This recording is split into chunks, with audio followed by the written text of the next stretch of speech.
Hello.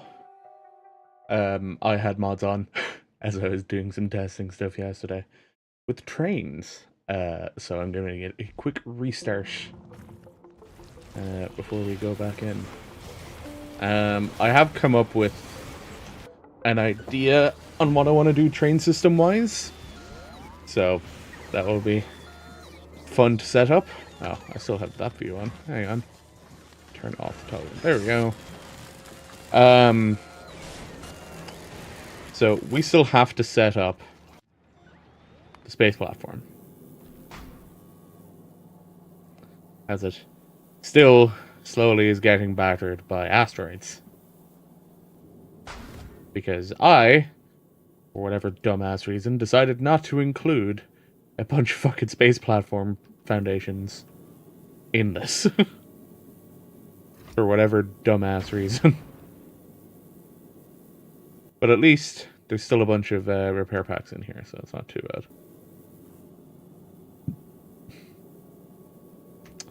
I think I should still cover that up.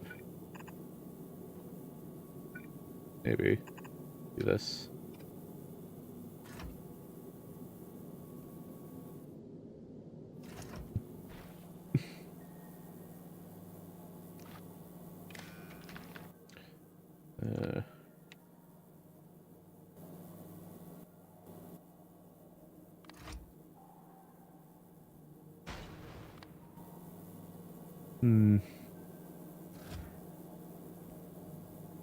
If I do this, then I'd probably want to set it up to check how much is on the belt before it goes destroying everything.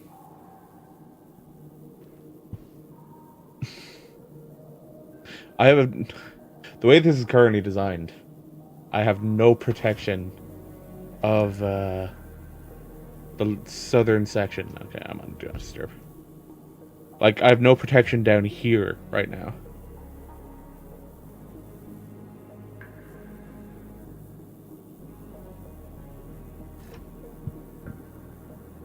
I suppose until I get to Volcanus, I'm going to be stuck a little bit with the design. Oh, right, I need to open fucking streamer bot, don't I?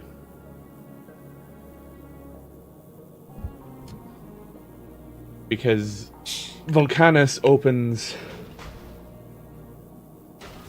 a lot more construction options. In that the inclusion of oops, that's not what I want to do. The inclusion of foundries will be quite beneficial. Oh, I didn't change that. Oh, I need to. This fucking boss music playing here. Switch to audio for stream. Perfect. Hey, there we go. Although I don't actually see the levels doing shit. Hey, we got another delivery. It's only 50 though, so we're still going slowly here. I don't have enough thrusters up here. They're just not have enough on planet. Oh, there's 15 on planet. What the fuck? Is it just not recognizing that it needs more storage stuff? Interesting. Do I want to throw efficiency modules into this? Might be a good idea.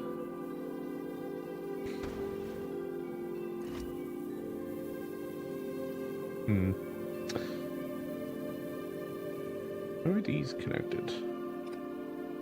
Ah, okay. That's why it's not connecting there.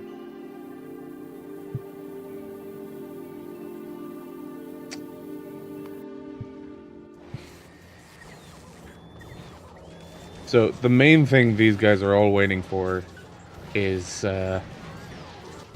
these. I don't think I can productivity, no. I can speed module them, though. Where's my speed modules? There we go. So it'll produce a little bit faster. Do I want to aim for higher quality turrets? I should definitely aim for higher quality grabbers.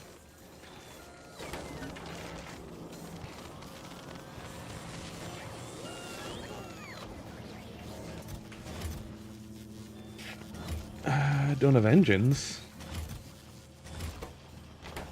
Because that's a steel issue. Oh, this is waiting for quality modules. Because the main bit of quality modules are getting deleted. Let's... Oop.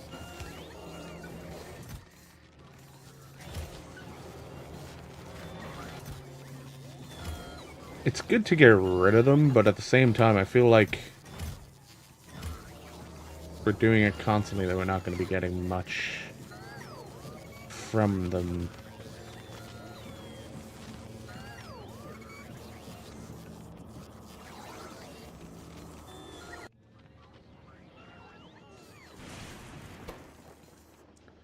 It just tosses the quality modules back in when it's done.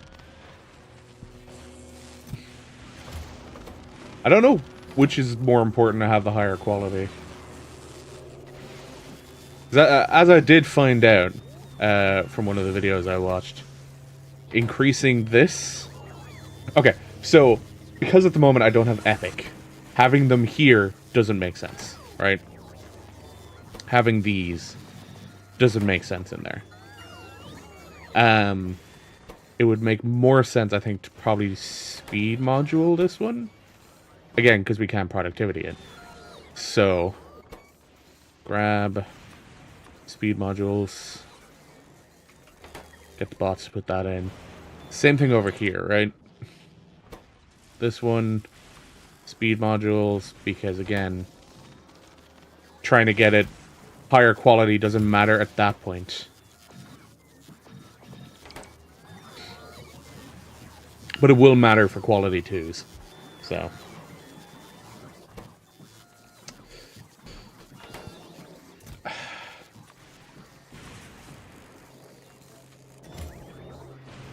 Throw them in there.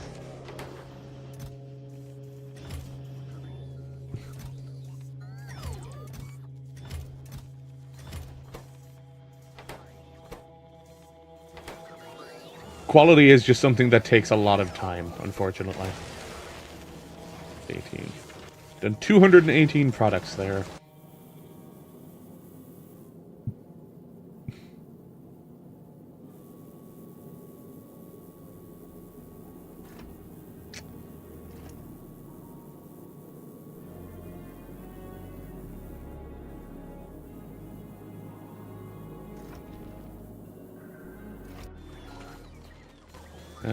How much ammo do we have? 50. We've got to go. Ah, that's where I went.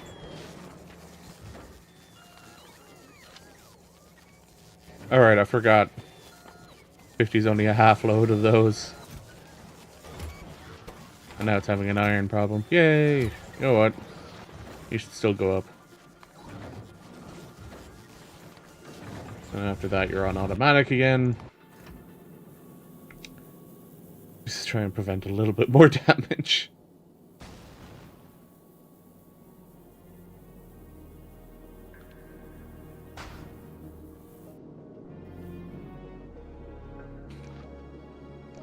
Ooh. Can't connect that to the wire. We could connect... We do... Pump here and a pump... Actually, no. We'll move the pumps up. So that we end up having... Pump and pump.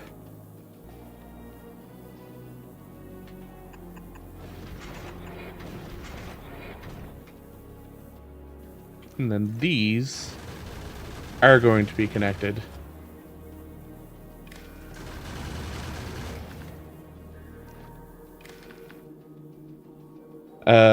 This can output the speed. Enable disable based on the velocity being less than 100. I don't know yet, but that's what I'm going to put it down as.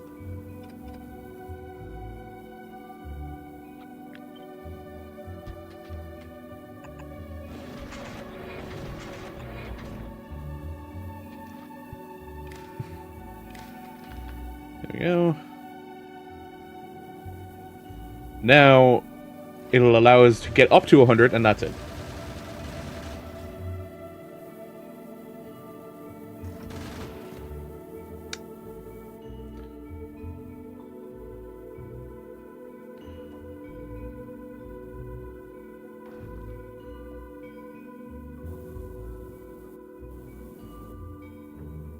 We have 3. We don't need to...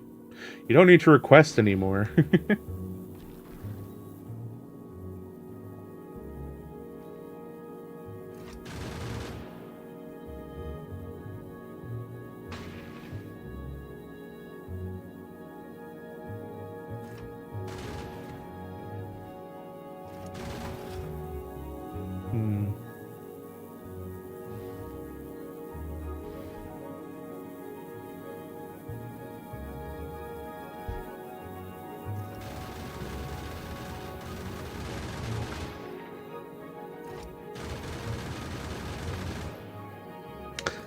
I wouldn't be able to get copper up here, so I can't actually do anything related to that.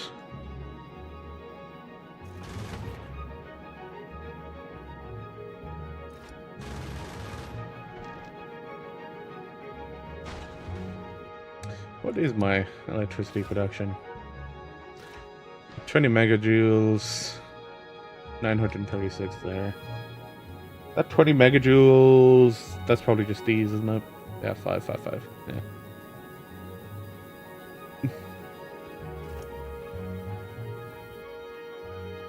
I think I might just do... Ooh. Enemy structures.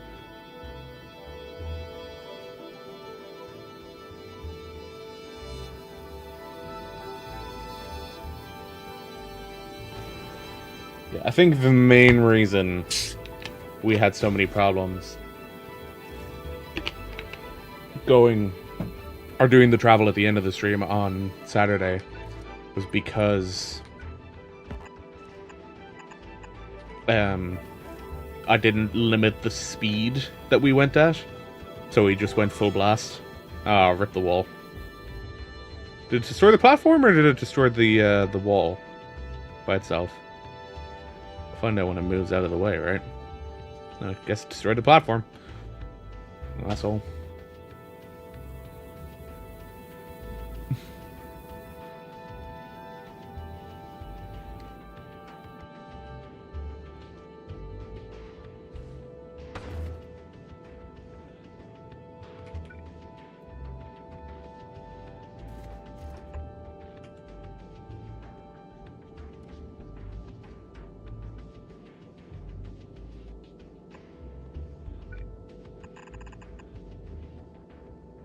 Okay.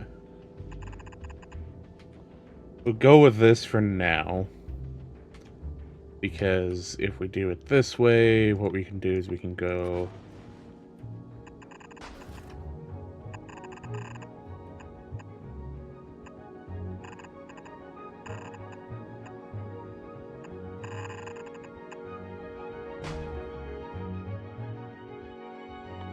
grab these...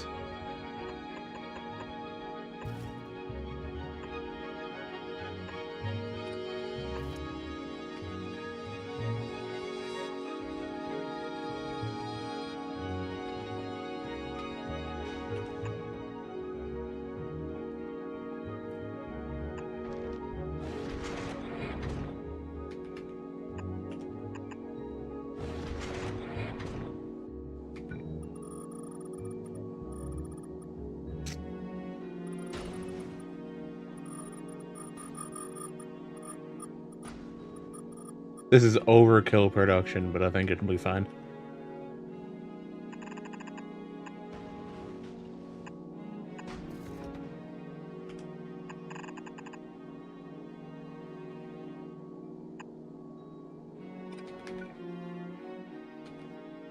And where it is.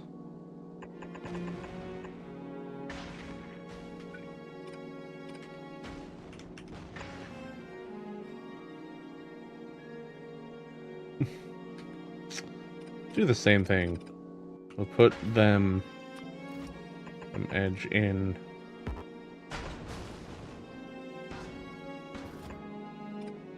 Asshole asteroids.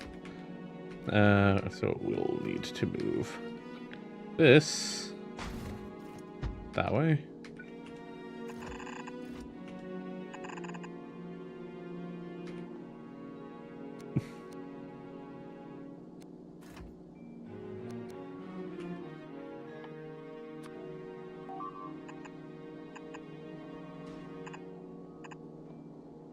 Back on Nauvis.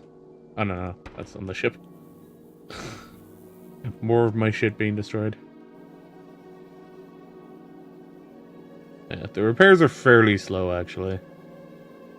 And what we can do is we will do this. Whoops.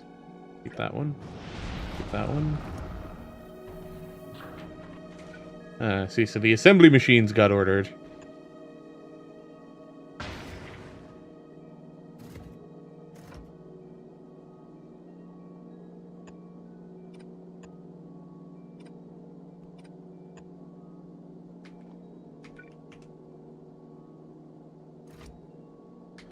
Oh, wait. Wait a minute.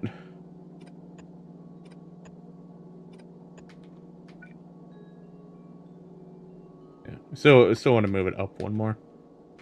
Because then, like this.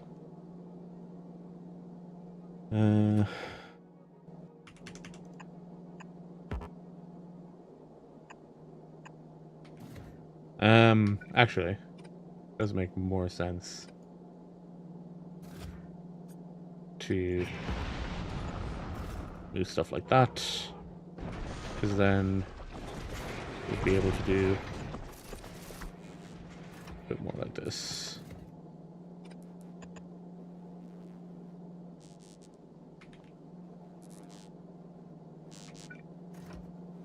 Wait, I just realized I need to move all of this stuff up.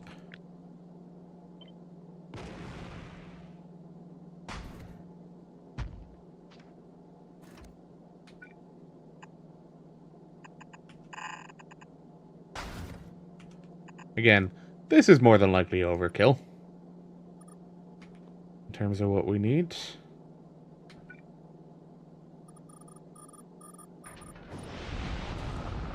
Oh my god, I actually got a thruster delivery. Is it because it could build a thruster and it didn't have one? No? Okay. Grand. Alright, let's throw all of these, making ammo. Whoop.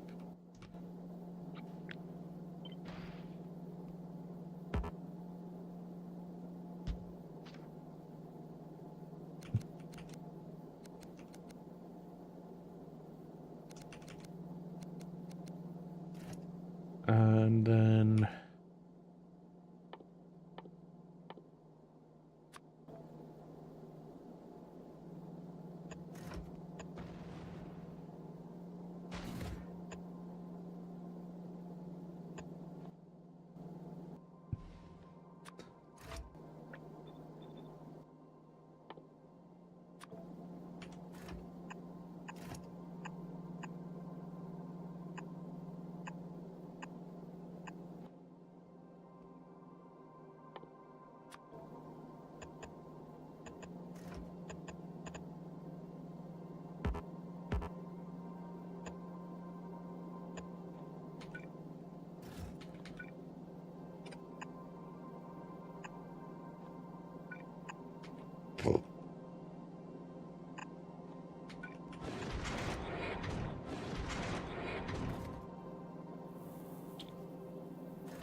You only go for metallics. You also only go for metallics.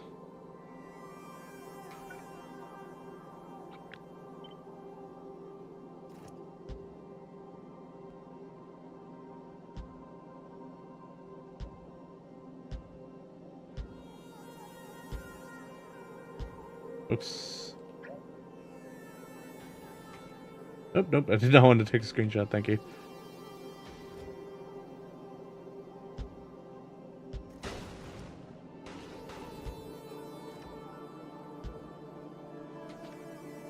There we go.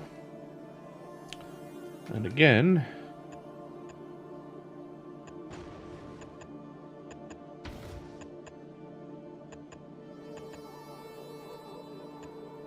Fill space.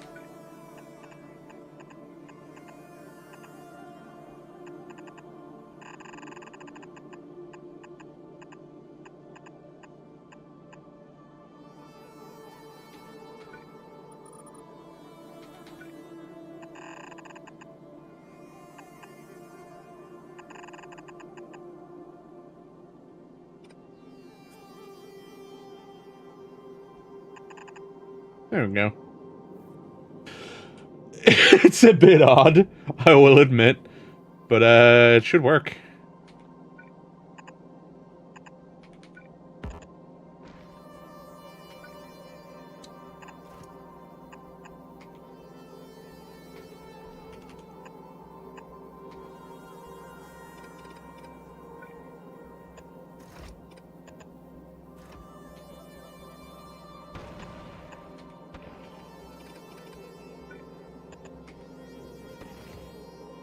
Oh, right, I need to actually put output on these.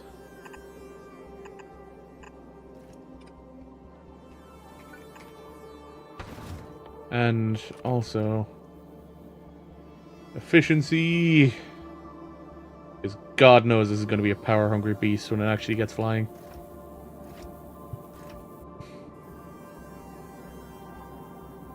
It's an odd design. But it should work. I don't see why it wouldn't.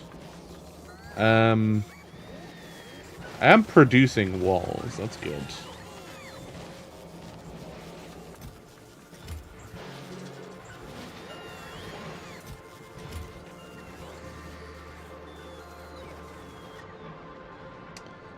I believe I can stack more recyclers down here. Because we are getting gaps, right?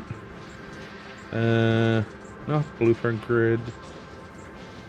Are there rectangles? Nope. Let's show gap. Transport line gaps. Yeah, we're getting gaps. Let's add another decent bit here, shall we?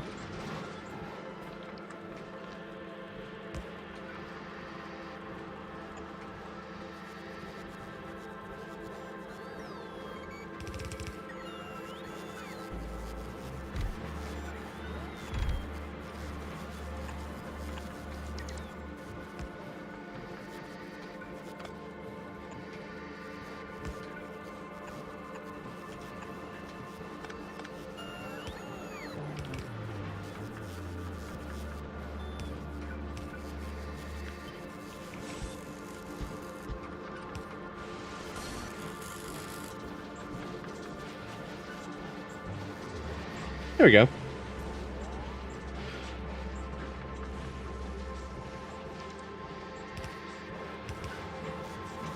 There should be less of a gap. It's still going to produce a gap whenever it takes off the copper or copper wire to convert it into copper plates. But that should be fine.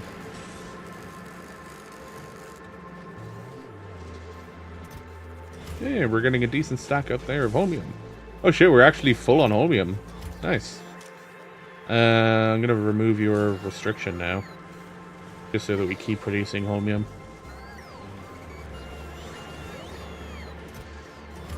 That ice is already being removed.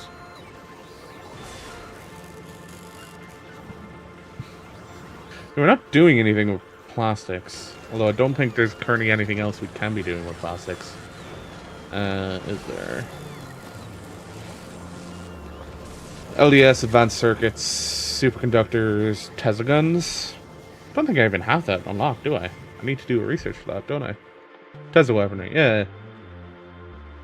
That is a research I can do when I get back home. I'm still doing that mech armor recipe though, ASAP. How are we doing? 325. I could be producing it faster, but at the same time, meh.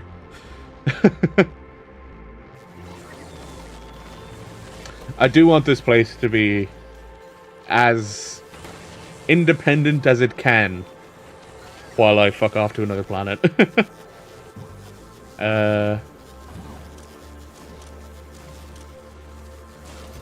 We have 223 logistics bots, and they're pretty much constantly flying around the place. We have 5 gigajoules of accumulator energy, which is a decent amount. Like, as soon as the lightning storm hits again, it should peak right back up again.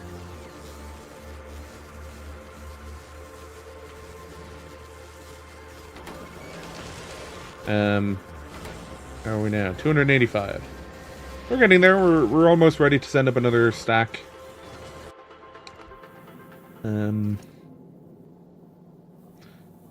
Yeah. The way it's deciding to build out the floors is interesting to me.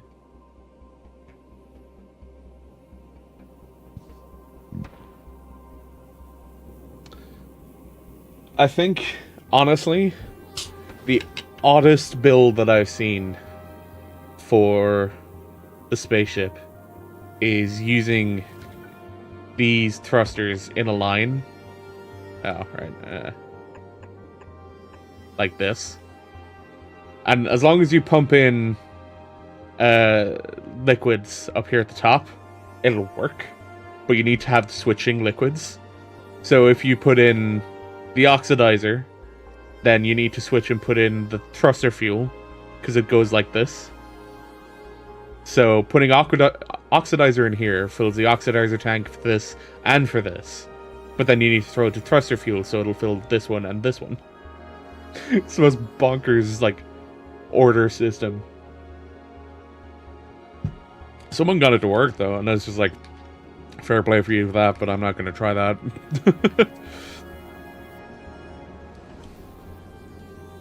You know what I forgot to add here? The electromagnetics facility.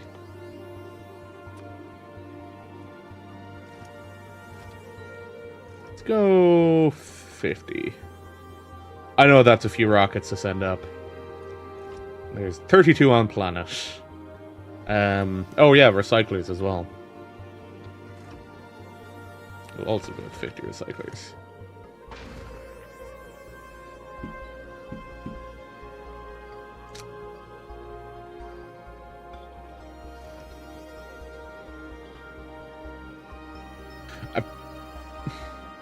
I'm not sure if LDSs really need to be exported.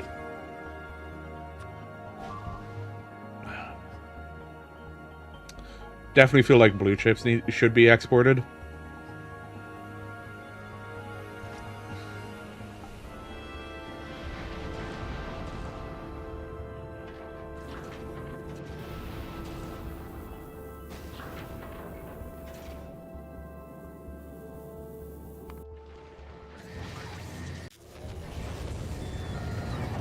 Heading up with recyclers, that's going to head up with another load to them. Yeah, I can send up 5 at a time. I think this also sends up 5 at a time.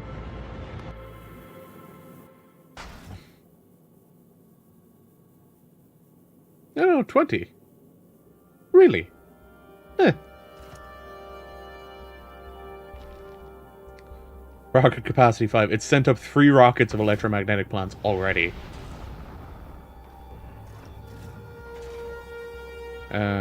Where's recycler? Oh no, I can fit 10 in a rocket. Okay. That's pretty good, actually.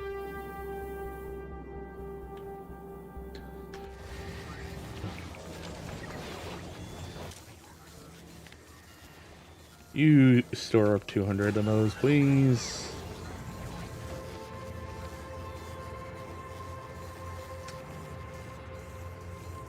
Where the fuck are they in my inventory now? Oh, right there. I keep forgetting they go down there. Let's plop down a beacon so that we can speed these up, shall we?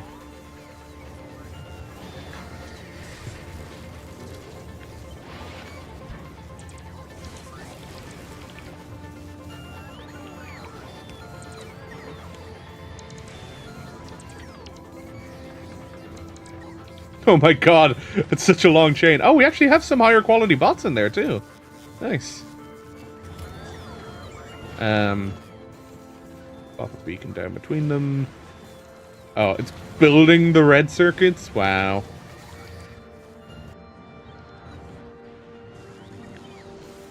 Copy that from there. Paste that down. Paste it down. Just to try and speed these up a little bit, because at the moment, yeah, they're negative 20% speed. Hey, now we got plus 40. 16% productivity.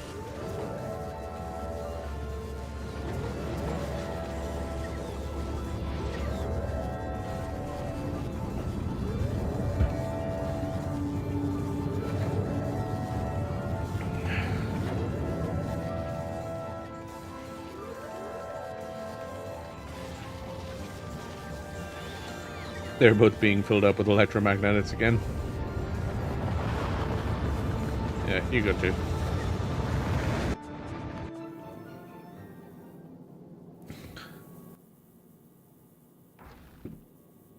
What do they stack at again?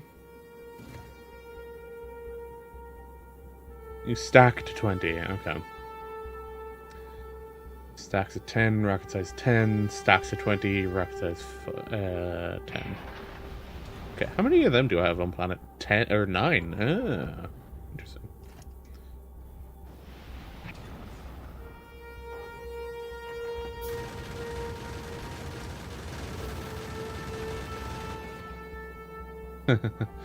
It's already starting to put them on there. Alright, yeah, the other one has it already. Right.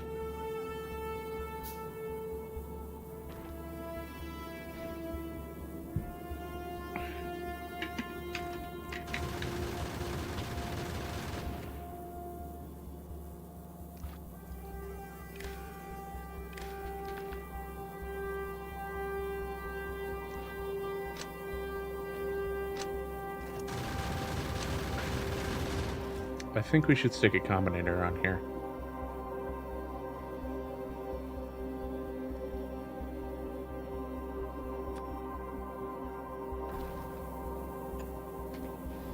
Grab this, plug it into there, enable, disable. This one, or not enable, disable, read belt contents all. And then what we'll do is we'll put on red all three of these. What we'll do... Actually, no. We only want to connect these two.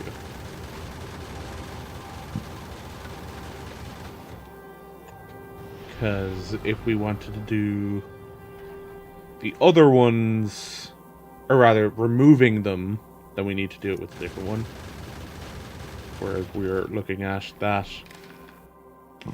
and we're finding, okay, so this,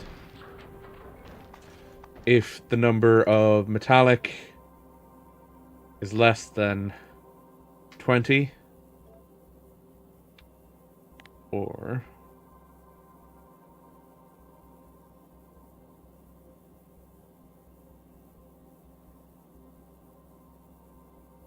carbonic less than 20. Don't think I'm setting this correctly, but we will see in a minute. Less than 20. Oop. Less than 40, because I feel like that's a more important one. I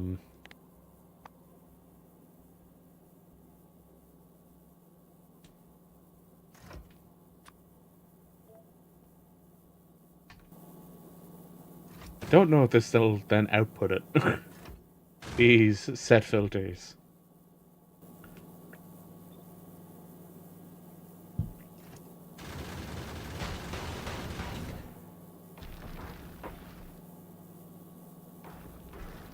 Because if we do this...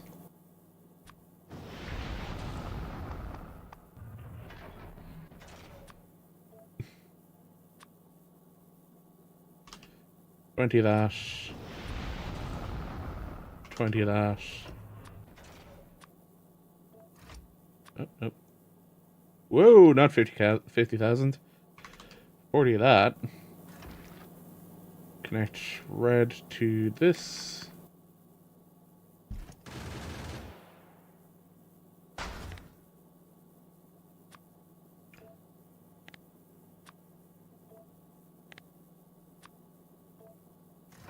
So we want like this. So green is reading it from the belt, red is reading it from the combinator. We're outputting the difference. Right. This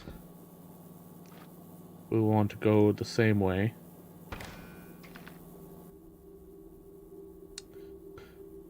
And just copy this. Except this time, this one will filter that. And these will be greater than. And that'll tell that what to remove. Potentially. I don't want to make a claim that it will actually work like that. Until I've tested it. More blue chips going up. You can automatically start satisfying.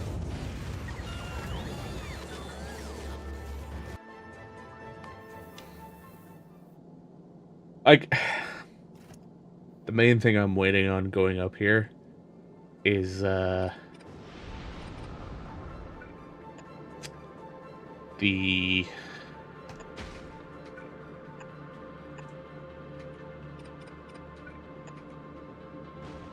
platform bits. And considering that we're currently looking for 1,300 platform bits, it's going to be a while.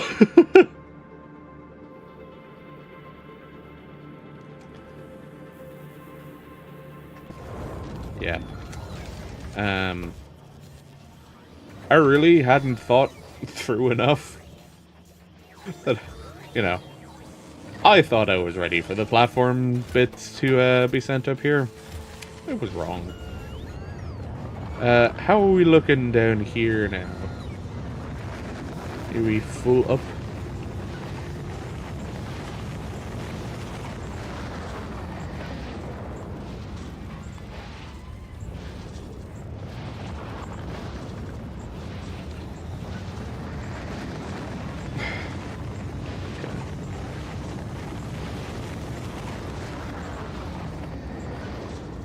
Looks like they're slowing down.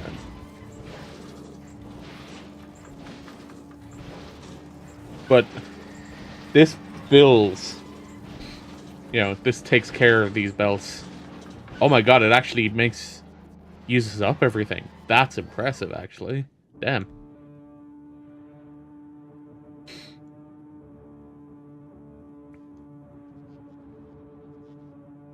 Huh. You know what I'm curious about? I'm curious, does, oops.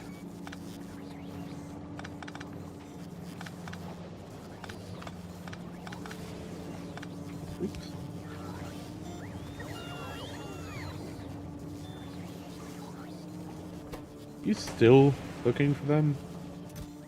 Because if you are...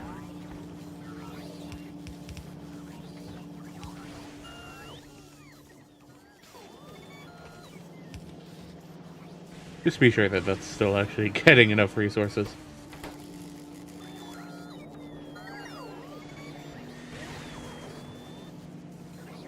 What's your restriction? 1,000. Okay. It doesn't seem to be... yeah, because they're only currently being used for supercapacitors, and that's already full. This is waiting on accumulators, which is waiting on batteries. Oh, shit. Oh, would you look at that?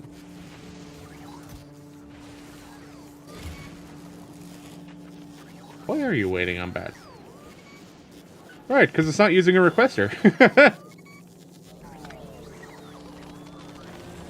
Alright, I see. So it's waiting on... wait, where is it getting its batteries? Ah, that's where it's getting its batteries. Oh, we can do this.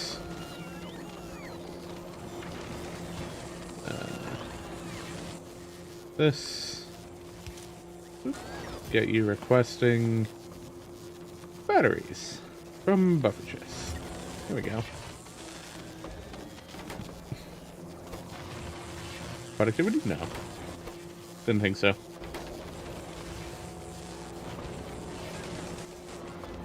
You know what? Turn that into a stock inserter.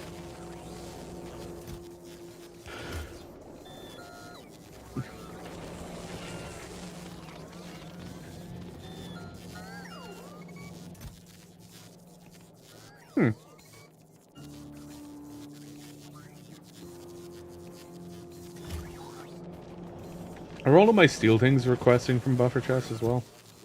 Yes. Okay, good.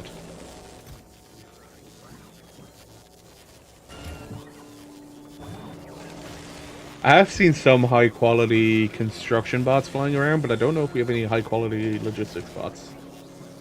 It's interesting that it doesn't have that as a statistic.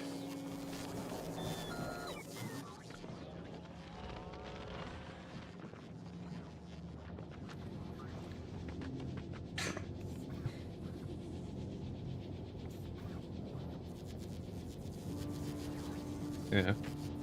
Let's remove all of these. Oops, that's what I wanted to do. Turn off my roboports so it stops trying to do anything. We just have the one thing producing them. Oh, hey! That's a nice, that's a nice change to see. Oh shit, we got some here too. Nice. Start pumping them into this one so that we can get more of rarer quality. Because again, that one's just making, or attempting to make normal quality ones. You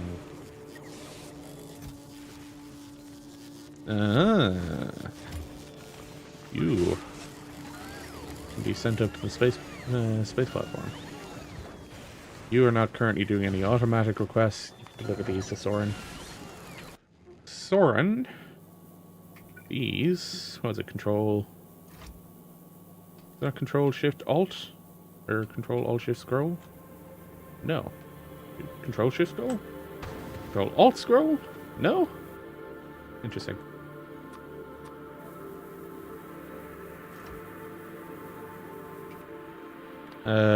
Replace these with uncommon ones, because I think that was what I sent up, right? Yeah, uncommon ones.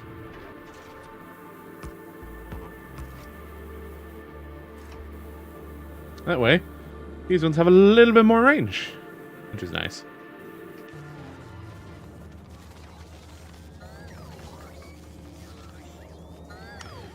Got some blue or rare quality there. That's nice. That's nice. Nope, that's another space platform piece going up.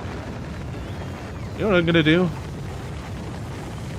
I'm gonna make another 2 making space platform parts. Just to try and speed it up a little bit.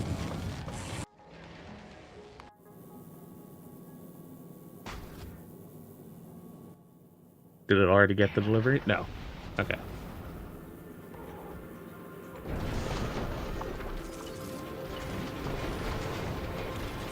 Hey. Nice.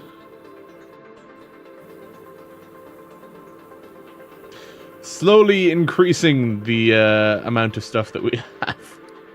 Slowly. Only another 1.2k to go. Oh no. Why hasn't it put in speed modules? Is there anybody on the way? No?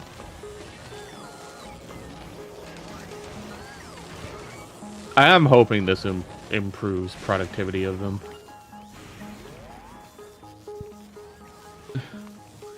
Over the last minute, we have produced 3.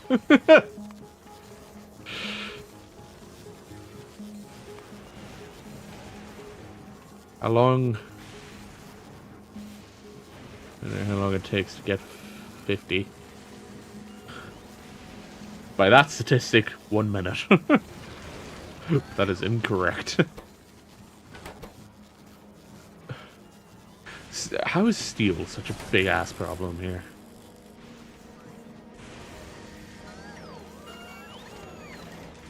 Right in the fucking... I don't know why they're not getting speed modules. Oh, because it was supposed to be higher quality ones. I see. There we go.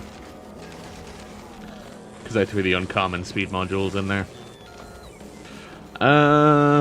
We didn't get any uncommon productivity modules or anything, so... Oh, hey.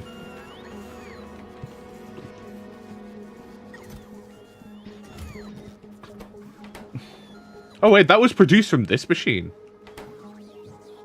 Interesting. Okay. You have produced 1 product, you produced 7. And of those 7, 1 of them was rare. That's not bad statistics.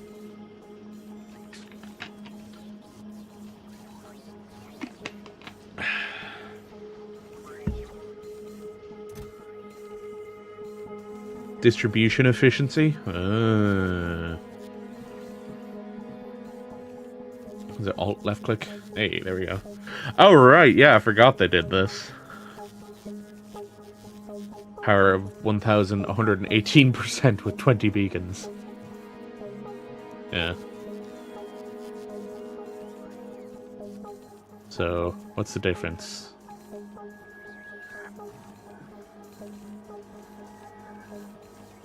You can get up to a 1.9% increase.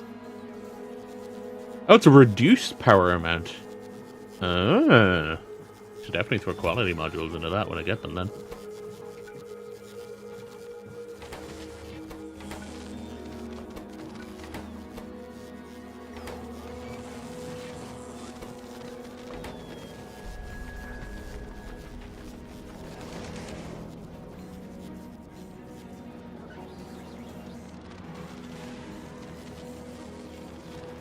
One thing I am kind of sad about is that there's no such thing as delivery cannons in Space Age. There is in Space Exploration, but not Space Age, which is sad. Automatic, that's automatic. That's automatic. Oh shit, are we out of repair packs? Oh no! Oh fuck, where are they being built on the planet? Wait, are they not... Are they being built on planet? They are being built on planet. Get those up there, man. Keep the platform in good repair. Fuck!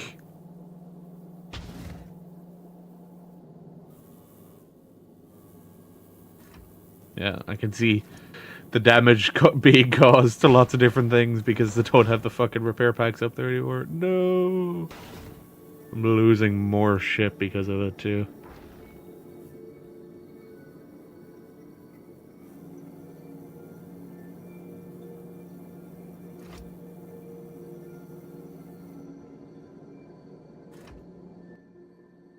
Fuck.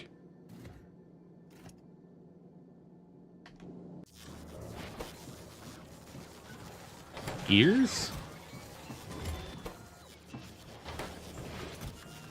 Here, have all of the fucking gears.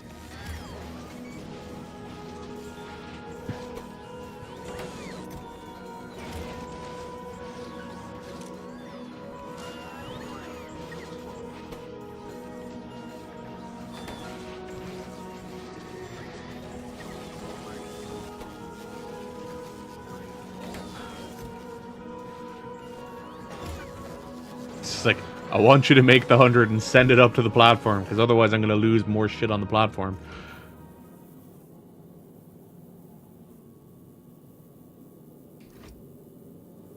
Okay, we only have one more rocket engine that we need to place. We have enough asteroid collectors on here that we don't need to make more. 3, 6, 9. We'll need a crusher. Which begs the question, are we building crushers? We are. We have a stack of crushers. Okay, cool. They can be sent up. We have a stack of asteroid collectors. They can be sent up. And we have enough truck kits as well.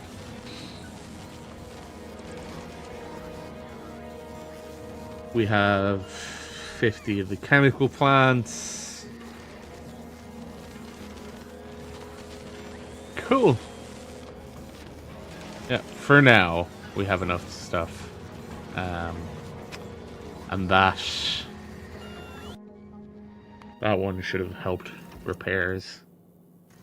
Yes, it is repairing. Okay, it's just slow. I guess it can only repair one thing at a time. I wish it would prioritize what's lower health for the repairs.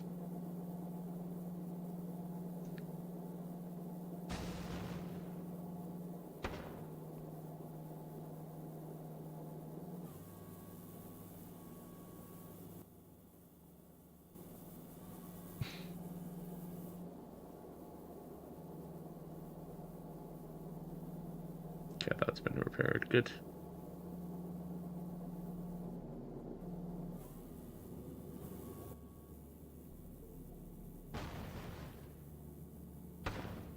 There's over 100 on the planet, which is good.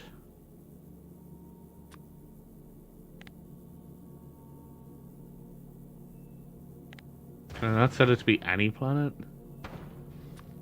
Kind of annoying.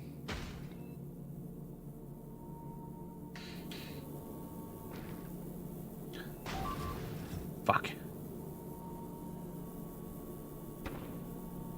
It's like, if it's traveling slow enough, it's not going to deal damage, but a lot of these are traveling pretty quick.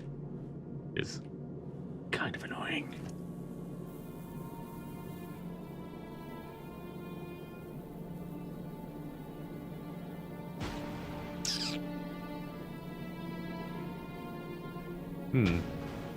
Oh, shit.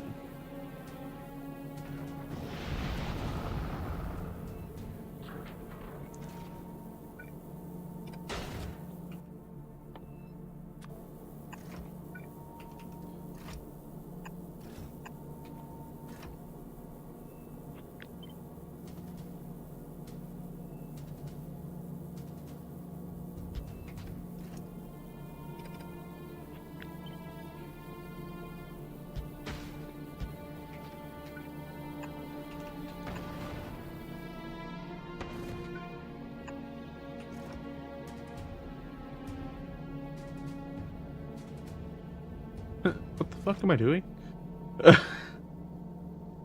I'm trying to keep the metallic chunks on that side of the belt, but that's not...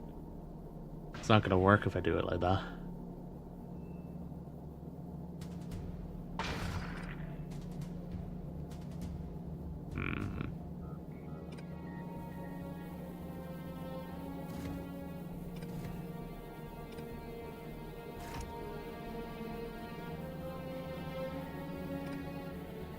Okay, hang on. Let's logic this. So we can do this to that.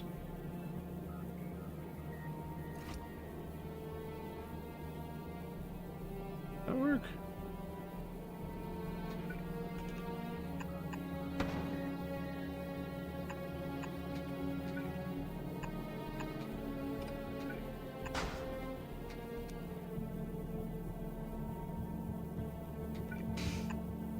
That is janky as shit, but it works.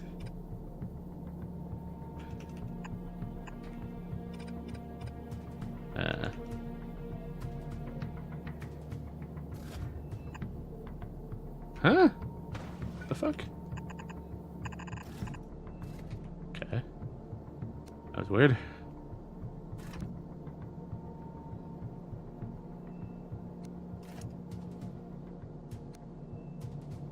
Okay. So, similar thing, except this time we're going to go that way. So, we want to go up here, that way. Oops. There to there, and then down.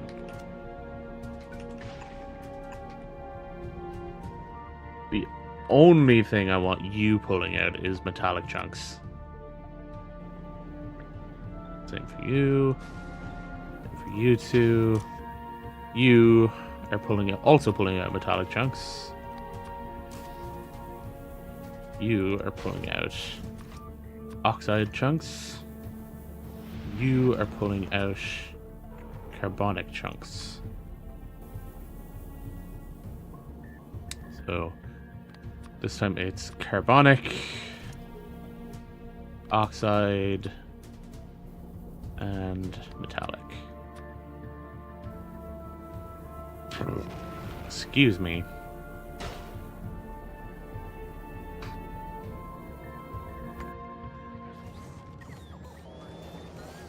$13, $11, $363. I had 38 in the system. Damn. Wait. Oh, it's giving me repair packs. Oh wow, that's double the HP. Shit. You know what?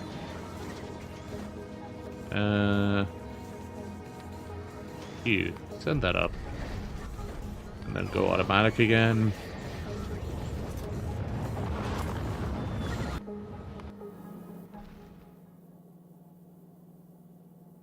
Yeah, it's got plenty of shit.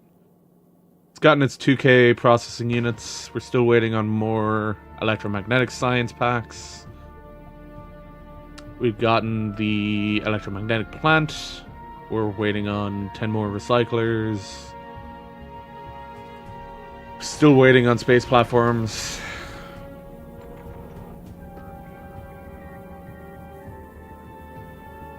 I do feel like the longer we're here, the more space platform we lose.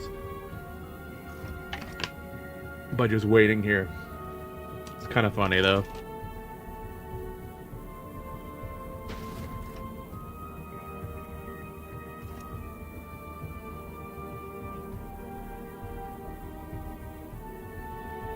Thanks, Windows. I need to make engines, don't I? Let's add a craft thing for engines, shall we?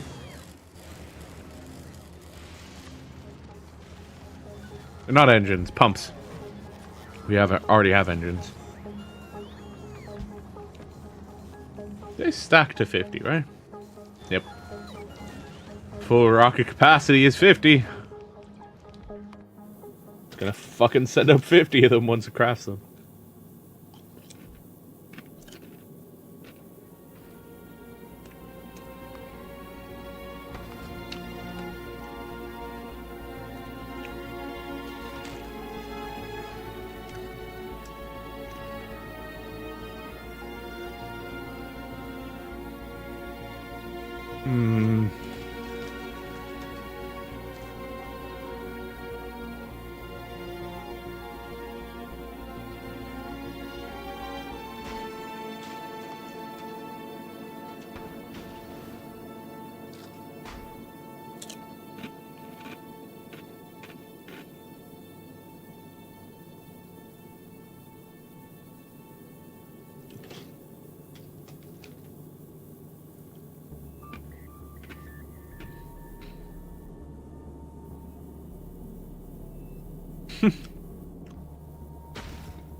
At least it does seem to be producing them faster, which is a good thing.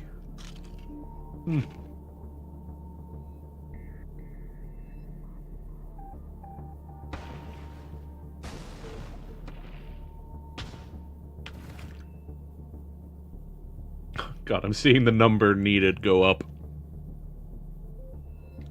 If... Right.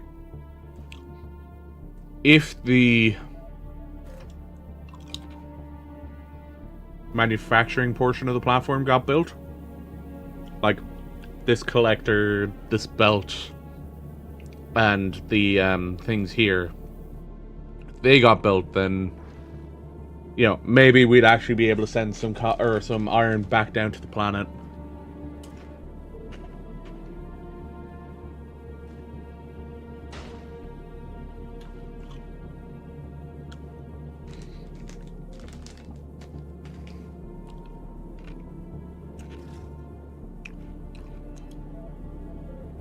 You know what? Oh, right. Muttley already has a different design. It's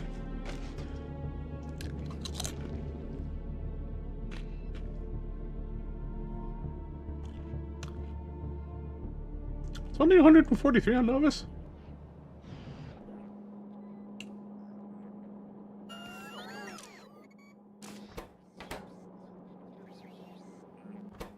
Wait, I'm also having steel issues on Nauvis?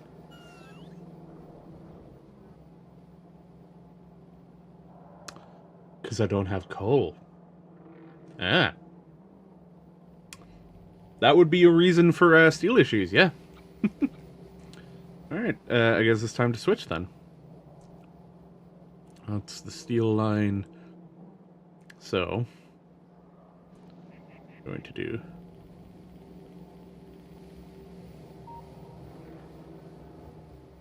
Actually, you know what?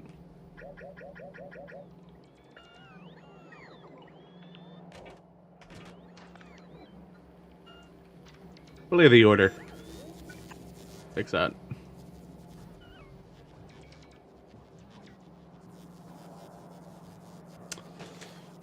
They're out of coal. Hmm.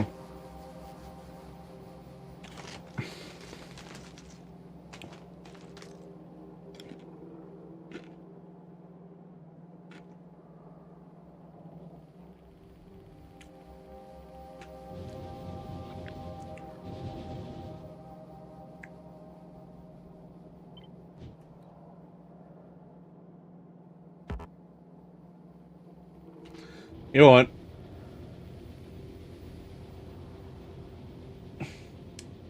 It's like, no, this isn't going to be able to build me a spaceship either.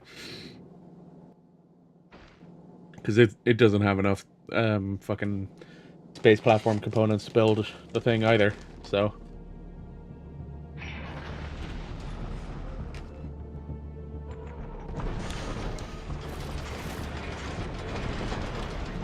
I don't have any power generation on this ship. How'd I only just notice this now? The fuck?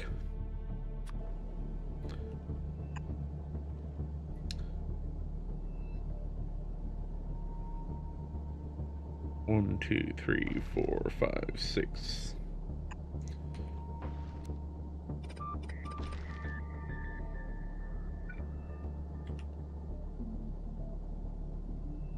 I don't think I'll be able to fit it up there, actually. This ship design wouldn't have worked.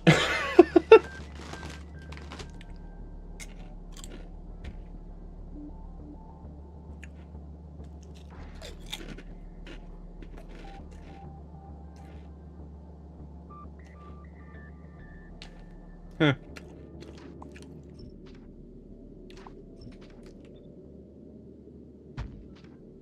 Let's try this instead, shall we?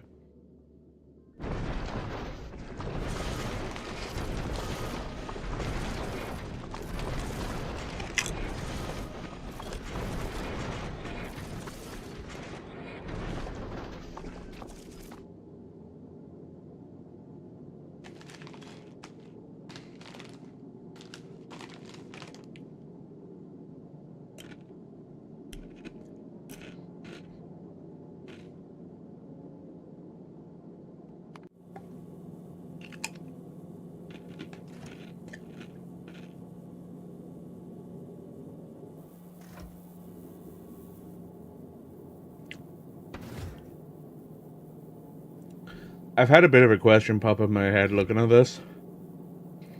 There's not many small asteroids that fly around here that the asteroid collector is going to be able to pick up. So, if that's the case, then we probably need to shoot the asteroids we want to get, right? Which means we need to supply bullets to this platform so that it might be able to leave.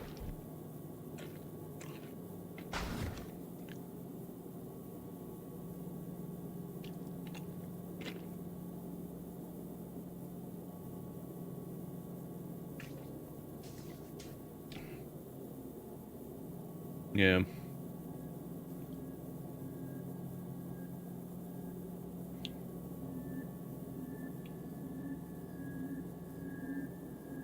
This is maybe the only one where,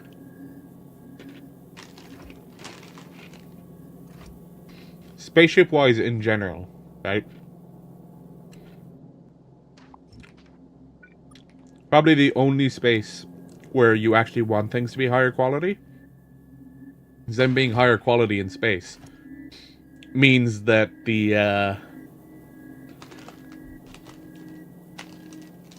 means that it has more HP and it can take more hits.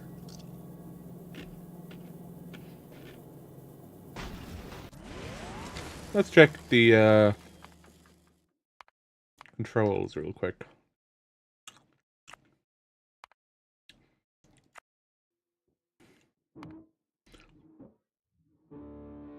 Yeah, okay. I was like, you are able to actually hear the game, right?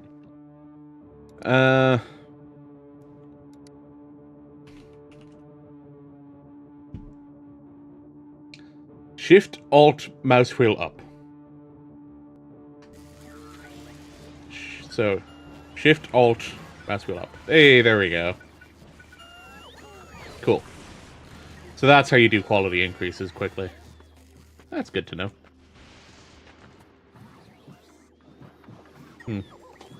Haven't gotten any more quality 2s. Which is a right shame. A right fucking shame.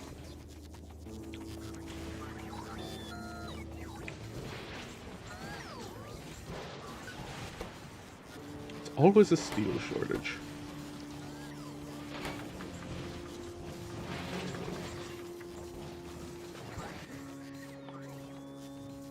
LDS have steel.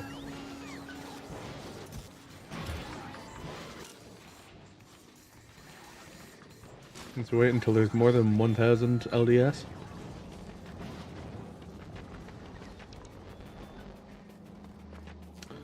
Okay. On a production basis. In the last minute, we've gotten 20 LDS. Meanwhile, we've gotten 450 iron gear, 320 iron plates.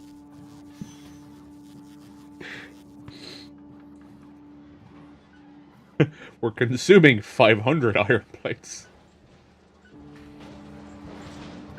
Nope, train's back.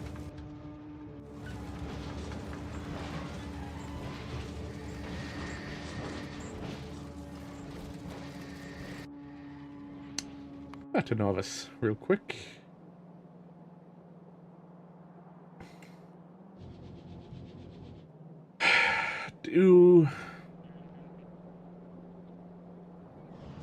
Oh.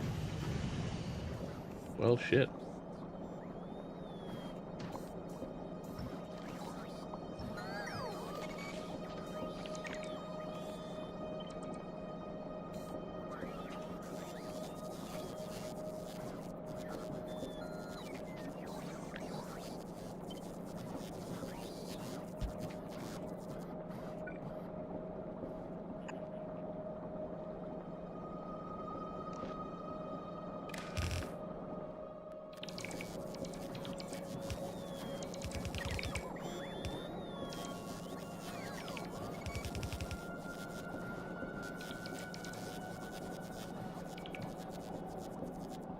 Oh, it's not to the inserter, it's to that.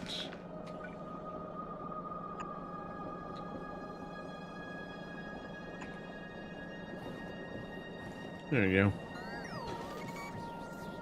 Currently storing 77,000 fucking dark green uranium.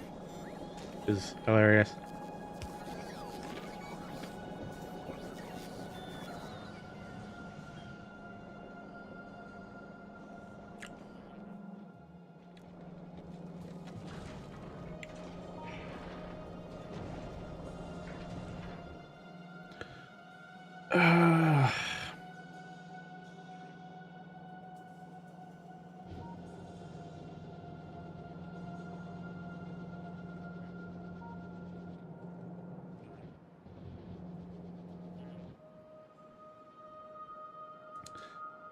Do I really want to start setting up that other system? I don't think I have the space for setting up a good system here.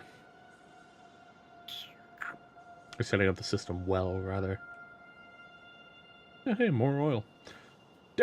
Definitely more oil to the north than there is to the south. Pretty funny. Alright.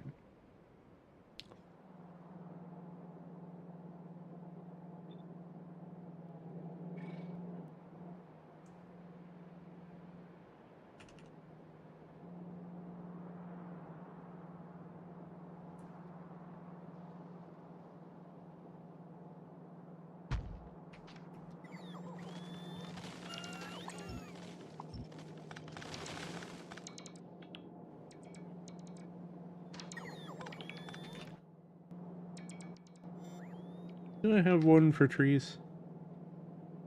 No.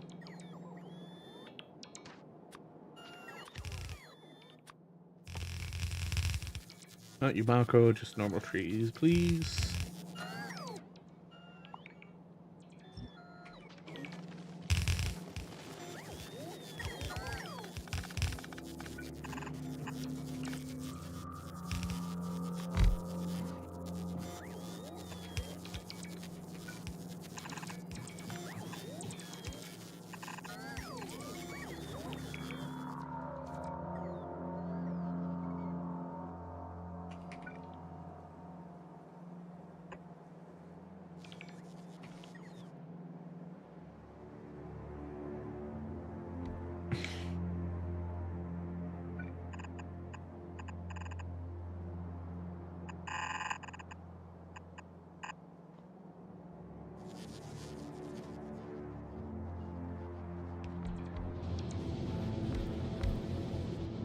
At least that'll get steel production back up and running here, so we don't need to worry about that anymore.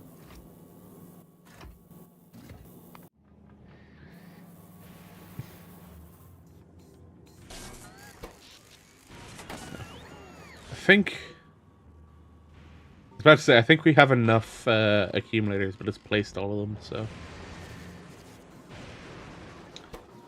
This is now waiting on superconductors, which is waiting on holmium plates, which are all going in here, so that goes back on.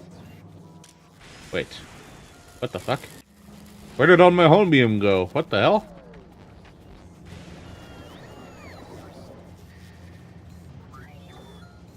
The fuck used all of the holmium?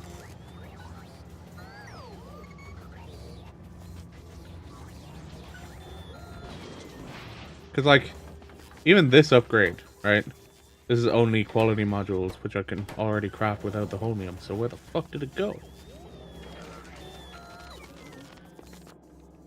Surely it didn't throw them all in there. No. What the fuck?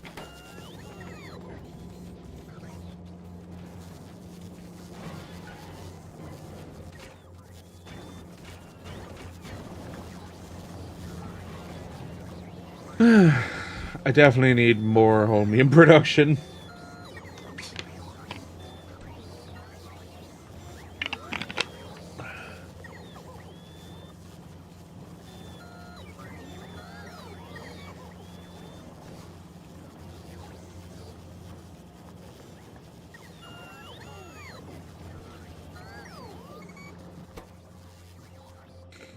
I have 81 holmium on me.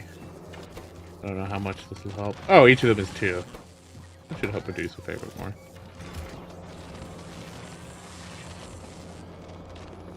Still not entirely sure we're wearing, because it didn't go into the recyclers. Recyclers don't require it.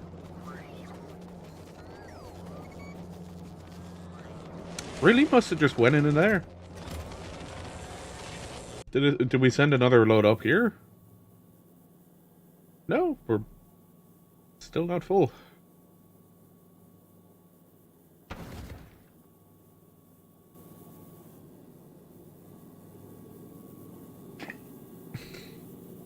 Still waiting on more shit to be sent up.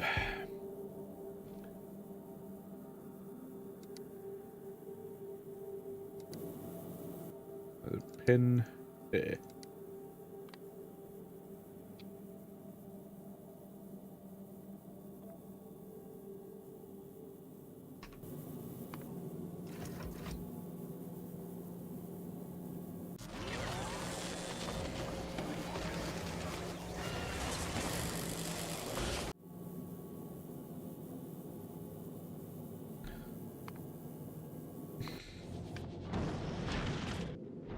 Good old Q.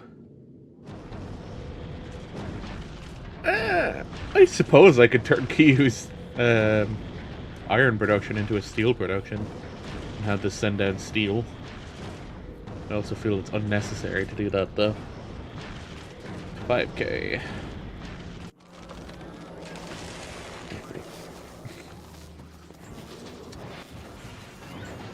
I think all of these... I was going to say, I think all of these are waiting on space platform components.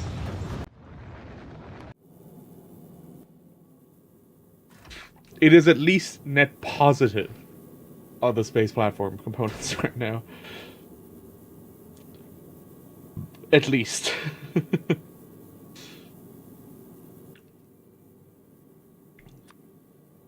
Let's also start requesting these from Fulgora while we're sitting here. Just so it can start repairing itself. Or not repairing itself, defending itself.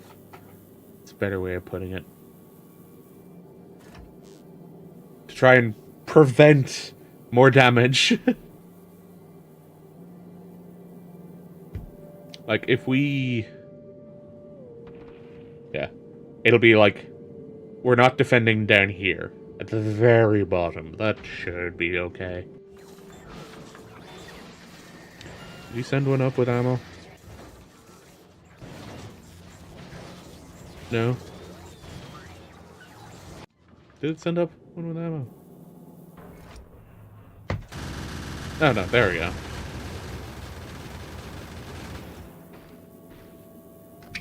That's fine.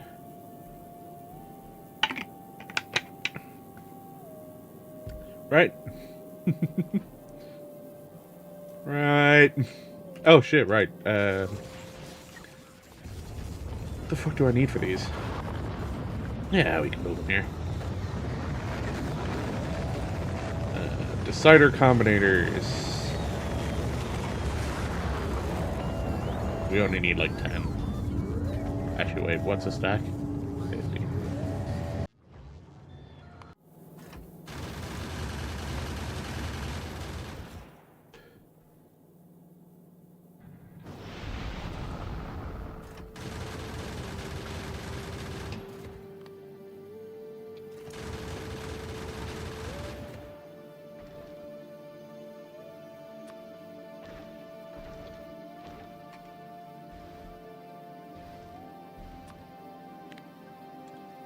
Get you from Fulgora. Do the same thing with these.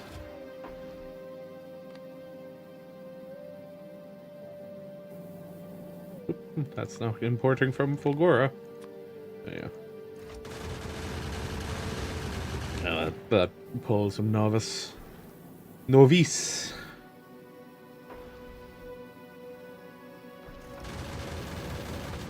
Okay.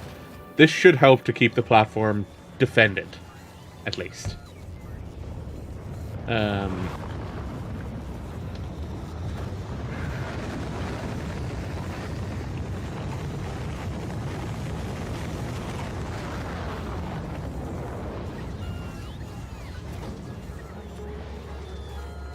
this one, make combinators, store 10.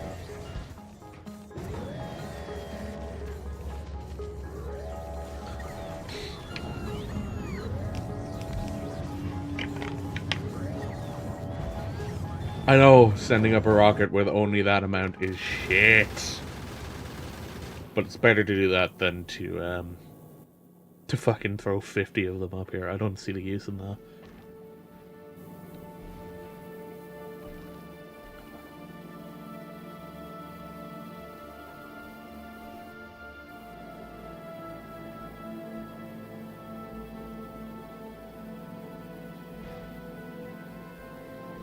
I'm definitely going to have to redesign this rocket later.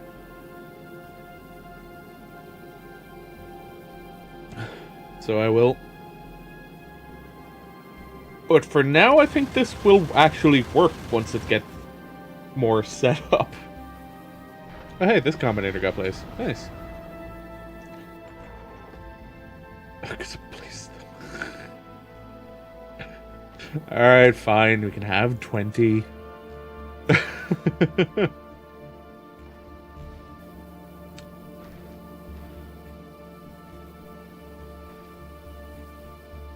Shouldn't have access to any spot that we put a combinator yet, because it's over there. I don't think we have platform built over to there. There's 11 on the way. Nice. Fucking 11 on the way.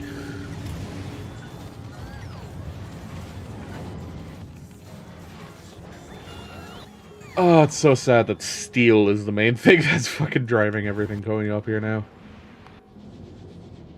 Yeah, that is steel. Steel produces at a 0.12. So, even though this consumes a red belt of iron, it does not produce a red belt of steel. What's the maths? 48 times 0.12. Damn, it doesn't even produce a yellow belt of steel. Damn. That is some shitty steel production.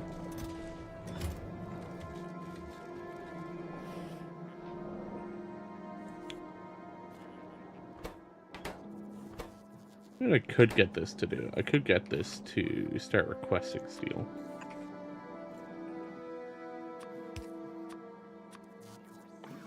Steel. Oops. Plus 100 steel. Oh, yeah, right, that is a rare version.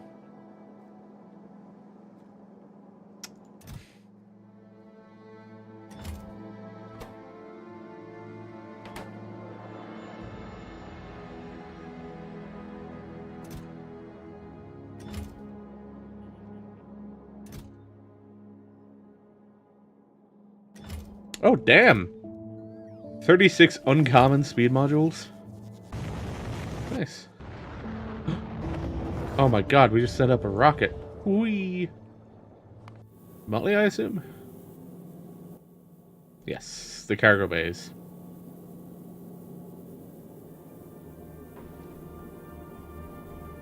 Hey, there it is.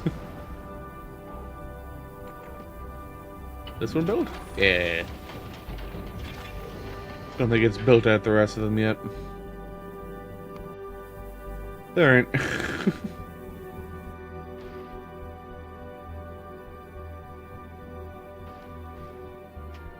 It's only 46 on the planet. That's unfortunate.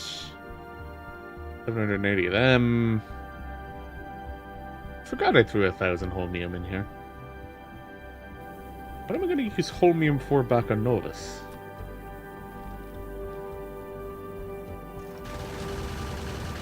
Lithium, I guess.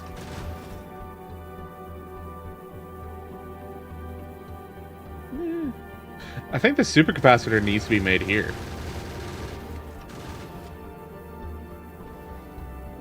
I guess it needs 200 holmium for the mech armor.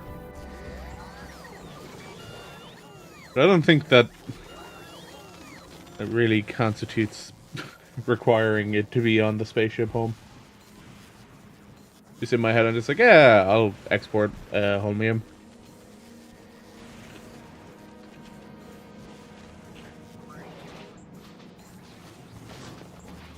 Because I am right with that, yeah.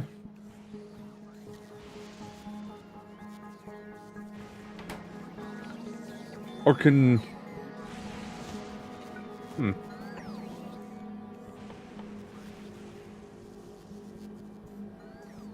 No?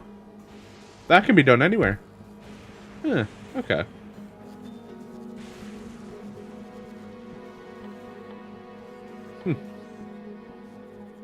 Same thing with the Tesla. Oh no, that's the discharge defense. I mean, the Tesla weaponry probably does show up in the electromagnetics facility. It would make sense.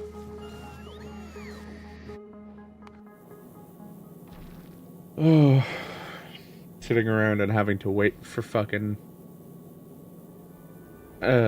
materials to be sent up. Kinda sad.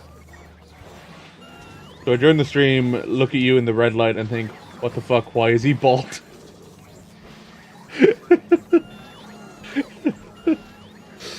I mean, the thing's grey. It's not... Oh yeah, that's not a lot of light on me at the moment. There you go. It's like, it is grey. I'm not that fucking pale.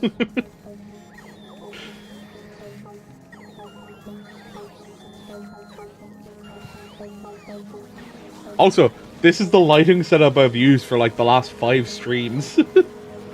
So if I look bald on this one, it's just the hat.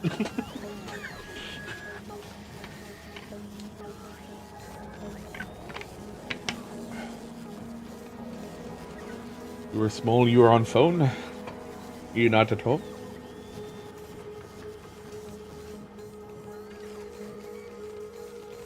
I was confused by my logistics window there. So used to looking at this one.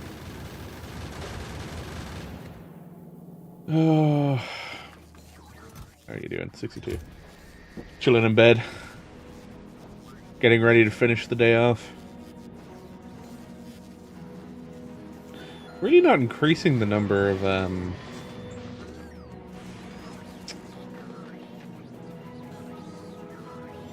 LDS I'm storing.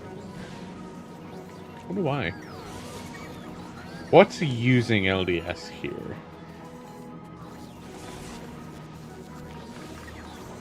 Stomach be strained. Ah, that's unfortunate.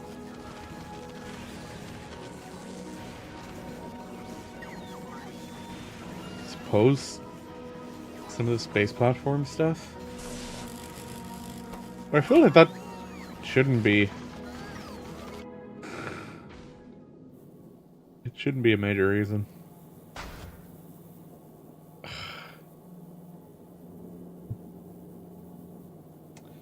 Now it's tea and chill.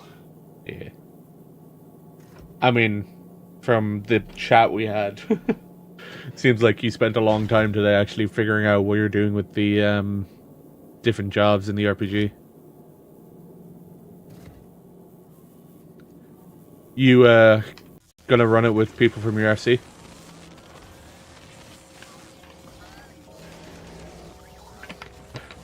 At least I assume that's your plan. Doesn't have a lot going on at low levels. No, it really doesn't.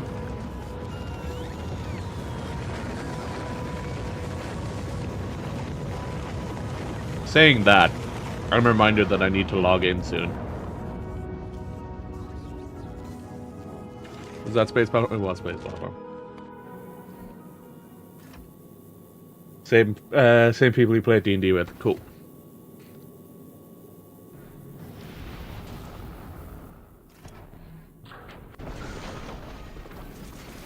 It's like we are slowly increasing or decreasing the demand for space platform parts, but we're still demanding over 1,000. So we are going to be waiting above Fulgora for quite a while for all of the space platform components to come up. Sorry, the Space platform? Foundations. That's the word. To come up. Only 3 players, so have to adjust some numbers. Not a fan of NPC companions. Yeah. Like, it's 50-50 when it comes to NPC companions. They can be good, they can be really shit.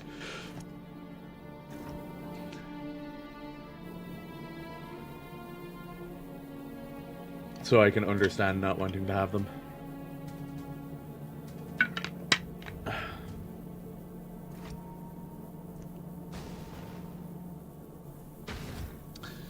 Am I making...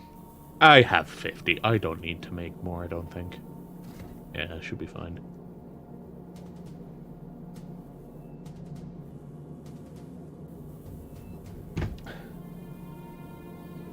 Don't mind if an NPC travels with the group and joins in the fight. Or someone is fighting. Yeah. It depends on how they're used. Here's a joke about someone controls it. Not you think, yeah. That's fair. That's why it's just like, it's not everyone, or not everybody's gonna be a fan of stuff like that.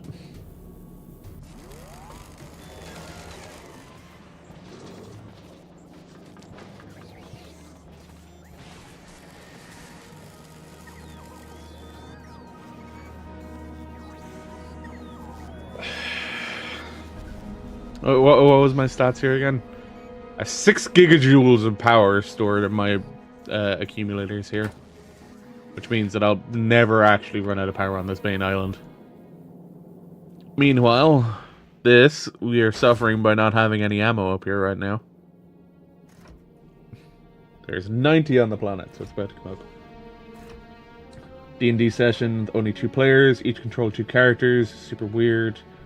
Baldur's Gate 3, I played with my mom and we did the same, totally fine. Yeah. Like, I think one of the most interesting characters that I played in an RPG, it wasn't D&D. Hell, I don't even remember the name of this, the name of the rule set. What I do remember from it, though, is that it was agreed that I would be allowed to do what I was asking to do, basically. What I was looking to do is have a... Oh, what the fuck is the name of the race in D&D?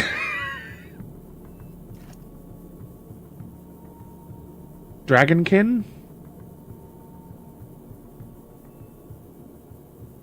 The humanoid dragon race.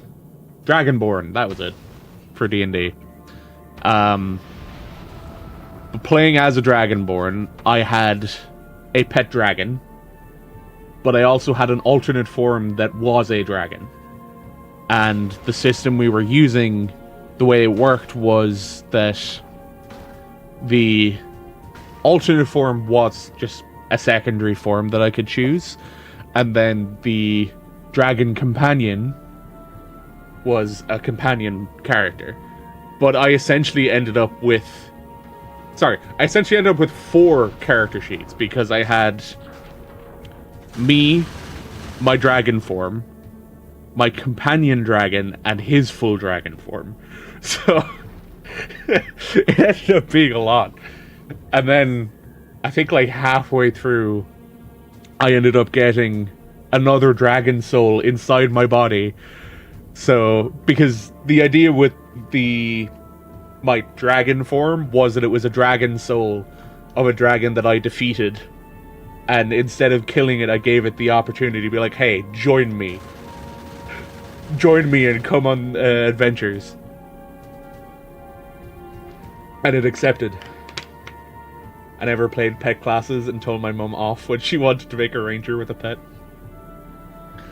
I think it can be interesting if it's played correctly. Because the way I did it was, I was Dragonborn. The breath weapon I had was fire? You struggle enough with one character sheet, yeah. I think the normal breath weapon I had was fire. the dragon soul that I started the game with was a lightning dragon. So I also had lightning breath. And then I themed some of the abilities around lightning. Like I had a teleportation spell that was thunder step. So I teleported, but when I teleported, it was the teleportation was also marked by a clap of thunder going off. So it ended up in a funny situation where we were in a tunnel. I could see to the end of the tunnel, and I also knew the tunnel was trapped. So I was just like, I'm gonna thunder step to the end of the tunnel. She's one of those people that always says, I'm an affix. Seriously, when she feels that way. So I was like, you don't want to feel like an affix. Don't go right through the pet. Yeah. If I remember correctly, what ended up happening was the companion class, or the way the whole alternate form thing worked out, was if you had the first level of the feat, the alternate form would have reduced stats. It was a different character sheet, but they had a reduced maximum on their stats. So their maximum couldn't be as high as what your stats were. That was the rules for the alternate form.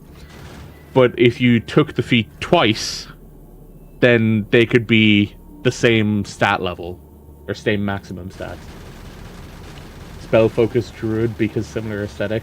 Yeah. And then wild shape. You can have a lot of fun with wild shape though. Like, I'm reminded of the D&D movie when it comes to using wild shape.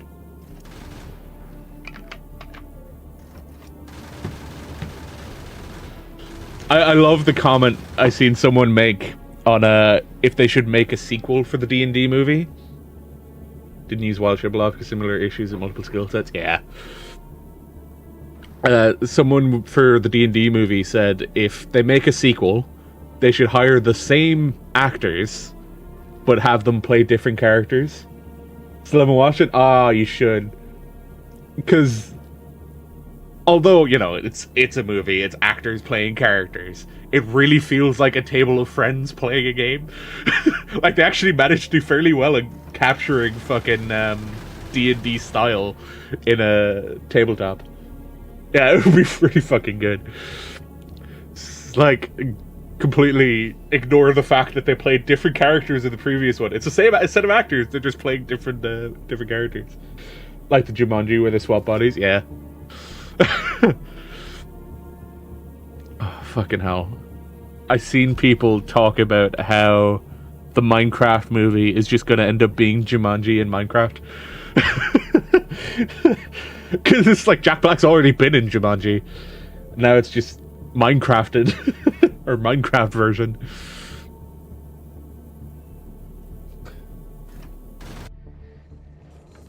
And there are people who have made animated versions of the trailers that actually look better. It's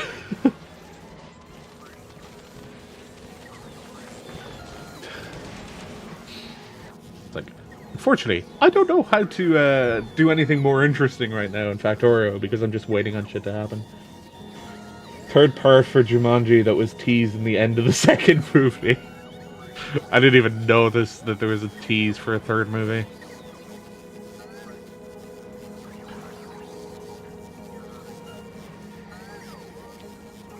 God, I have such a steel problem here. Wait, are you still making? You are. Cool. Good. It's like the old one where the animals come out of the game instead of them going in. Ah, right, yeah. That was a good movie. The original Jumanji. Just a random stampede outside the cafe. Like, I did enjoy when Robin Williams was in Jumanji. That was good. It's horrified as a kid, which is fair. You know, that's a normal reaction to have. Being absolutely terrified of something like that. It's like, Shit, can this happen with any game? It's like one of the last things you want to see happen.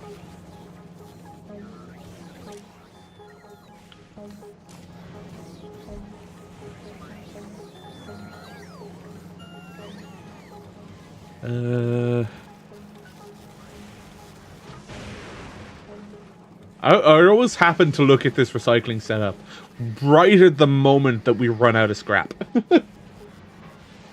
I'm in a noisy neighborhood. Still the same as then, just a different apartment. Ah, yeah, I get that.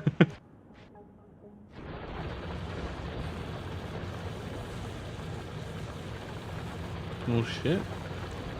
This is not producing fast enough. But I mean, it's gonna keep producing forever, pretty much.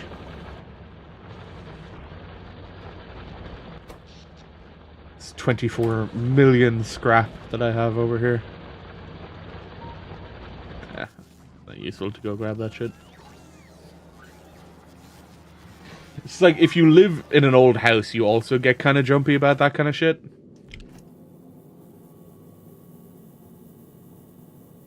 But it's an old house, so it's gonna creak.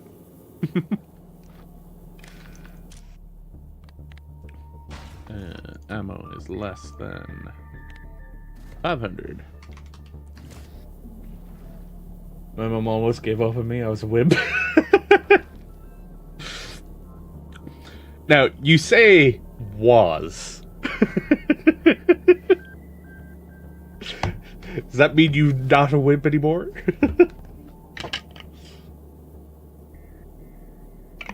There you go.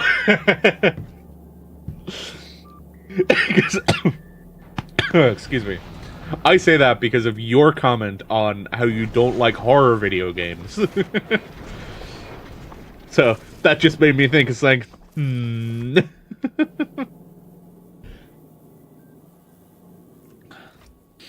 I don't know where this is fucking building bits. Whenever it gets space platform components. God, we're gonna be fucking sitting outside Fulgora for ages. How's Motley doing? Slow progress. As a crybaby, though, that's changed.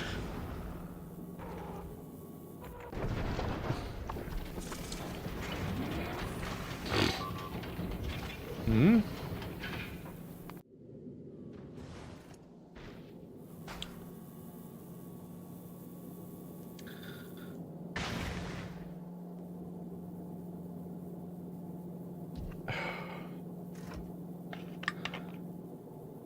Random asteroid, yeah.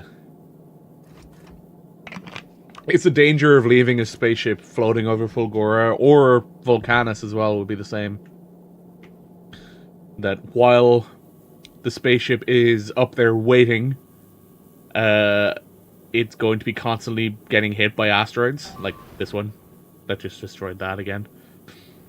Depending on the velocity that the asteroid is coming at you, it will deal more damage.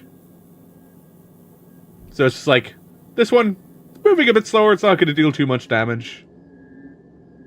Like this one going pretty quickly, that will deal some damage. Fire them back to PC. Yeah.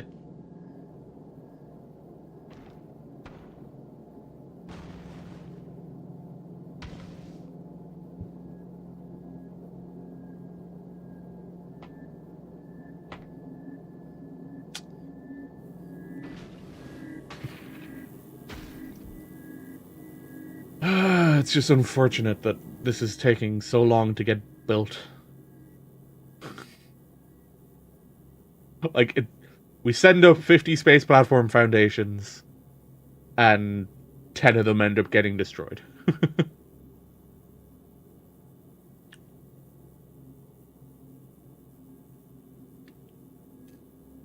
But at least we have a bunch of repair packs, so as long as it doesn't get destroyed, it will be repaired. At least. But a lot of them are getting destroyed anyway, so not great. Are we out of walls? No, we're not out of walls yet. I could do with heavier duty walls. Seamless co-op mod for Other Ring? Yeah. Did the guy not discontinue that, no? I thought he wasn't working on it anymore. Or did somebody else pick it up?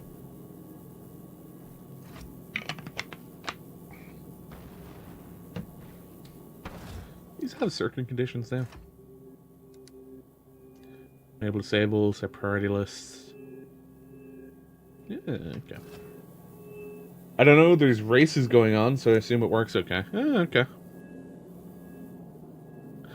Because I know I heard rumblings of the guy wanting to discontinue it and stop working on it, so that's what I was wondering.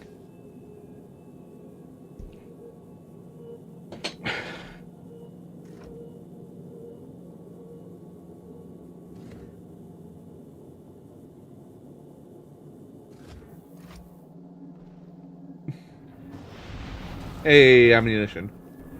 So we can now defend our platform again.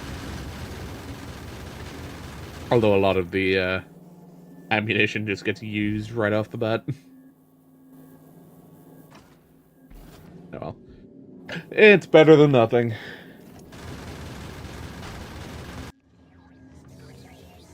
As always, it is just a wait for more space platform components. Hey, there we go. I've already set up the fucking mech armor to be the next build. I don't think I need to do the nuclear reprocessing stuff. How are we looking for yellows back on Nauvis? Oh, we have a decent amount, actually. Nice.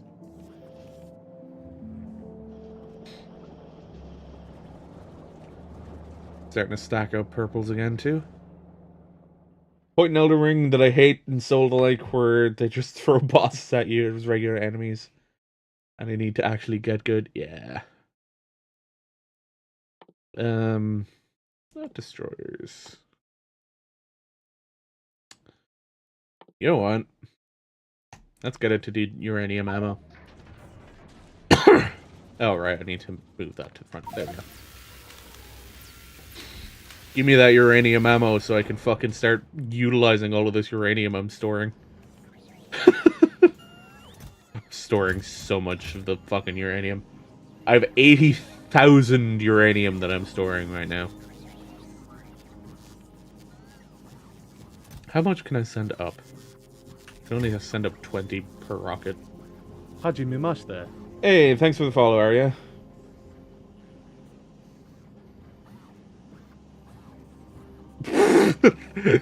They are not human messages.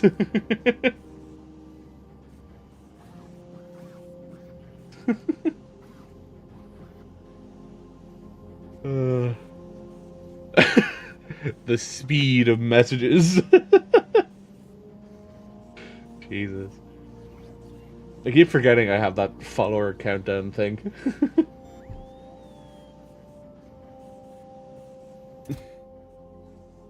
God damn, we have a lot of them too, don't we? Shit. 3K? I don't see it on my list. Looks odd. Also get wrecked, adbot. Yeah.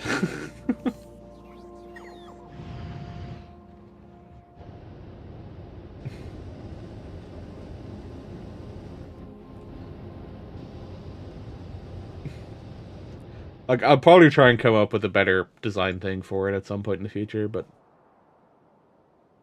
Work on reading the room! I mean, with how quickly that fucking long-ass message popped up, it's like, that's not a human typing. That was too quick. We're almost at 30.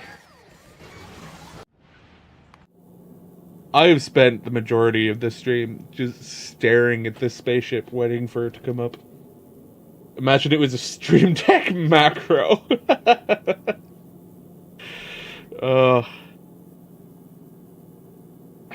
I mean, if they're going out and buying a stream deck, then yeah, they really should be doing commissions. Oh, I can fit more accumulators in, actually. Woo. I found something... Just from looking on Reddit, I found conversations about how if you want to place something, like this is placing normal quality. Like I have Echo copy pastas saved up for the Dead Springs.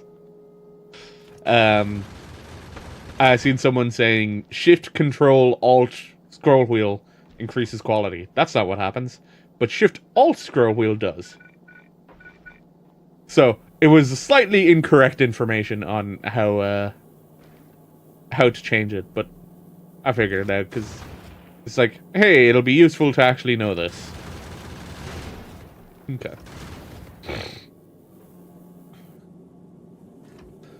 I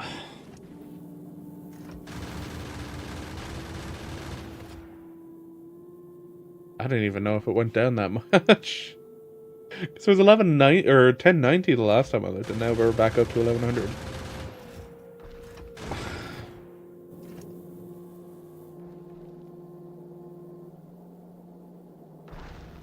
It's not like I can send up iron ingots either, or iron plates rather. Because even if I send up iron plates, it just means that the planet's gonna have less fucking steel to work with. And when it has less steel to work with, it means that it's not producing. It's not producing platform components. Oh god, we have 38 platform components.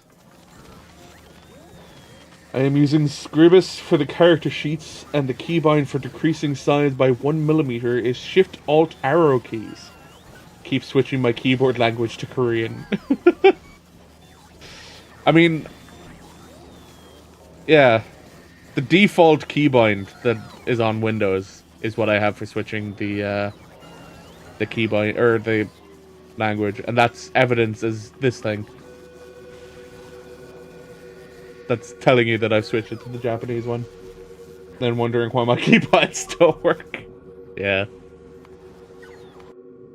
What happens with me at the moment with the combo between the streaming PC and the game PC, because I'm using the same keyboard for both, I literally am just like, which fucking PC is it connected to?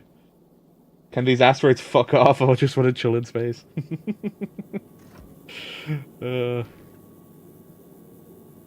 You have a higher chance of getting built in Fulgora's orbit than you do on getting built in Nauvis's orbit, and the main reason for that is this isn't producing spaceships fast enough. Like, I'm not producing enough blue chips. Actually, I am now producing enough blue chips. Fucking... Hello. Enable yourself again.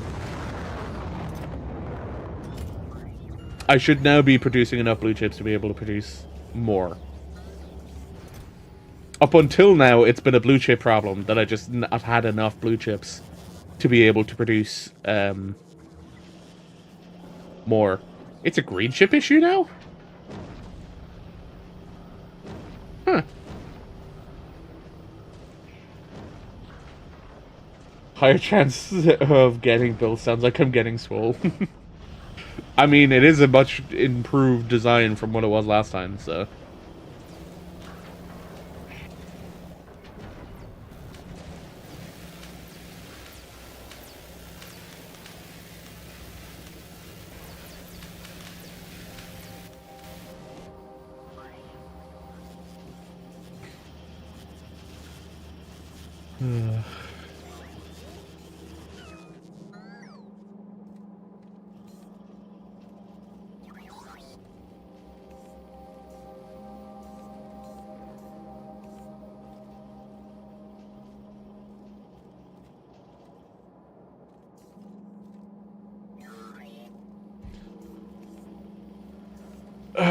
It is a lot of production. Like, there's a fair amount that can be produced here, right? And the fact now that I'm actually getting a decent amount of blue chips, I'll be able to send out more rockets. But if you look at the MTG card, Jacked Rabbit, that's Sword of Steroids. The main issue with Nauvis is the blue chip production. Whereas here, on Fulgora, each of these is prepped with 2 rockets ready to go. The issue here is steel. And once I start getting enough steel, then it's not going to be really an issue, right?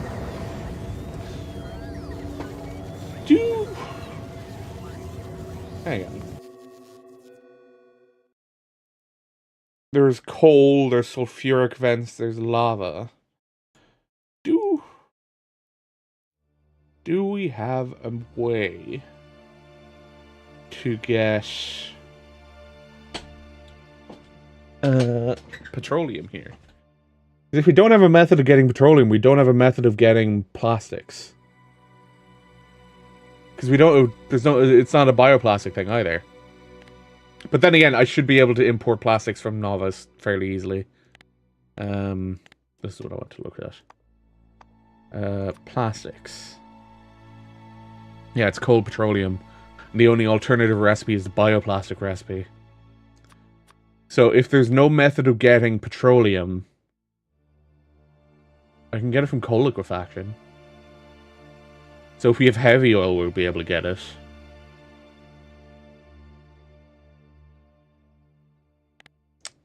Yeah. But we need heavy oil. I don't think there's heavy oil there either. There's not... As far as I know, there's not an oil thing.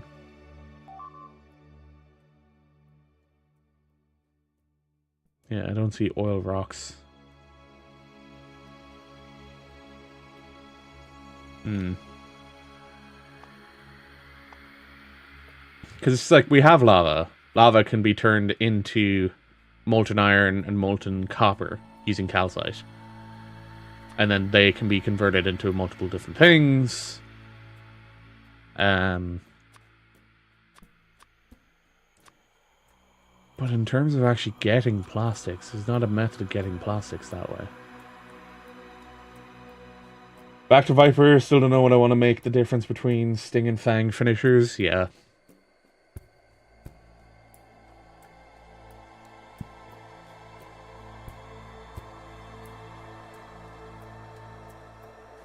How does combat resolve in the tabletop RPG?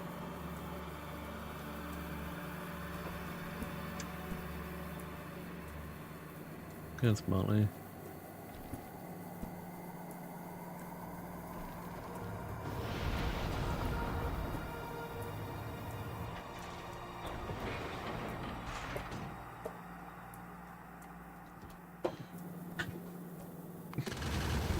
Players first, order chosen at the beginning of combat, then enemies. So there's no initiative?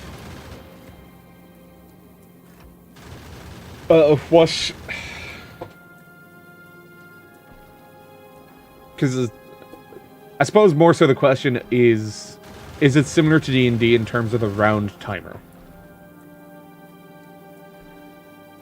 Like, is a round of combat 6 seconds? Is a round of combat... Yeah, that thing.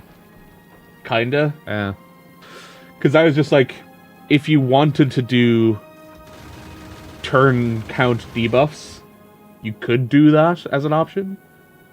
But, like, I don't know how much you want to be tracking all of that shit. I don't think it specifies, but what else would it be? Yeah. Like, I don't even remember how the Black Mage is done. Sorry, Torgal. I'm not going to be able to get that out, never mind. It's too much shit on it. Yeah, the game doesn't have that in the starter set? Ah, okay.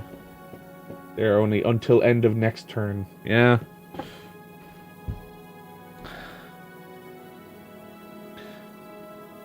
Because it wouldn't make sense if you wanted to do a debuff with Viper, or you wanted to do a dot with Viper, it wouldn't make sense for it to be a concentration loss is what you lose it by.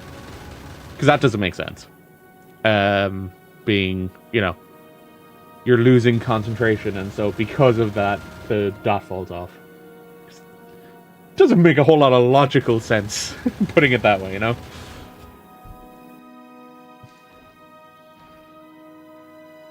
It's also the thing with the two buffs. Don't want it to be permanent, but also don't want it to be for a round. Yeah. What was it you were saying earlier? You sent it, I think you sent it to me in Discord, actually.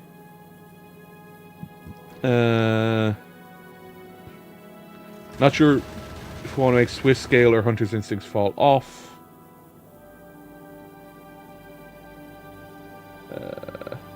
Swift Scale probably makes it easier to hit. Hunter's Instinct increases damage. Yeah. I'd say that makes sense. Because with a Hunter's Instinct, you're better aware of a spot that will cause damage. To put it that way, you know? It's like, you're better able to target something to do increased damage. You are better at targeting. Yeah.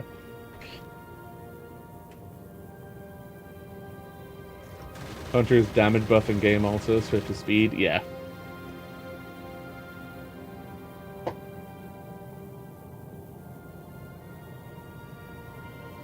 I don't know how else to represent speed.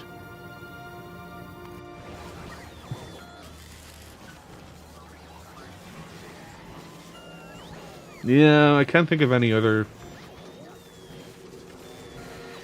It's not.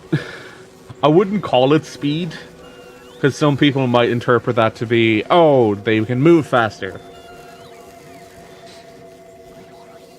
Whereas it's attack delay. But because it's on a strict turn system, even though 14 itself is not, it's difficult to parse out what that would actually be in a tabletop.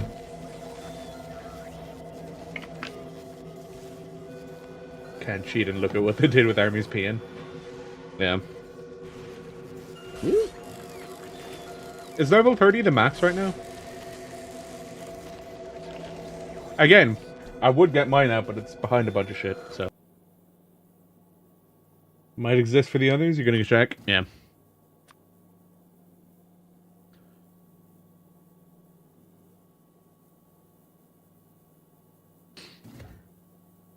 Oh shit, I'm only storing 50 walls, haven't I?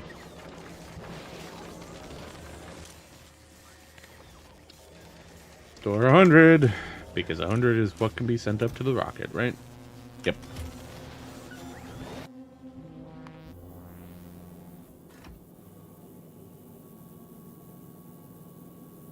But, GeForce Overlay, why? Why do you keep popping up like this? I do not understand.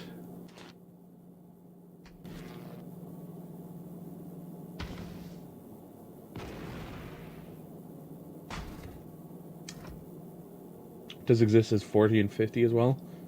Just downloaded 30 only for the combined level 30 sheet I sent to the players. Fair. It's like, it makes... Wait. The starter pack had Warrior, Dragoon, Monk, and Conjurer? Or White Mage? Black Mage and White Mage. Did it have classes or just the jobs? And was level 30 the starting level? Only jobs. Because I'm just thinking about it now. I didn't even think about it before. I was just like, hang on. Starts at 30. That's a bit odd. So, saying that then, you have to make character sheets for 30, 40, and 50. There are leaks for a page from the rulebook that explains why. So it's in the full rulebook, but not in the starter set.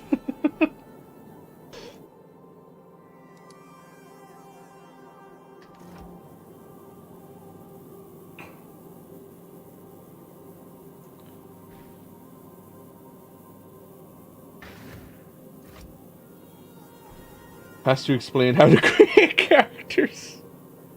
True, I guess the starter set just gives you the characters.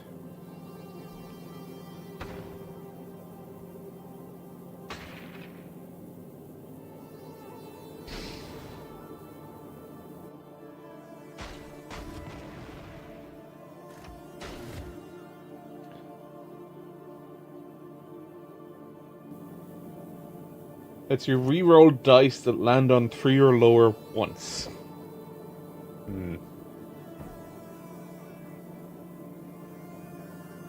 D20 specifically, yeah.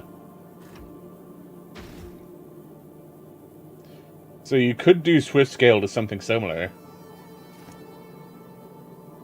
Easier to hit, yeah.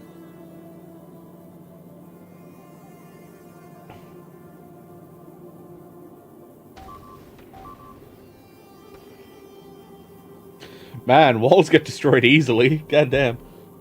Shouldn't be as powerful? No. I don't remember what the difference is actually between Armies Peon and Swift Scale. One use per phase? Ah, yeah, okay. If Armies Peon is only one use per phase, then yeah, it makes sense.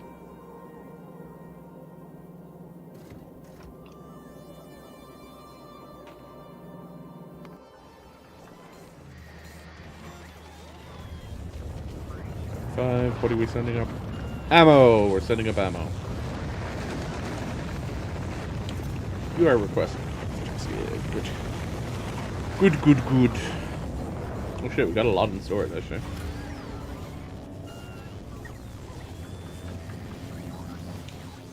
I'm gonna put a quote in here from the Bard. Oh no.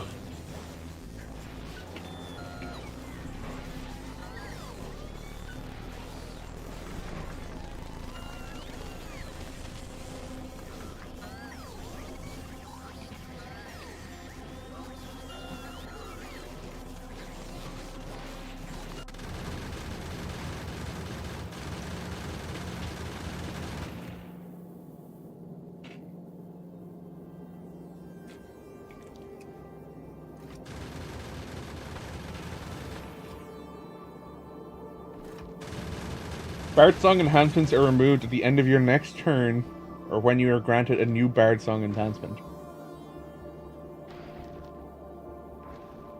Okay.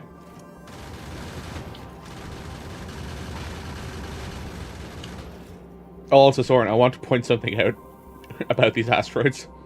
These are medium asteroids. Medium. There are large asteroids.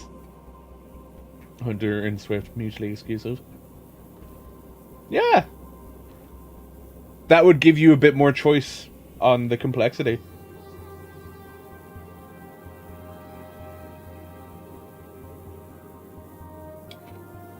Do you want the finisher to be what Hunter and Swift is used on?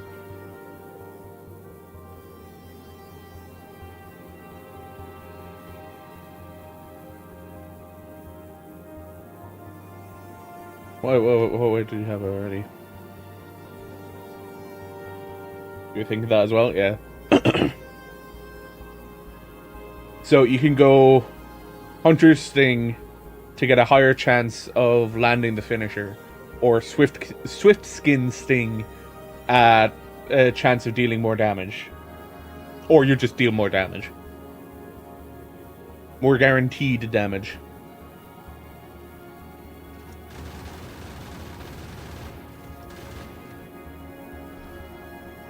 That works.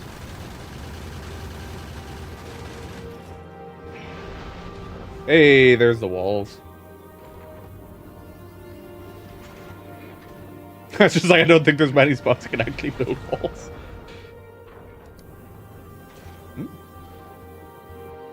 I got delivered there. Oh, I got another 1,000 of the science pack. You lose it when you gain the other? Yeah. Don't want the Viper not having any of the buff when they have to spend a turn using a ranged attack.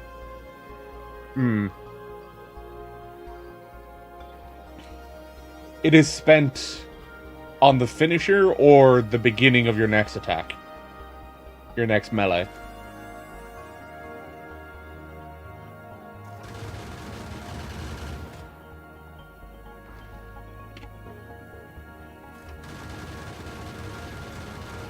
Oh, okay. Yeah. I thought you were going to do it as a buff you gain and then spend on the next action you want to use it on.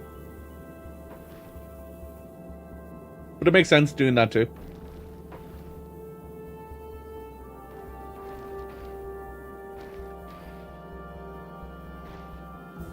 Oh, it's because there's a hole in the floor. Yeah.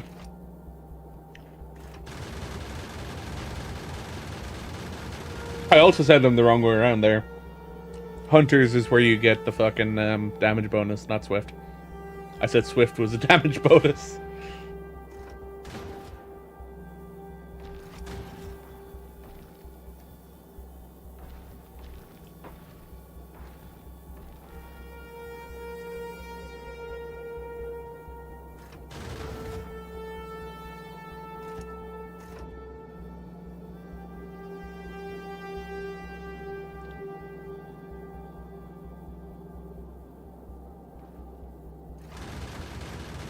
Two D20 or a D20 plus 4.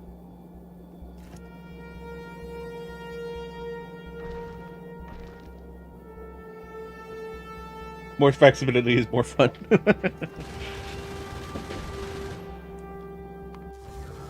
Can indeed be more fun.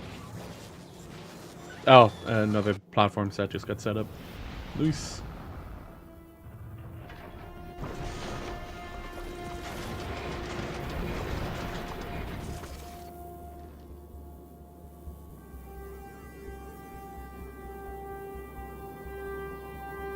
Because they actually will do different things? Yeah.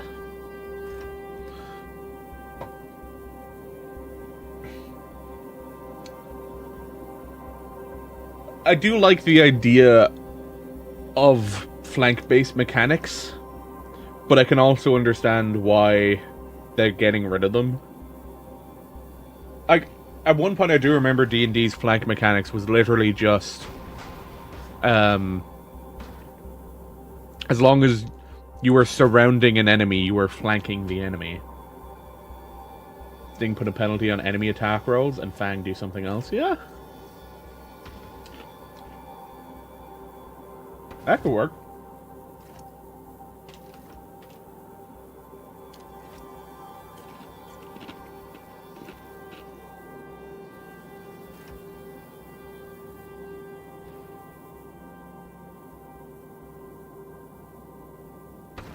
They also condense stuff to single actions, yeah.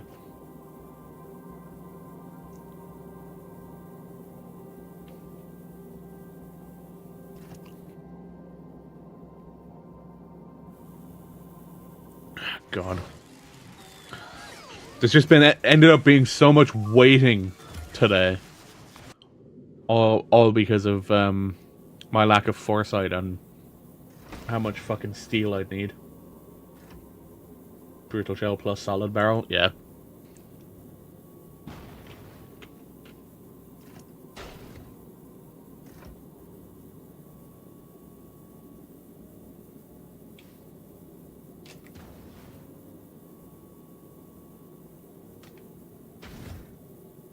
Cartridge and barrier.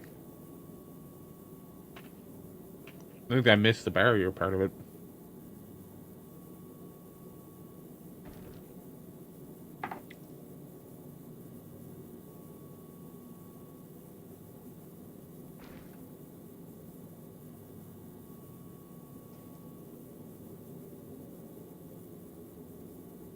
Oh, and a barrier of 2 HP. No, I see it now.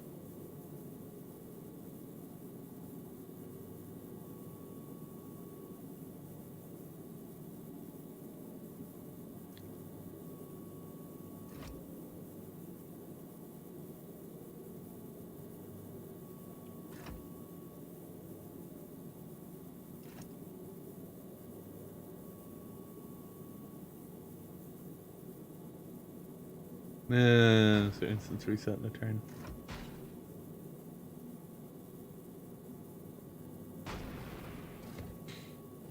So, is there no elements that warrior gains HP at its combo? Yeah.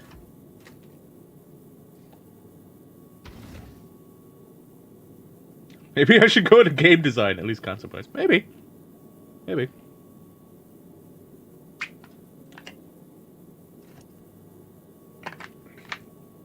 There can be a lot of fun in doing all of the sort of design stuff.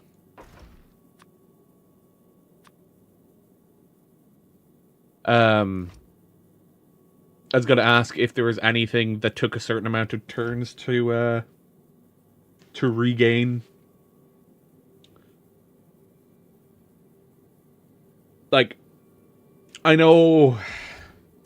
Bad fucking example, but I know the whole thing with Warlocks was a lot of their stuff they regained on short rest, and then some of it was regained on long rest. But that's not in turns.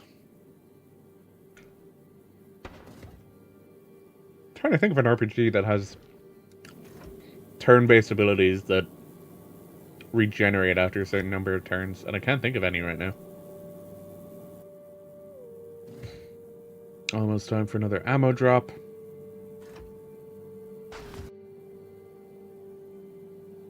What's Bonnie doing?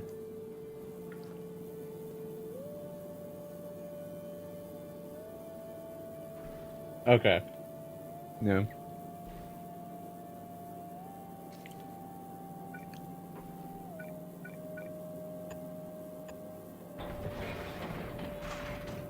Generally no in the starter set. You're struggling with Burst Strike, yeah. Because it is a little bit more difficult when you're limited like that.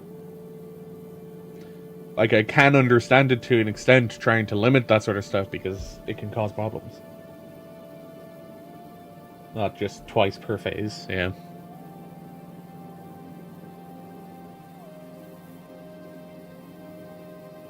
No reason to use it against the combo. Yeah. It's just like trying to find the balance. Had to make it double down.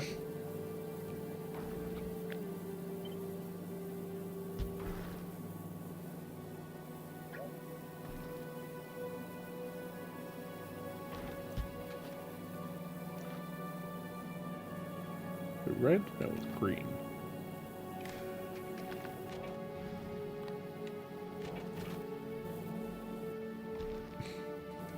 It's like, I know this one will be built. This one will not be destroyed. So, don't need to worry about that aspect of this one.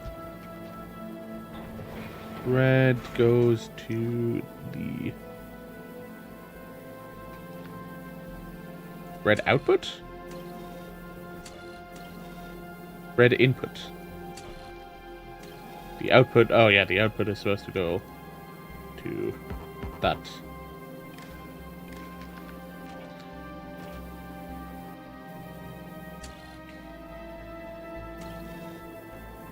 Thinking of maybe taking the liberty of pulling ready to blast to level 30. Ultimately decided against it, yeah. It can be tough to figure out what way you want everything to connect up. Red to red. Green to green. Then red. There. So filters. Set filters.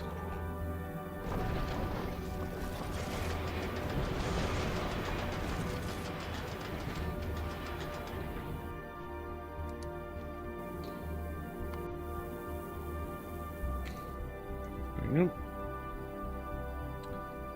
That's brought up more ammo. That's good. As long as it keeps sending up ammo, we shouldn't have to deal with as many platform issues. The idea you can use No Mercy with the double burst strike for more damage if you think you have the time to build up the cartridges over the 2 turns. Yeah.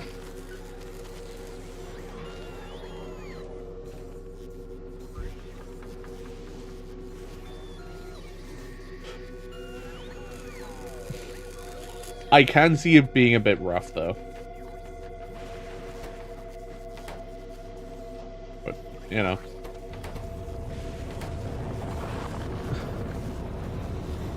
There'll always be little bits of struggle for everything. Not everything works out beautifully.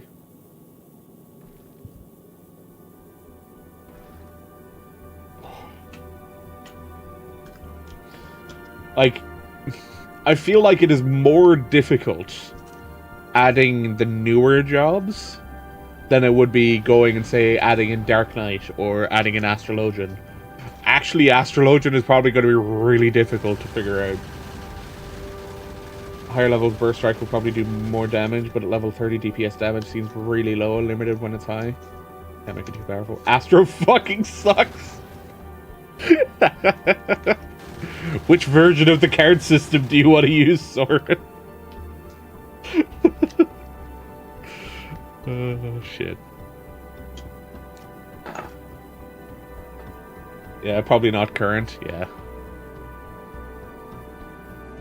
Like, I enjoyed how complex the Stormblood Astro card system was. Just each card once per phase, yeah.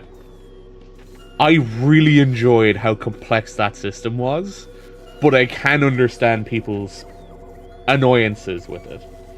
Not gonna make Astro yet, but as it's gonna be in the rulebook. Ah, okay.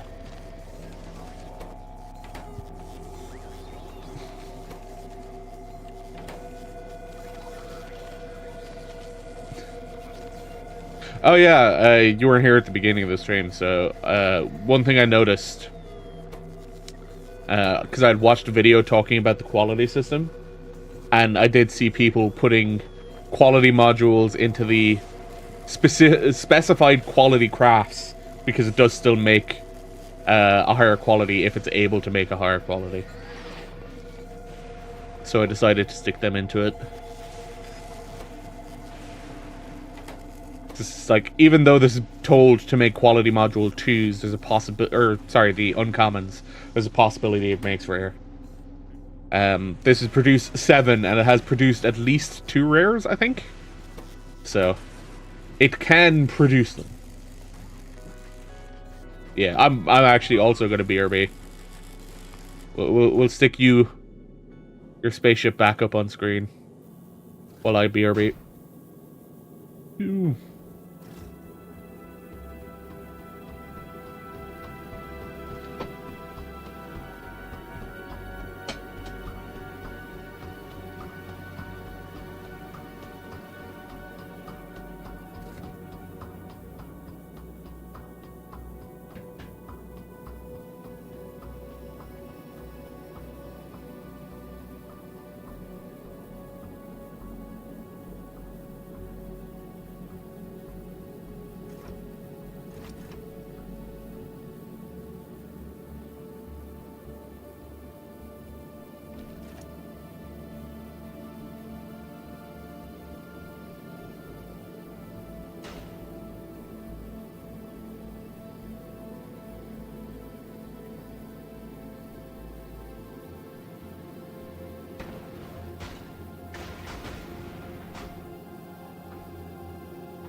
I am back.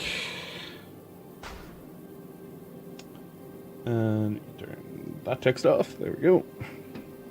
Ah, fuck. Fuck off, rocks. Nobody likes you. Ah, shit, we're gonna need 28 on planet.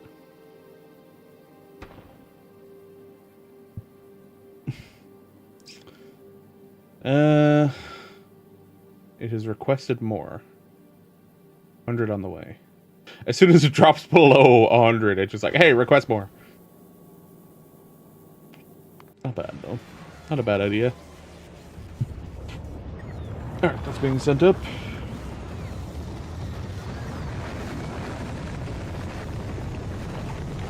Like, this spaceship can literally not go anywhere because I stripped it of everything. It's like, I needed to be repurposed or reconstructed before I can do anything more with it.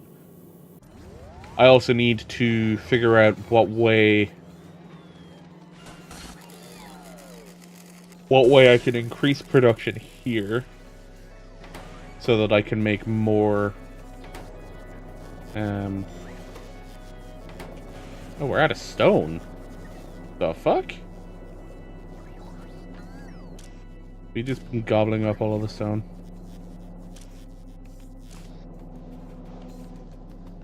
Huh? Oh, we're full on red chips.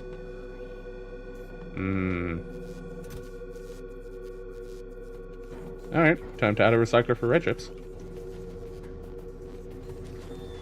That would definitely slow down production. Okay. So, recycling red chips.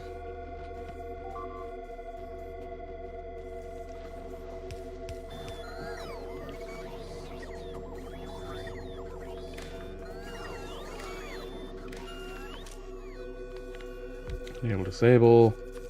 Red chips. More than 4K.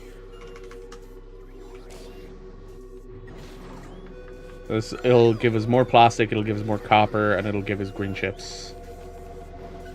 Oh, you're right, we wanted this to be active provider. It'll always empty it out.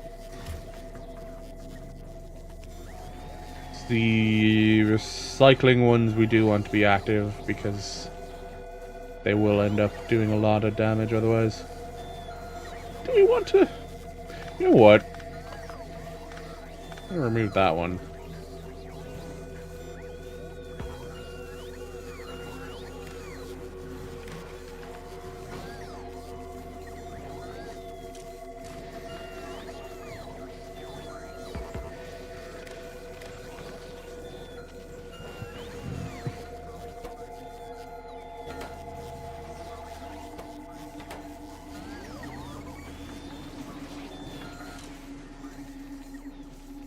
Oh, this one isn't even being fucking disabled or not.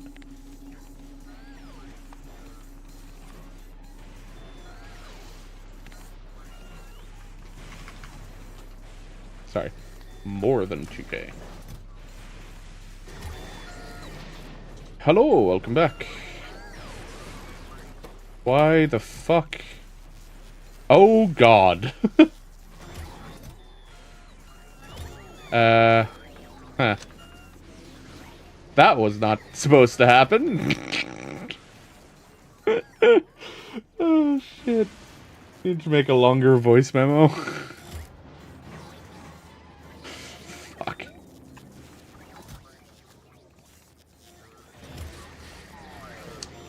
Well, connecting it to that broke everything. Great.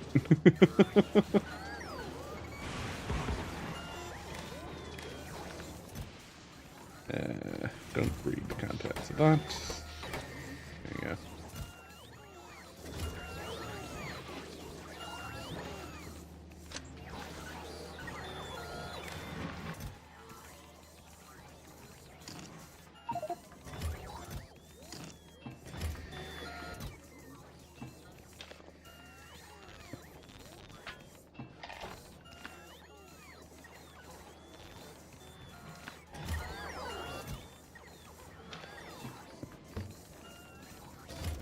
There we go.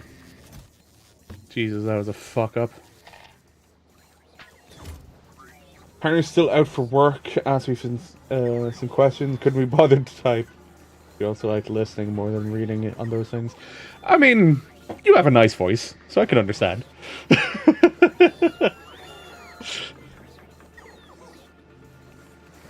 Laugh every time when the message takes so long. And hey, I can also understand it from the perspective of someone who did something similar. There were a lot of times where it's like, I can respond to this with a message, but at the same time I know they like getting voice messages, so I can also just respond with a voice message instead. You had years of vocal training. Ever thought of being a voice actor, Soren?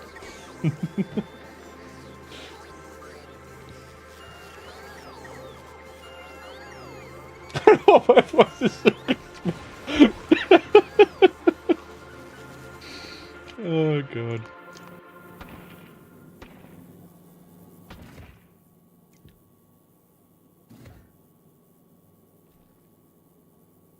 But I don't think I would last in the industry. Yeah, probably not. Tis a bitch to work in, as far as I've heard, anyway. Hey, 69. Oh, there's just so much waiting today. Really not good stream content. The only part of the stream that's good is the fucking banter we got going.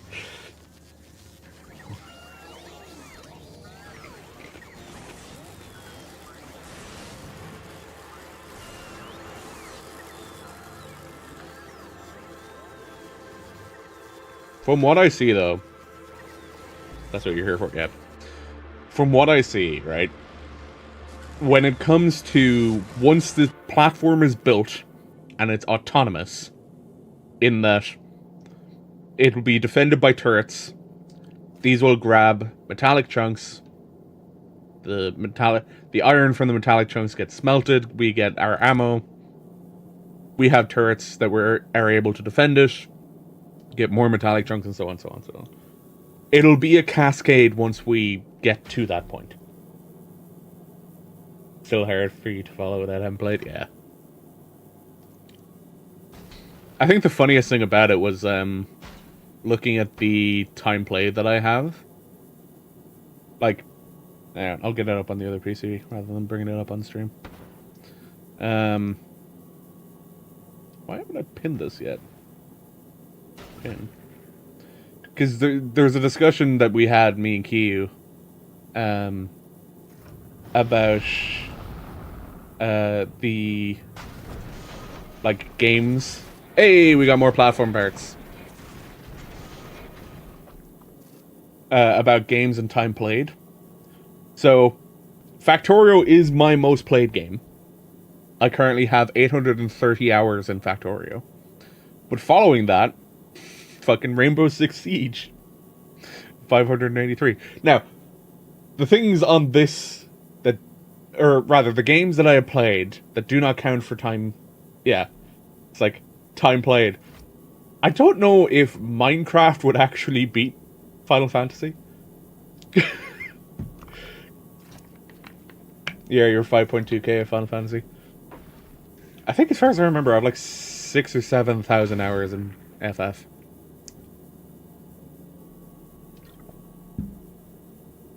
But it's just like, I don't know if Minecraft would beat that. So I don't know if I played enough Minecraft for that to outclass it. I'm still surprised that I played 240 hours of Monster Hunter World on PC. 128 hours of Skyrim. I think the funniest thing about the 128 hours of Skyrim, that's all modded. The only reason I bought Skyrim on PC was because I was going to mod it. That was it. Because I'd already played it on, fuck, was it the Xbox 360? 145 hours in Ori. It's gotta be in the 98th percentile. Ammo! Defense.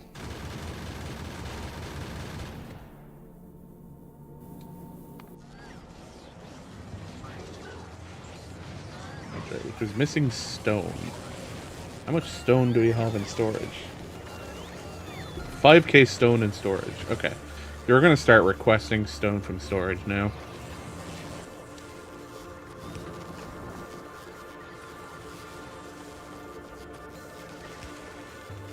God damn it. It placed it right as I clicked. Most people probably play once about 12 hours, if even, and then never touch it again, or at least not for years. Yeah. How many hours do I have in Tunic now, actually? I was 16 and a half hours in Tunic. Oh, right. I think you left stream before I showed it the last day. Under random players having 1,000 hours, yeah. And, like, people who do speedruns as well would have a massive amount of hours.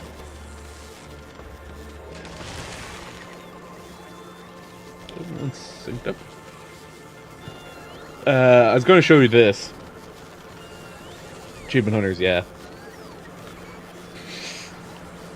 So, this drawing, which is slightly being covered by your messages, is what I figured out as being the door that I kept fucking calling it. And then, after I finished, I was just like, kind of looks like Mario. No, really fucked up Mario. Mario's Squidward. Mario and Squidward's nose. But yeah, that was what I figured out. It was Dancing Dino. Fair. I've not looked at Trunic yet though. So I've not actually looked to see or get more details on the language creation. Or how to understand the language even.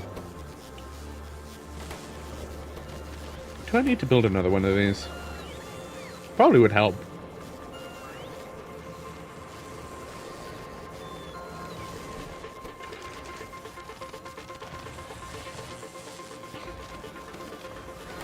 This produces 6 a second. That uses 2. That uses 5. So that's why it's struggling. That produces 0.3. That uses 0.2. Yeah, okay. We can't make another superconductor. And we're out of ammo again.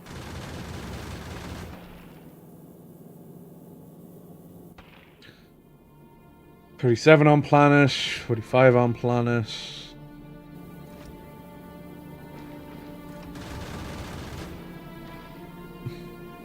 Yeah, I brought that up at the end of the stream on Monday, but I think you had left at that point, so it's really hard to crack. Did it offline, so playtime doesn't really reflect it, but I spent a lot of time trying to work out the details. Yeah. I feel like it's not going to be a fast process. It's like, even when I was looking at the logo for Tunic, I was just like, obviously, or at least, I'm saying obviously is the wrong fucking word to use. As far as I could see from just looking at the, like, logo for Tunic and the Trunic written around it, I was just like, okay, so, clearly, half of a hexagon is a symbol indicating a letter, potentially. It's like, I don't know if it's syllabic or if it's letters or what yet, because I've not looked deep enough at it. I have a fair amount of time on Friday. I might look at it on Friday. We'll see. I'm true to myself. I could read it. I looked for a fully translated manual because it was really tedious. Yeah. I can get that. I do like the idea of having a language, though, that's based around hexagons. Because after all, hexagons are the bestigons. Hexagon is the bestagon. That's fun, but I wanted to get the true ending. Yeah.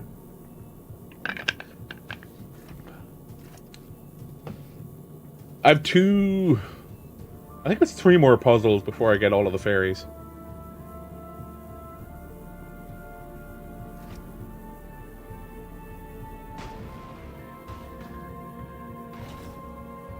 Stop destroying my shit, you asteroid bastards. Hey, you got more platforms on the way up. Now, no, it wasn't required for the true ending, which I think I told you last stream. Yeah. You said that you think I have enough fairies to get the good ending or the true ending. Ah, that's unfortunate. I might do Tunic during the day. I don't know yet. And then do something else at night. We'll see. Like, I've not really made specific plans. It's a non-working Friday for me. Yeah, non-working Friday. Actually, that reminds me. So, non-working Fridays every 2 weeks. The final day that we're working as a company for this Christmas, around before like 5 p.m. Cool. This Christmas, the final Friday we would be working is Friday the 20th of December. And that is a non-working Friday. So, technically, I wouldn't be working the day that would have been our last day. Or my last day at the company until July. So, I just find that really funny. And I mentioned it to them when I had figured out the dates and everything that I was actually going. I was just like, hey, look, the last day that we would have gone and had like our Christmas party, essentially, I'm not going to be here because it's a non-working Friday, which also means one of our other co-workers isn't going to be there, and another co-worker still isn't going to be there because that co-worker only works Monday, Tuesday, and Wednesday. So I mentioned it to them, being like, we can't really do it on Friday, so we need to figure out what day we're going to do it. And they're just like, all right, yeah, we have to look at this and we have to figure out what day we can do it. Am I making solar panels here? I think I am. I'm not.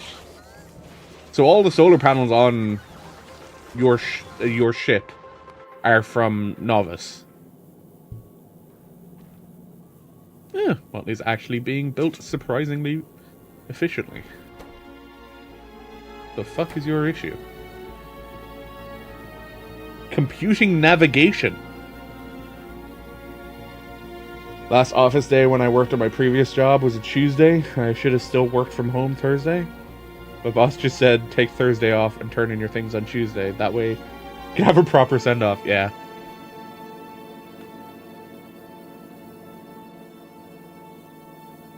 The fuck does computing navigation mean? What?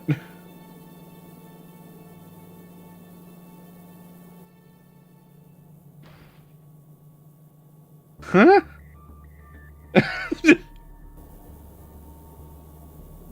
Okay, hang on. I need to look this shit up. Had to come to the office on Friday to give back the laptop and stuff. Yeah. I suppose that's one of the handy things. Asteroid collector. Computing navigation.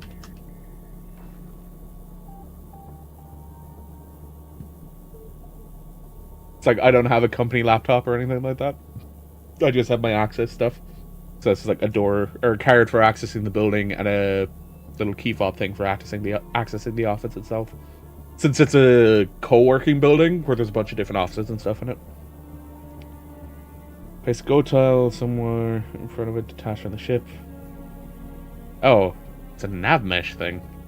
Interesting.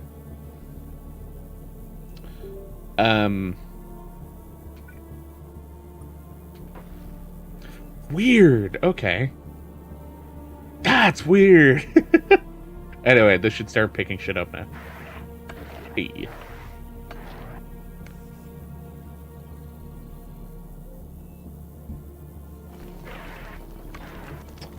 Honest as I am, I brought literally everything I got, and they told me I could keep the mouse, keyboard, and the USB hub. Nice. Yeah. It's like, because everything I'm... Like, the main customer we work with is a very specific customer. I can't mention anything about it because I'm under an NDA for it. So it's all security and NDA shit. So I don't have anything related to that customer that I own.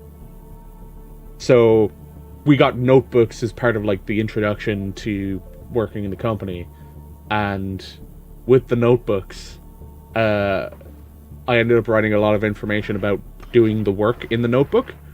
And so because of that, the notebook cannot be removed from the office. So the notebook is just sitting at the desk, and it's going to stay at the desk. USB-C to internet. Didn't even mention it, so I guess it's fine. Yeah. I mean, they probably only mentioned what you brought to the building, and they're just like, yeah, you don't need to give us these things. think I need to connect... No, red to this. And set filters.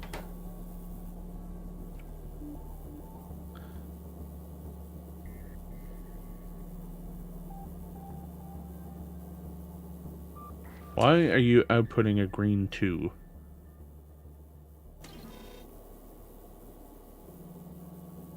Oh, because it's too carbonic there, I see. They had a list of what they needed back and cross it off. Fair.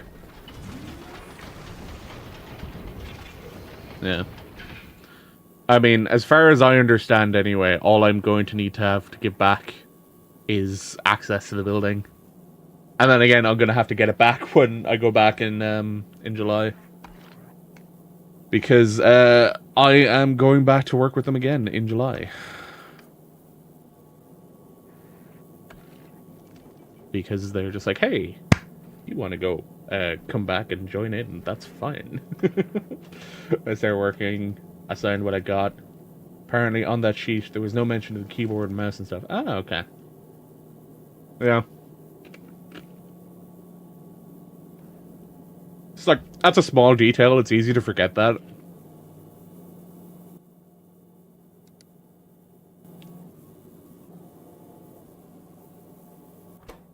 Alright, I need to connect.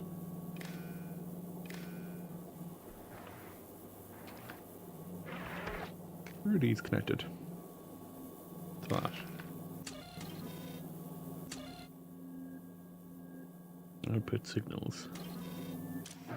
Set filters. There we go. It was also within the first hour on my very first day, and I was really nervous. Yeah.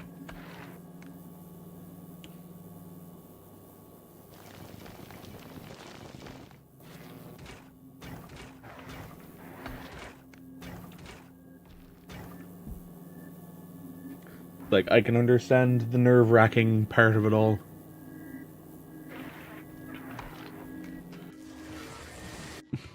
How are you doing?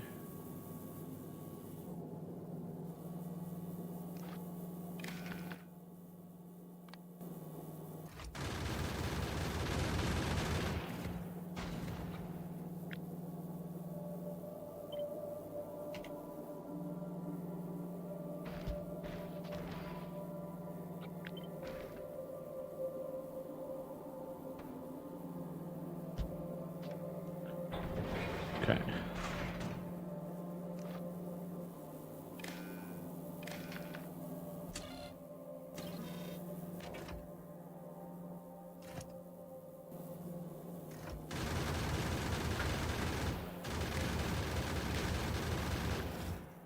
Set filters. They're set for set filters already. Green connects to the belt. Here. Also connects to that. Red connects to that. There we go. This is read, hold all belts. Cool. Right. We're sub 1,000 platform bits. And again, we have 69 fucking things. What are you sending down, Iron?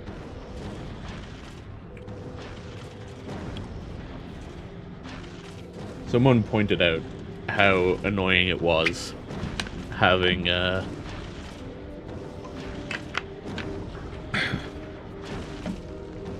having so many of these cargo pods getting launched from the space platform. I just kind of find it funny.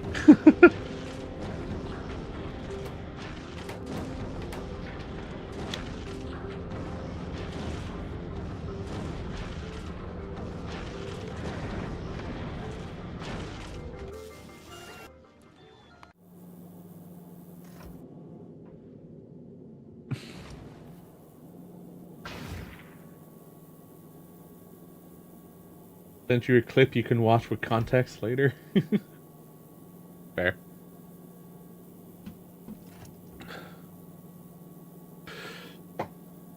Ugh. It's really messed up.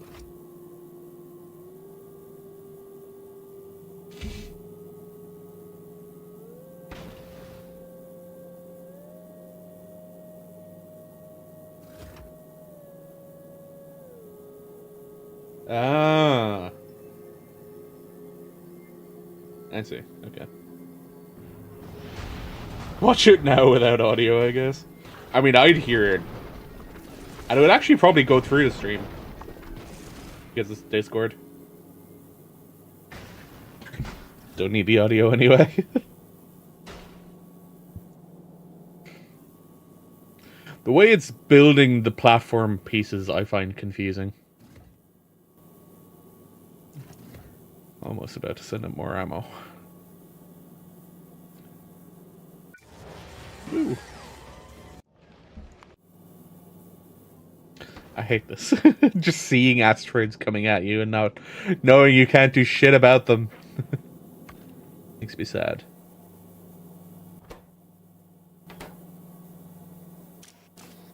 Oop, bye. Why the fuck are you getting thrown out? What?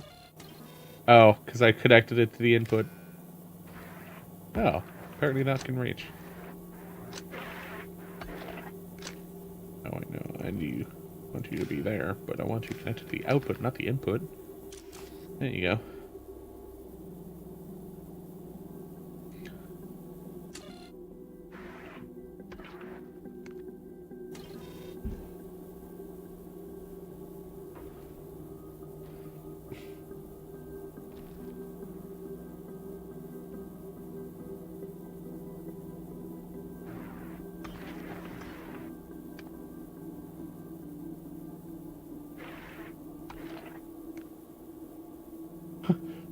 What the fuck did he even get killed by?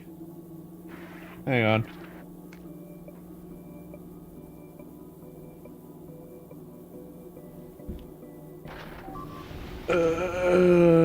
This one. What the fuck just got flipped? Alright, I was looking at Motley, not fucking Soren. Let's see. Hey, here's ammo. Defend the bits of platform that you have. It's randomized. There's an enemy that lobs bombs at the top of the cliff. Oh, poor bastard.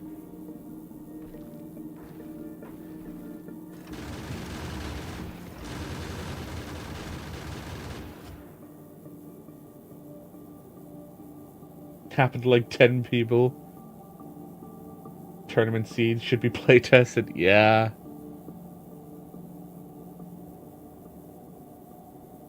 From 2 days ago, I see.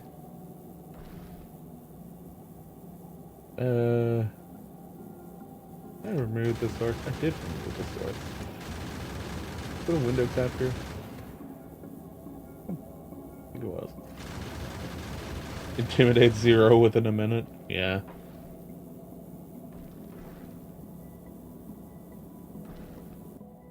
Whoa! I forgot that I'm not on the right thing. Can you do trains in space?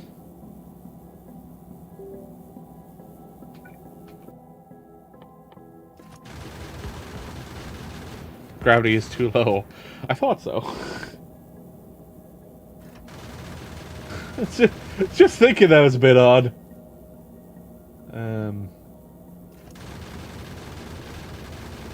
Yes. Yeah.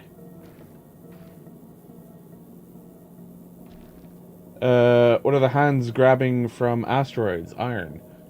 So there's different things that they can grab. So they're grabbing asteroid chunks. Turn that off since I'm not currently watching it. They grab asteroid chunks. So, don't have the keyboard and the right thing. The asteroid chunks are metallic, carbonic, and oxide asteroid chunks, and then they are thrown into these crushers. So these crushers, they have recipes where they'll take different asteroid chunks and then convert them into resources with the chance to get the asteroid chunk back. So this one will generate carbon. This one using the oxide will generate ice and the oxide chunk. This metallic one generates iron ore. So the idea with this is to craft the thruster fuel. You need to use carbon. I was going to say carbonic asteroids. You need to use carbon. To craft the oxidizer, you need to use iron. To get the water, you need to use ice. So all 3 asteroid chunks are getting used in the process of creating fuel. However, if you're talking about defending your space platform, the only asteroid chunk that matters is the metallic asteroid chunk. So I'm limiting these top 2 arms to only grab the metallic chunks, so that we don't have a bunch of contamination up on top of here on what's actually being grabbed. So back on this platform, considering it's more built, it's grabbing whatever chunks it can, which, you know, slowly will get to the point of having too many. So right now, we have as many metallic asteroid chunks as I want to store on the belt, which is 20. So now whenever we get more metallic asteroid chunks, it's going to start throwing them off. Same thing with the carbonic. Wait, why did it throw off the carbonic? Oh, it puts out everything. Right, just put out anything instead. That's a mistake.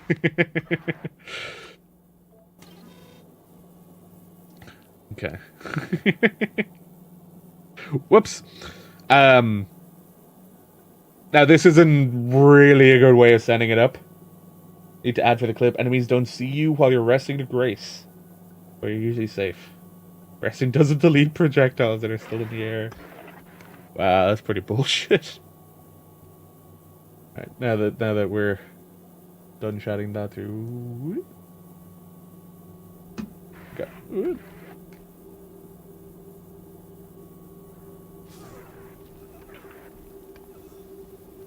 Oh, this was literally just after he started too.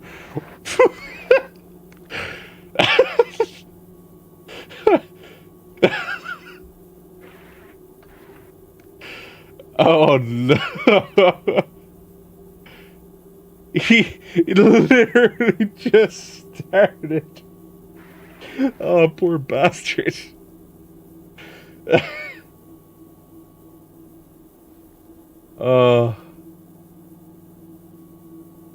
Like, the fact that the tournament seed didn't even get attempted beforehand is kind of bullshit.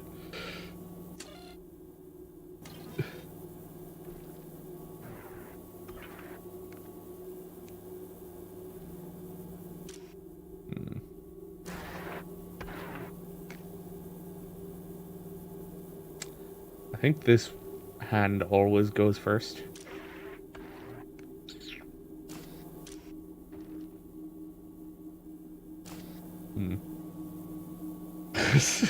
So unlucky, though. The Seed 6 incident. Oh, shit.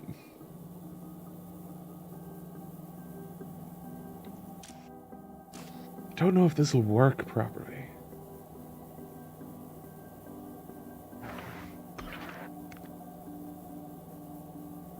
Probably won't.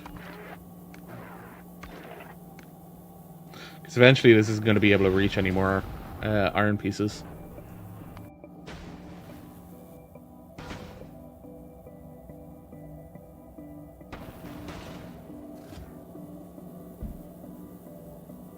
About it that can be translated to sucks to suck. Dude wasn't even a minute into the fucking seed and he died.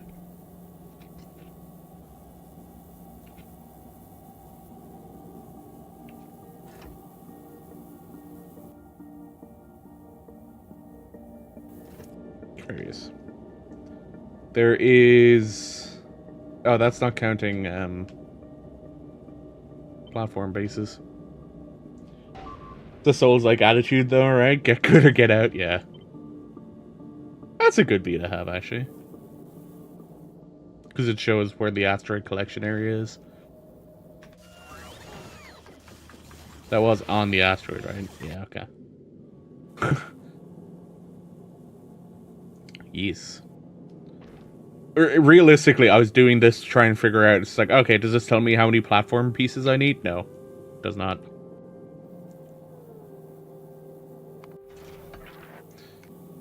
You know, this alternative ship back on Nauvis might actually be built before you are, Soren.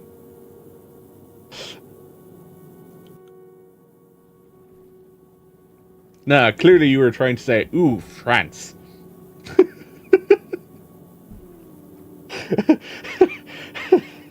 Ooh, France.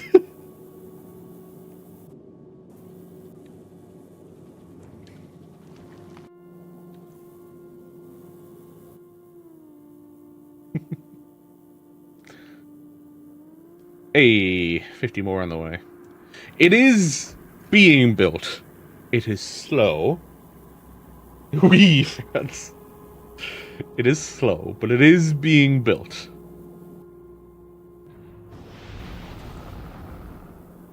Here we go. More platform.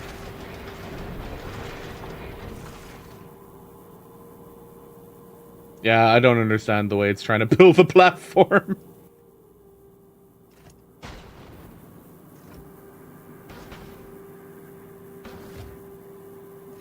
It's using a really weird build order. You know the yip emote? I think?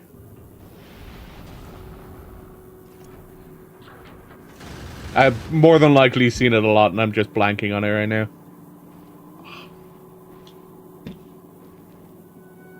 One problem with all of the beanies I've gotten, I think it's putting more pressure on my head with the headset. Because this headset never hurt this much with the glasses on. Just the frog smiling. Yeah? What about it?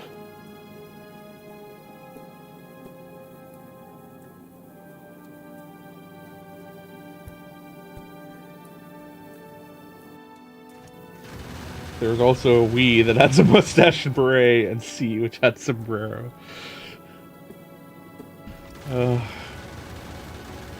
Why does it add a sombrero? It's going for the old Mexican stereotype instead of Spanish.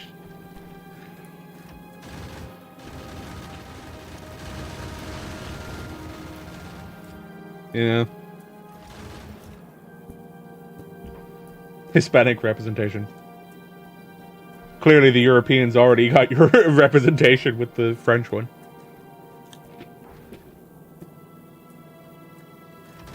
Oui.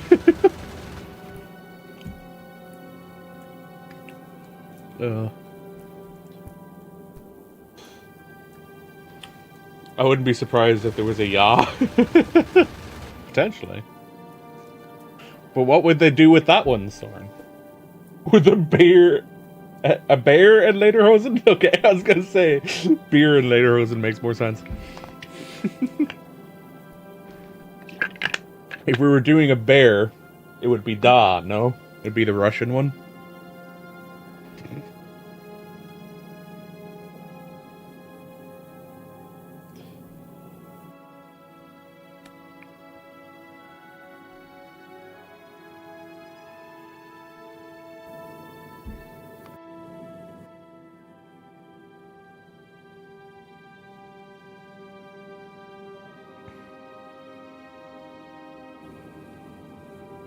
Whoops. Didn't mean to open that.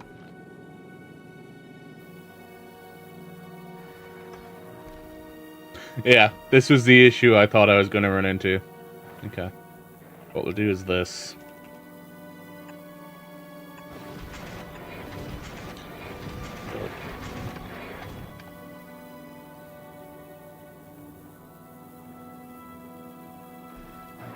Hmm? Why the fuck are you outputting 28? That's not what you should be outputting. I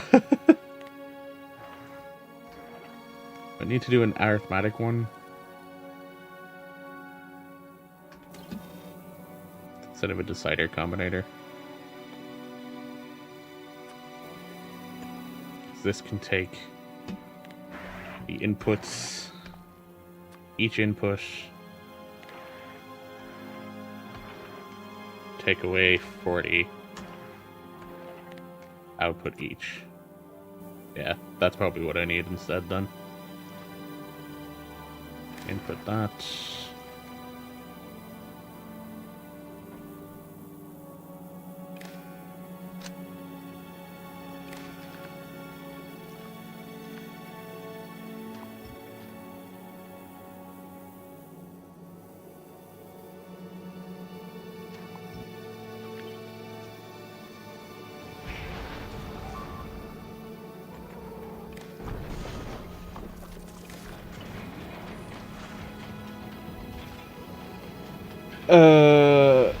CLPs. Why didn't I think I could? Why did I think I could find it just by typing "ja" when millions of something jam emotes exist? The Burrow one became a meme when in a few streamers' chats when they got to Elpis. Chat would see Elpis. Of course, that was chat's reaction. Of course it was. It's the headset. That does not surprise me with the general childishness that is Twitch chat.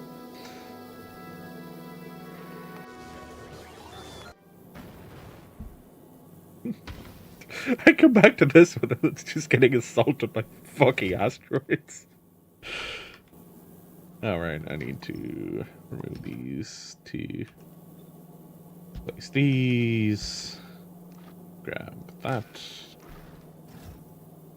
That. And that.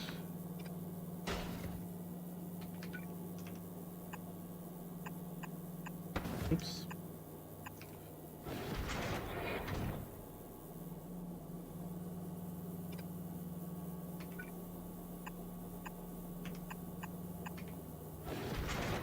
So yeah does not exist. Da does though. It has one of those felt hats. I don't know what they're called. Oh, the felt cap with like the ear flaps and everything.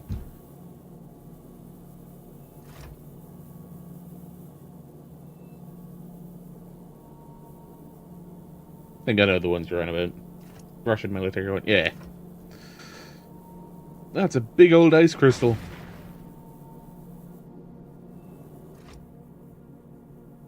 How are we doing on platforms? 31.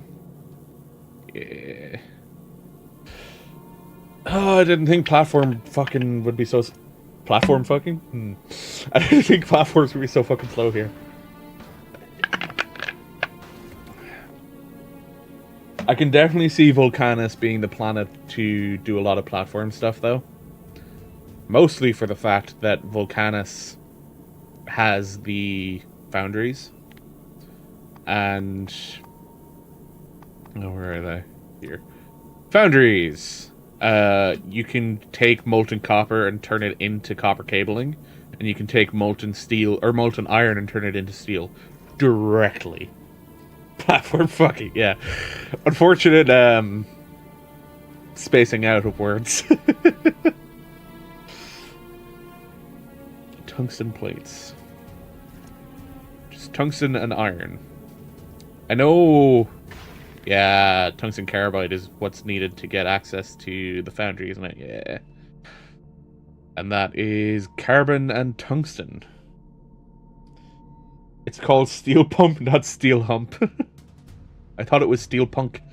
Coal and sulfuric acid in a chemical plant. Carbon, tungsten, and sulfuric acid in an assembly machine. Okay. You know what I just realized I can research? That might be a bad idea. Stream says intended for certain audiences. Yeah.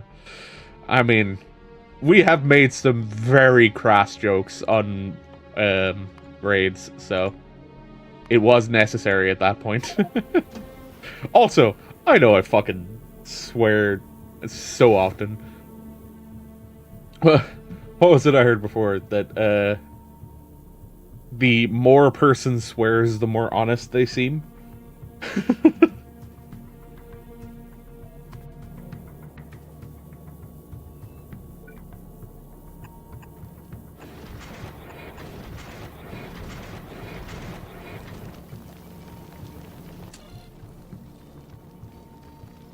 Oh, whoops.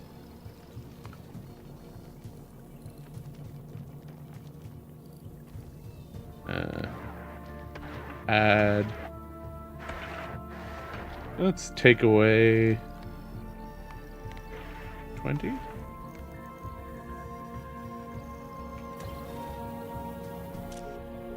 So now if there's more than 20, it should output it. A positive signal. Honesty is great if there's a brain behind it. Yeah. Yeah, I getcha.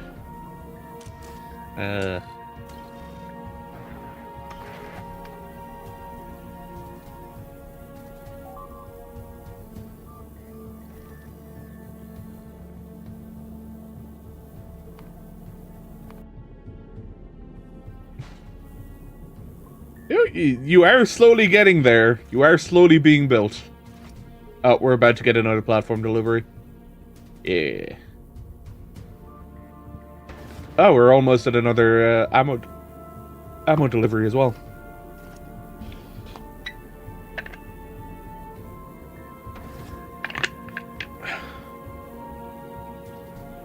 I had this topic of conversation, right, when I was at work yesterday, because it was something I don't normally think about.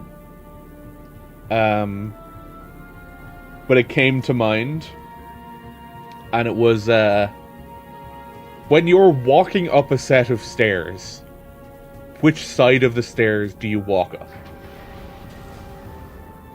And does it matter if the staircase is, say, a multi-floor staircase?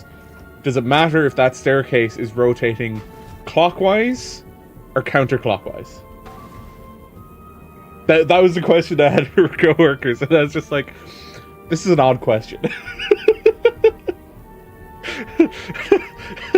It's just like, I know I come up with some fucking batshit questions sometimes, but it was just like, I'm curious about the response to this.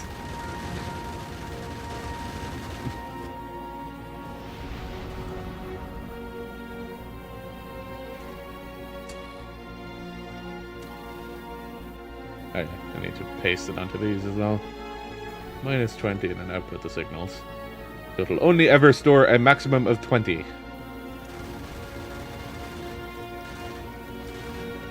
Actually, what I can do is I can connect this to this. And put a M for maximum. M would be 40. So M.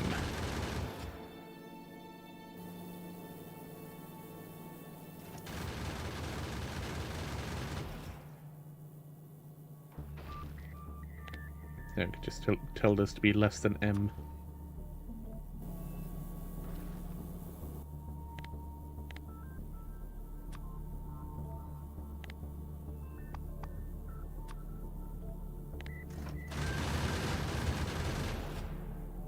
I am blanking on so many words tonight and can't be arsed to Google them. It's a private staircase, like in someone's house, wherever the handrail thing is, if there is one. In public, always right side, just like I would in traffic. Yeah. You see, I assume that that's most people's way of thinking. Always go by what side of the road do you drive on. Right? Like, that was the assumption I made. But apparently it's not correct. Or at least... because some people's response was just, oh, whatever side. Tell you it is not, otherwise I wouldn't run into people so often, yeah.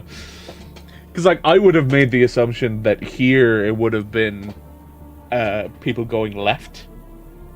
Or always walking up left. But, in the 4 years I've been working in that building, I think I more often than not ended up on the right side of the stairs. Going up. And I think the main reason for it is the fact that those stairs go counterclockwise when you're going up. So as you go up, you're on this side, and then you go over up this way. So counterclockwise rotation going up, which ends up being clockwise going down, but that's beside the point. Nearly everybody sticks to the inner railing. Partner always walks left when there's a bike approaching from behind. And they can pass in between. I just don't understand. She drives, I don't.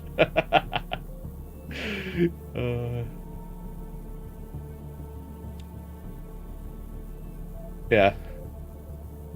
Like, ultimately the reason that I came up with the question is just like, the belt, or not belt, the fucking building And the way that the layout is, it's like, it makes sense for people to use the inner rail because there's less movement and less walking that you need to do to get up the set of stairs. So you go to the inner railing, whatever the inner railing ends up being.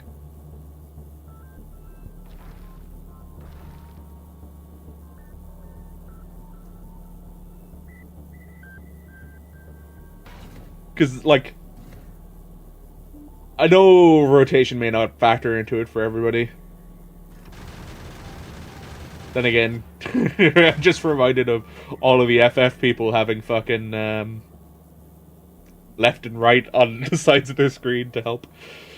Actually hilarious, because I'm pretty sure bikes follow similar laws as cars here. They should. I seen like an old recording of people in, I think it was New York. A cyclist going down the wrong side of the road who ends up running into a pedestrian trying to walk across the road who came out from behind a car. And the pedestrian says to the cyclist, it's like, you're going the wrong way. And the cyclist goes, and you didn't use a crosswalk. And both of them just like, fair, and walked away from each other. Force bikers to illegally pass on the right side.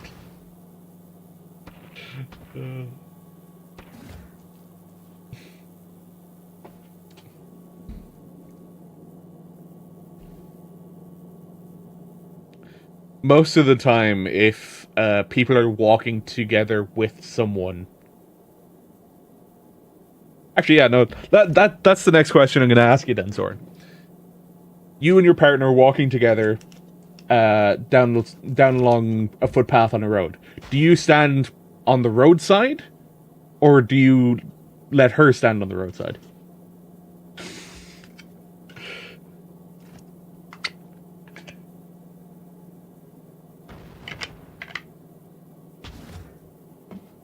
So many explosions.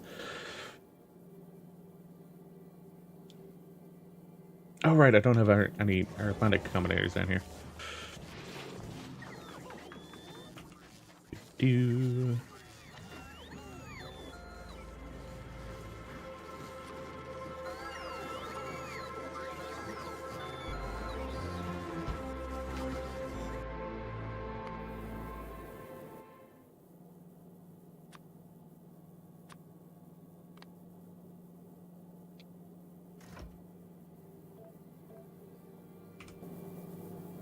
I don't like that way of thinking about it. She just naturally gravitated to my left, so I guess she does. Fair.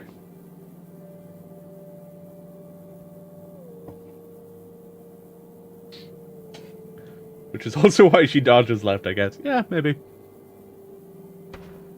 I mean, there doesn't have to be a specific reason. I was just wondering, was there a side that you in particular always ended up going to? She has left drift, I have right drift, even in game.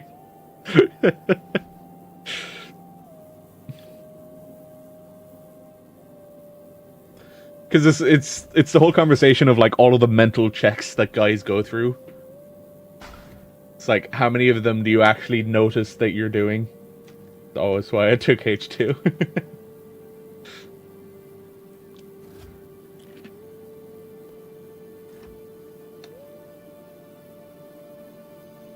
Because of you doing that, I got so used to the idea that H1 was always pure healer and H2 was always the shield healer. I just got so used to that idea.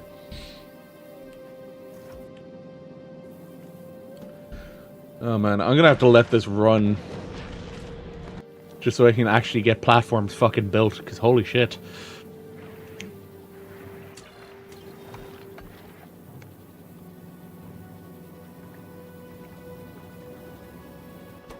What's your issue? Disabled by control behavior.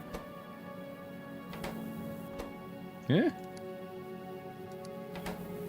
What fucking control behavior is disabling you? What?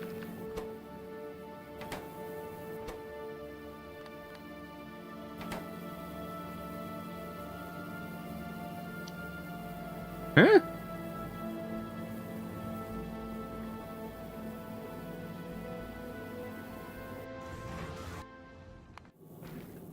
I realized an issue. No, that should be fine. It makes more sense for me to think that as I force pure healers out. Hear about everything and anything, I'm actually still thinking about Vibrant. I think I'm gonna make the finishers just have base damage and the direct hit adds the bonus effect. Otherwise the damage is gonna get crazy, yeah. Okay. So, since Motley already has this.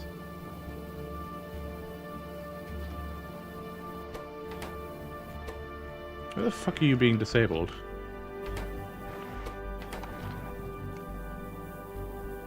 Oh.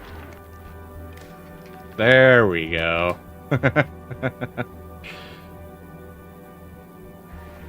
I don't want to not have an attack roll on it. That feels weird, yeah.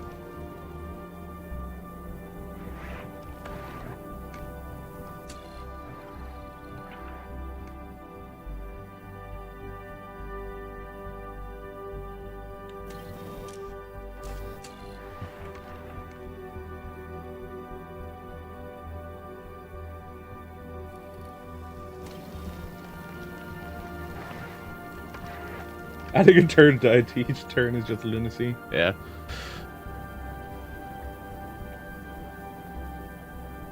I can see that.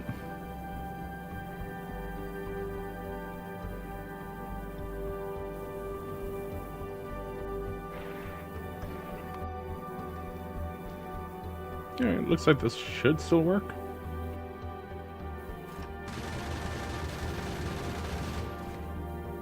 Oh wait, did you get more platform? I think you got more platform. You are slowly getting there, Soren. Very slowly.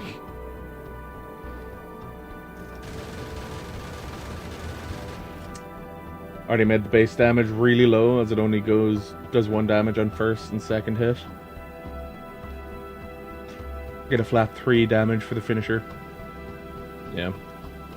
I mean, what's the planned HP of the enemies?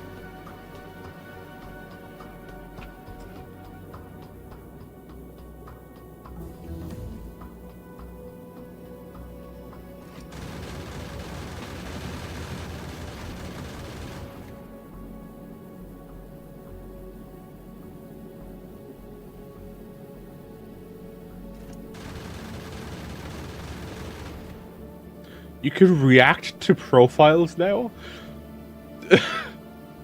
What the fuck? What the fuck, Discord? 1 sec, need to grab the book.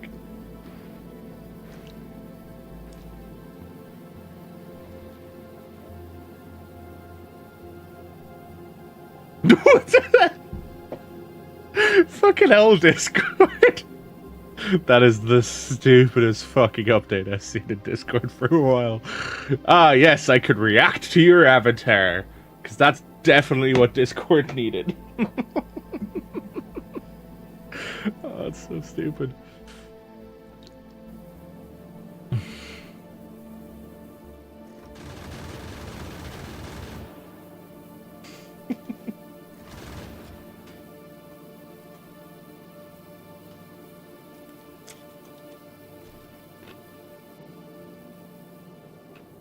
Like, I get the whole thing of complimenting a person's avatar, but Jesus.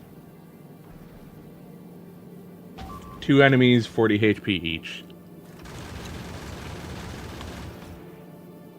And you're talking a party of 4 players in a standard game, right? Party of 4 players. Damage they can put out in a damage phase. If everyone puts out, say, 2 damage in a damage phase. Resources of fight base, every fight can be deadly, yeah.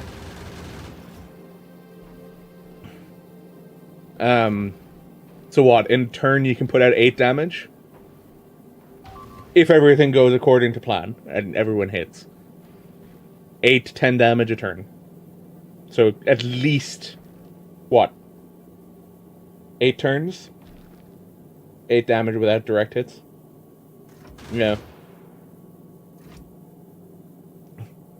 So it's just like, it can be a lot of damage in a turn. 8 guaranteed damage. Well, I mean, as long as you hit, right? Oh, really? Huh. Interesting. I didn't expect that.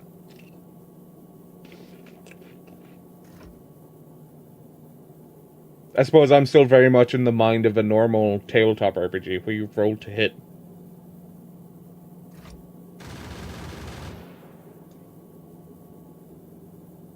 Huh.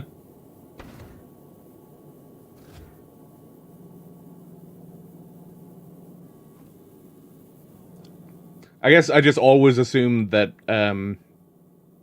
damage systems is going to be involving a roll to hit somehow.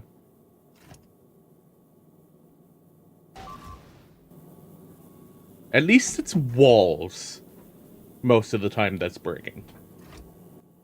Yeah, that's not too bad. It's the whole marker system.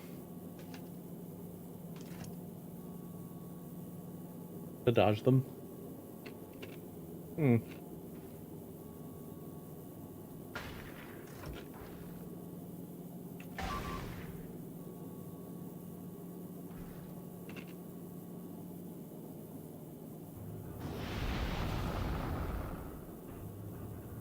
Oh.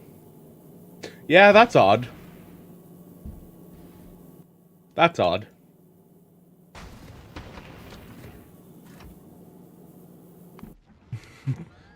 This is the air. I mean, if you think about it in 14 cents, it does work. I loved the logic that someone came up with for why we can see enemies' AoE markers on the floor. Because we have the echo, we can see AoE markers on the floor. Because we perceive just a little bit ahead in time to be able to see where the enemy's gonna hit. I was just like, that's such a bullshit answer. Part people feel the most video gamey about. Yeah. Like, I think... Sorry, I just got very confused about the large line of red chips that exists on this belt. Didn't notice them before. Because there's certain spells in D&D as well that are like a lingering area of damage. So it's just like, in that respect I can understand it, but, you know, if it's... It isn't really a lingering damage, so... This one, there we go. Actually, no. Eh.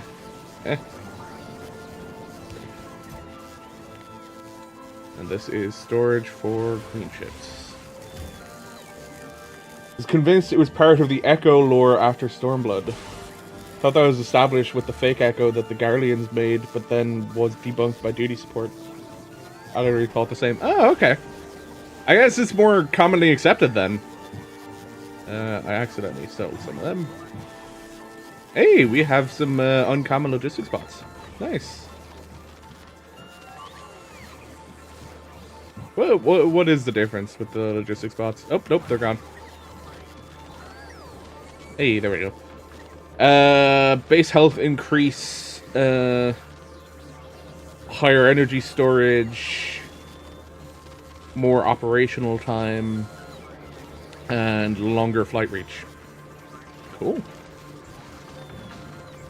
I trashed the theory when the other Scions without the Echo started going into dungeons with his interests. Fair.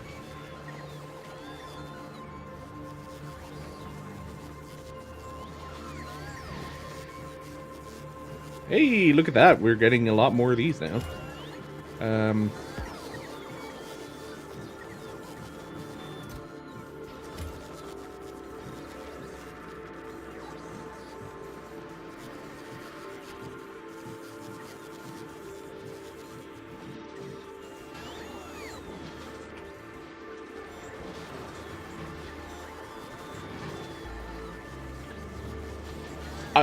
like, I like the idea, but I can also see where it falls flat. Because a lot of the echo that we, as the player, end up seeing is glimpses into the past. Or... No, actually, they're pretty much all just glimpses into the past.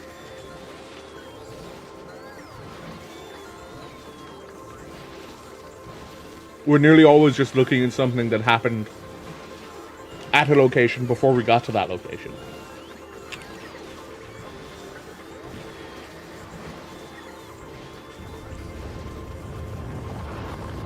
I like the idea of roll to hit too much. Because I know it's not popular, but I like the idea of critical failures. But I like them in the sense of having a funny critical failure. Like the whole thing of an archer trying to take a shot with a bow. They fail, so instead of shooting the arrow, they let go of the wrong hand.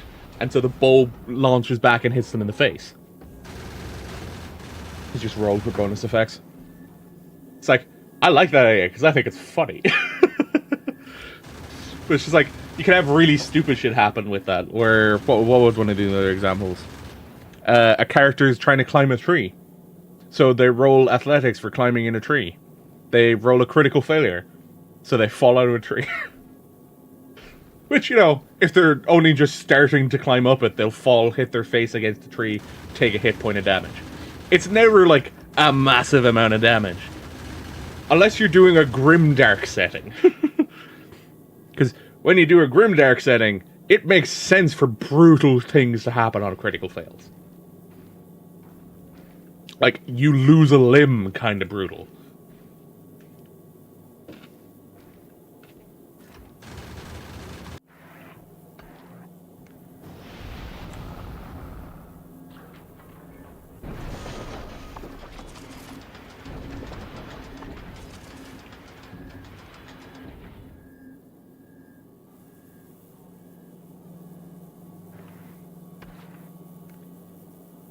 Yeah. It is, like, an interesting idea, doing critical fail stuff, but I can understand people's grievances with it as well.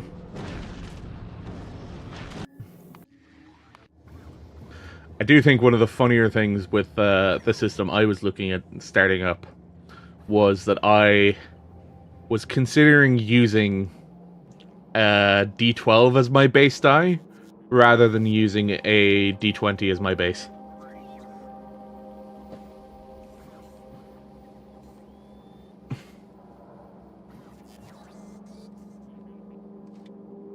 Which I think would just end up confusing a lot of people. It's like, oh god, I need to learn a completely different base set.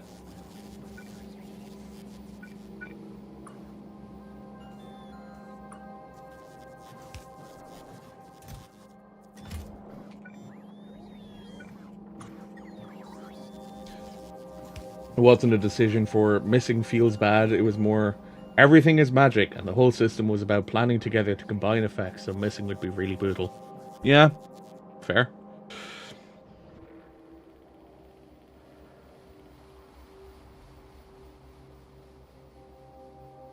I suppose at that point then, it kind of depends on how you're doing the magic system, and what you want to get out of the magic system.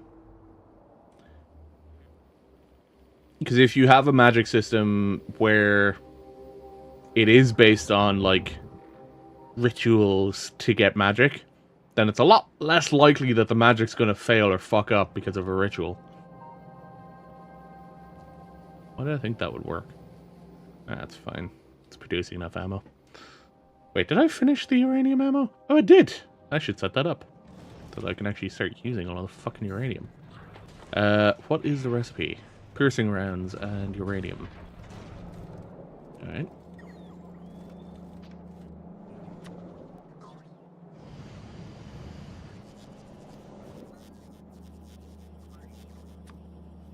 Uranium.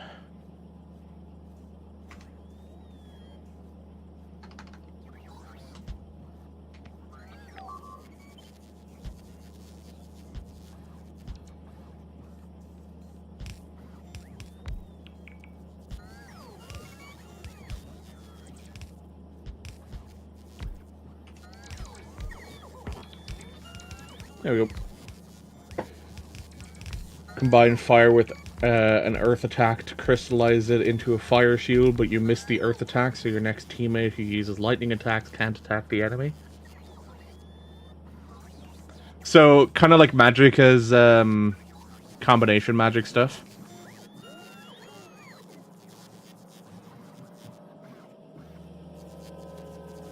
Cool.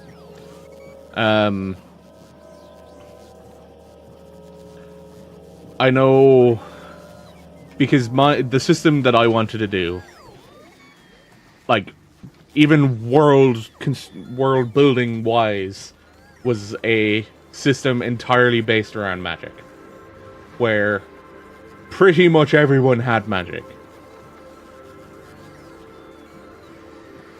And, like, the only people that wouldn't have magic would end up being, like, fucking shit. Superconductors. Missing copper. We got copper in storage.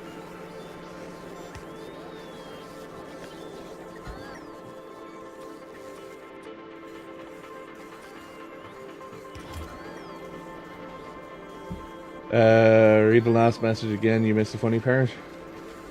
Lucy based on Genshin's combination system. Yeah, I do like the Genshin one. If they did, you would be blasted by the explosion created by the reaction of fire and lightning. Oh. I see. Yeah, I missed that message.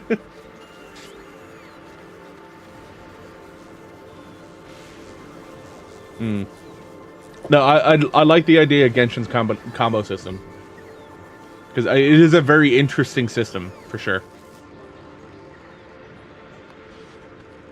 Yeah, I know Soren's being attacked.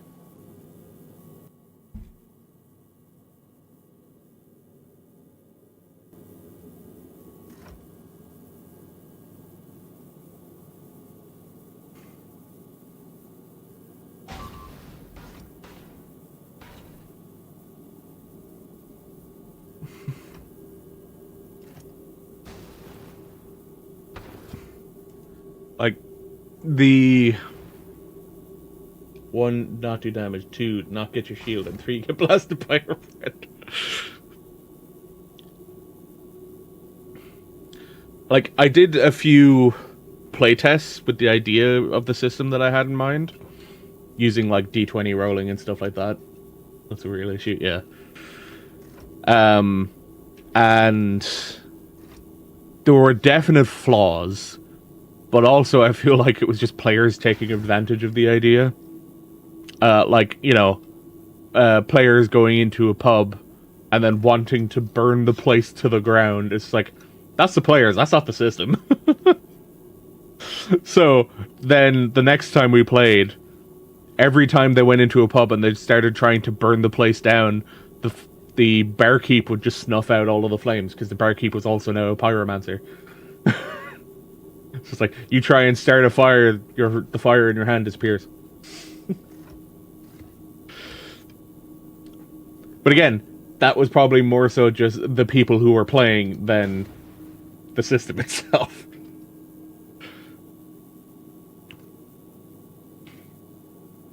Because those kind of ones definitely depend on people, rather than how does the system handle this.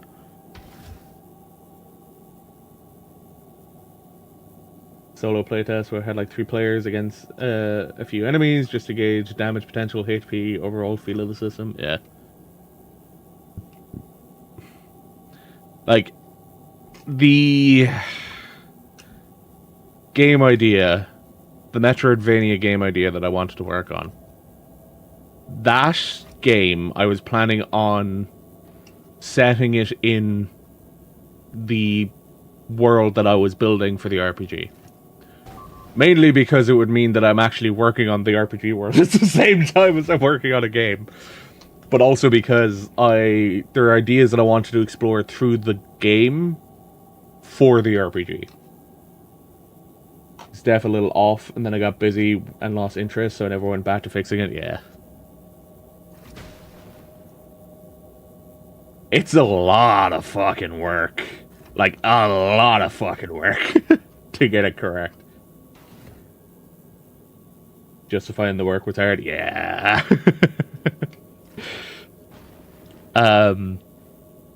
Like, even with the whole thing of, like, this game idea that I'm putting together, I want it to be based in that world with that setting. The most that I had done recently about the world and the setting was a character in a different RPG where it was possible for characters to come from different worlds to end up in that RPG. Just now check Discord. Yeah, reacted to your avatar. What the fuck, Discord? So, the thing that I ended up coming up with that is, like, my interpretation of Thieflings. It sent the message with your name censored because I'm in streamer mode. I didn't realize it would be censored. That makes me want to check how that message is written. Oh my fucking god, that is so lazy. That is so lazy. Okay, hang on. Oh my god. Oh, I can't fucking capture the image. Beta feature. It literally just sends you a message with a quote saying, reacted to name's avatar. And then the thumbs up emote. That's it. That's all it does.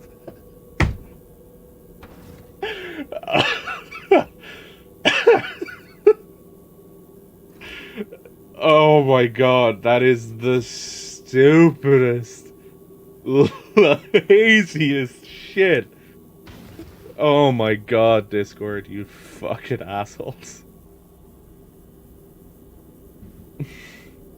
Anyway, to go back to what I was going to say about the character.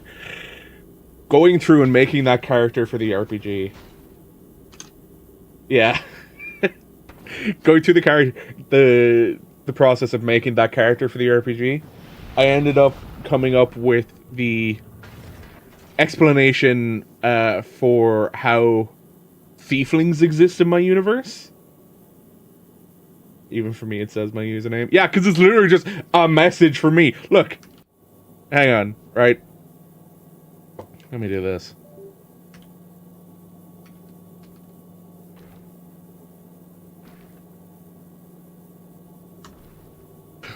I can literally edit the fucking message. It doesn't make sense.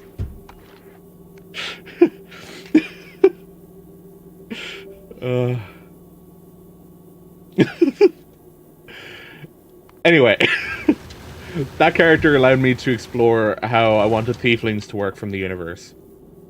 So, the idea I ended up coming up with is that Thieflings in that universe, and I can now forwards it to Bragg. Thieflings are half demons. So one of their parents is a demon, whether it's the mother or the father, doesn't matter. One of them is a demon. And the demons, the way the demons work out is the demons are a hierarchy system. And the hierarchy is based on power. So there is the Demon King, 7 Demon Princes, and... I remember I worked out the maths properly for this before.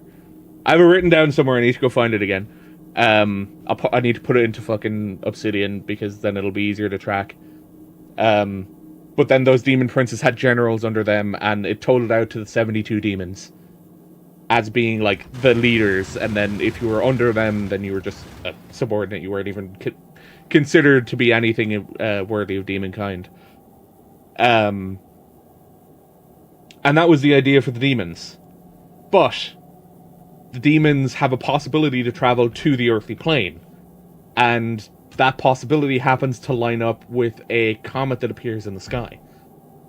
So whenever the comet is seen going through the sky, then the demons can transport over into that realm.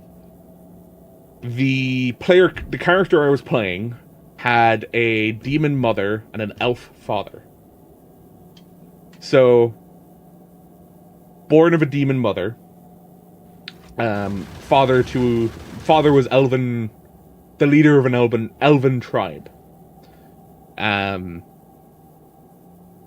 The way tieflings were discussed in terms of their lifetime, as far as most people knew, tieflings only lived to being about 30 years old. That was the oldest most tieflings had seen to be.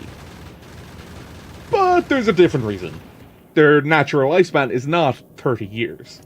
Their natural lifespan is whatever the lifespan of the other race would be. So if you were an elf demon, or an elf, one of your parents was an elven, then you would end up living the natural lifespan of an elf. That is if you continue to stay a half-demon. Most of the time, the demon parent wanted to reclaim the power that was given to them through the demon blood, and so ended up killing their kid.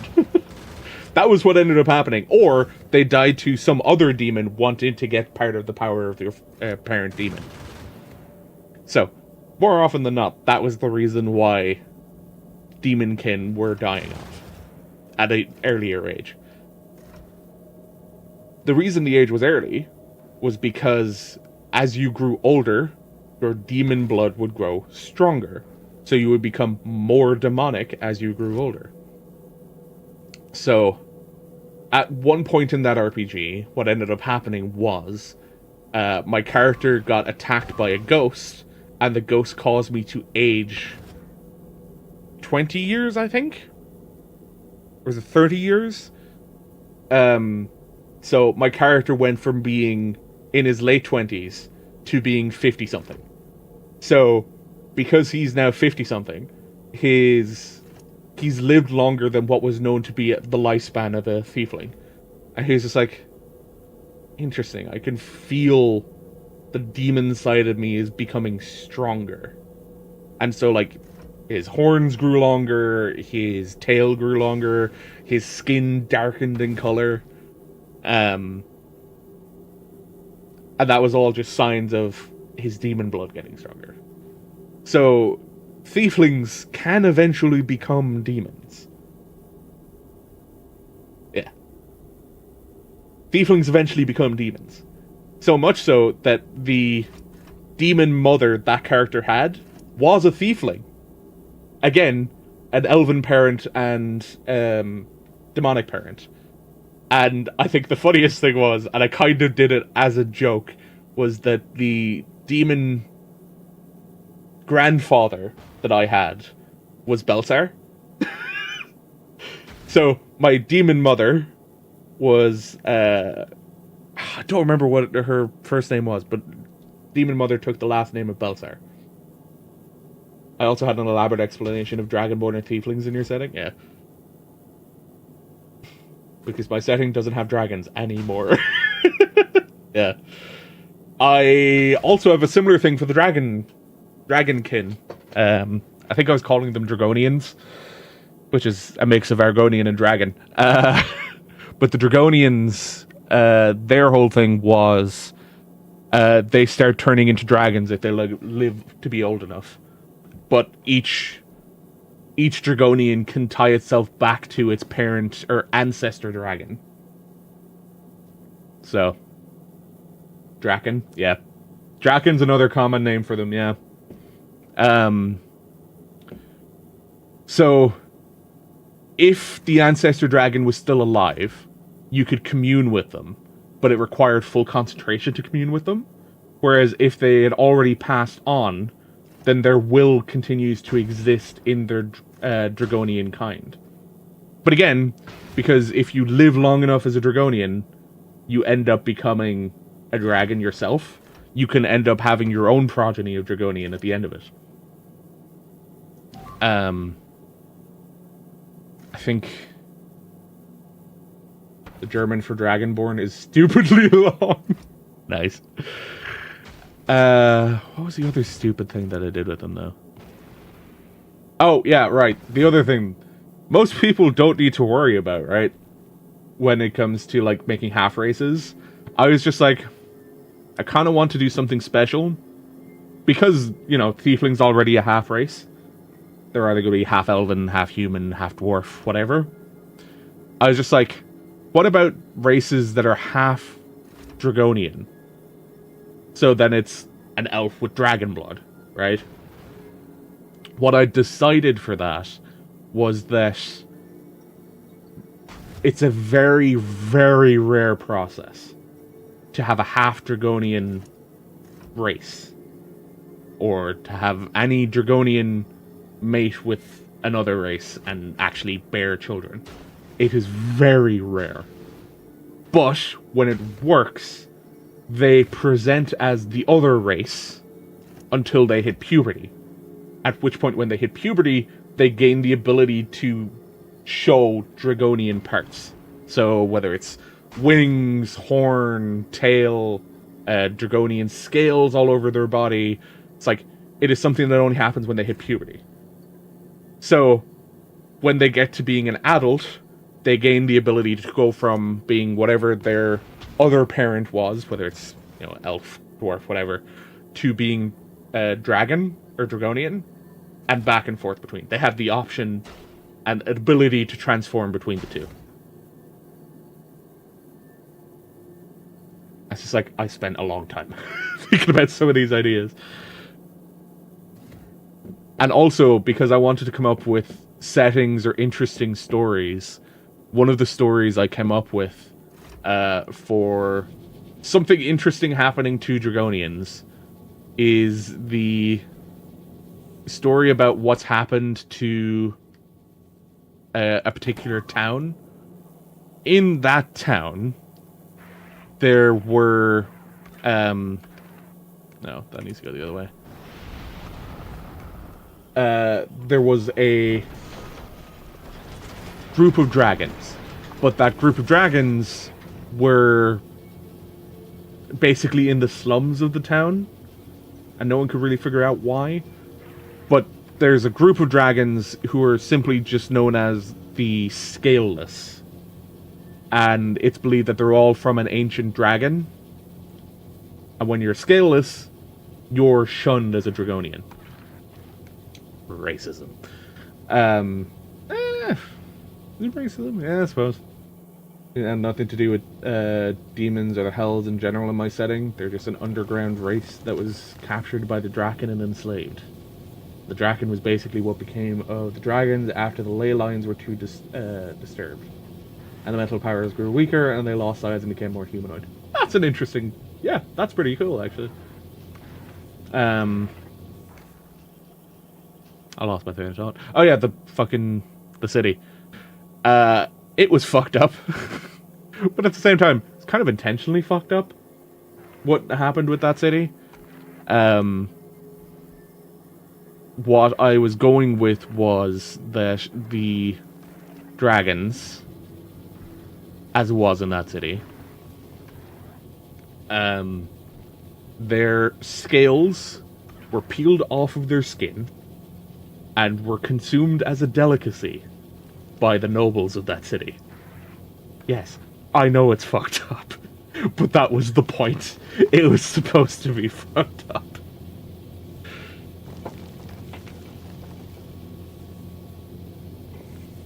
It's like, that city saw Dragonians as such an inferior kind that they consumed dragon scales to become more powerful. Yeah, that was one of the plans that I had for one of the cityscapes that you could run into. And yeah, it's fucked. They're not good people.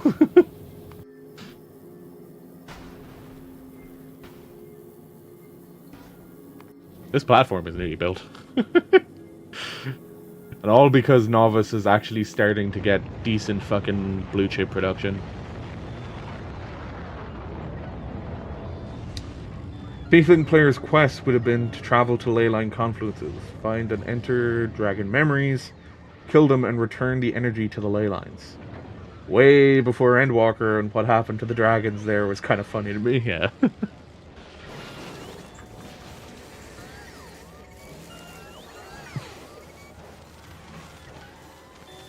I've had my my influences from 14 on some of the ideas that I had for enemies that you'd face.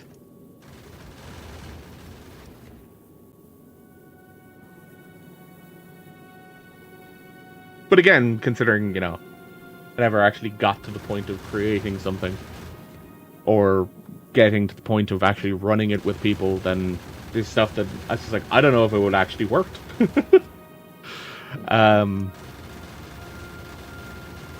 Another character that I had created an idea around as an antagonist was what the fuck's his name from Marvel? Kang, technically. Being the dragon memory, being too proud to return the life energy to the world.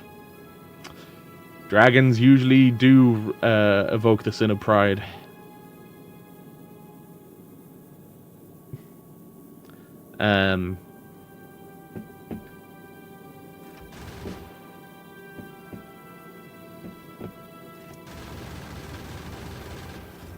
Dragon do be pride, yeah.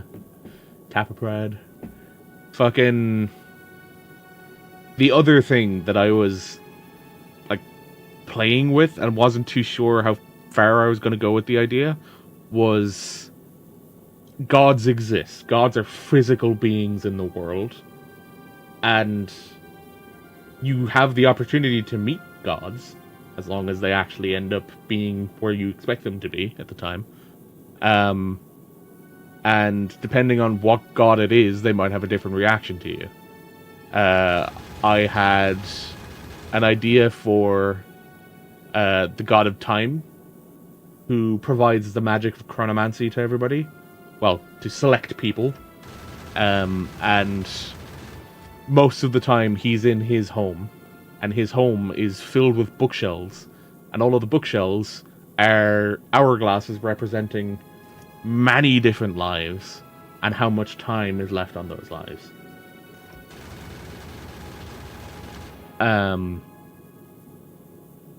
One of the other races that I had... Why isn't it sent up the arithmetic?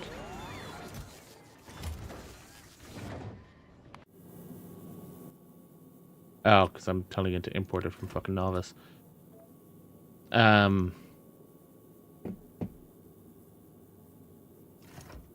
There was a god of space as well, and the god of space was followed by a fanatical group who really wanted to find the god of space and had learned spatial magic to try to find the god of space. And there was a particular tree. Found a good point to finish the campaign. We didn't randomly stop it. I had so much planned. Now lying in my files unused. Yeah. There was a tree in a town, in a valley, that grew abnormally large for that kind of tree. And so, this fanatical group thought that because this tree grew so big, it has to have a connection to some other space that allowed it to grow this big.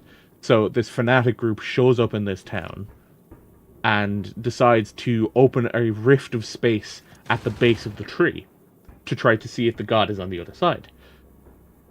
What ended up happening was they opened this rift. Praise the Halig tree. This was long before fucking Elden Ring as well. Long before Elden Ring. They end up ripping open this crack in space at the base of this tree, except it ends up being a much bigger crack in space than they thought it would be, which ends up engulfing the entire valley in this crack in space. And so everything in this valley disappears. And now nobody can get into the valley because it's just empty space. Like, there's a barrier around it because nobody can actually get in.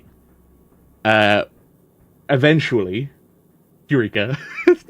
So many things that are references to what I'm talking about. Eventually, what ends up happening is the town and the valley returns. But there's a massive change. Everything living, not discrediting you, just a lot of similarities, I know. Everything living has turned to an animate crystal. So, all of the people that existed in the town, all of the trees, all of the livestock, are now animated crystal. Which I added as a race. Because I was just like, this story is an origin story for a race. Which also ends up being an origin story for a specific set of powers. And consequences of using those powers. Because I wanted to have powers with consequence. So, the dimension that the town and that valley got transported to turns animate living beings into crystal. But they don't die. They don't become static crystal. They are living crystal. So, much similar to shard mines in D&D. Right? Similar concept. And these people ended up becoming their own race. Because I thought it was a cool idea to have that as a race. Now, the whole thing of magic with consequences is spatial magic. Spatial mages are only really good enough to connect to one dimension. So all spatial mages connect to this dimension where if you use it for travel, yeah, you can use it to get around and get somewhere faster. But the longer you spend time there, the more of your body turns to crystal. So I had an idea for a character who used spatial magic, not as a form of teleportation, but they used spatial magic to store their weaponry, and so had a set of rings on their fingers that they could dial into different glyphs, and it would call forth a specific weapon from that dimension. Player sent me a 12-page backstory for her character. The story was so elaborate and interesting that I thought to myself, what if all that happened because she wasn't actually human? So I met a Moonchild race, which she unlocked over time during the adventure. Nice. I think the more interesting thing I decided to do with the whole crystalline race is because of the fact that they were now crystalline, all of their hourglasses in the God of Time's home also turned crystalline and stopped. So they are frozen in time. They don't age. They don't decay. They just exist. And so, I think at the end of it, I made a comment of, the God of Space's stalkers now eternally stalk him. Or something along those lines. Because it's like, the God of Space just wanted peace. He wanted to get away from his followers, so he went to a dimension he knew they couldn't get access to. And when the followers tried to find him, tried to unlock his dimension, they ripped this fucking valley into another dimension, caused everybody in it to become crystalline, and to lose their time.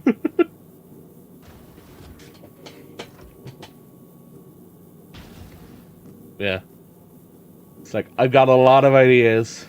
A lot of them are probably so batshit insane that they don't make sense.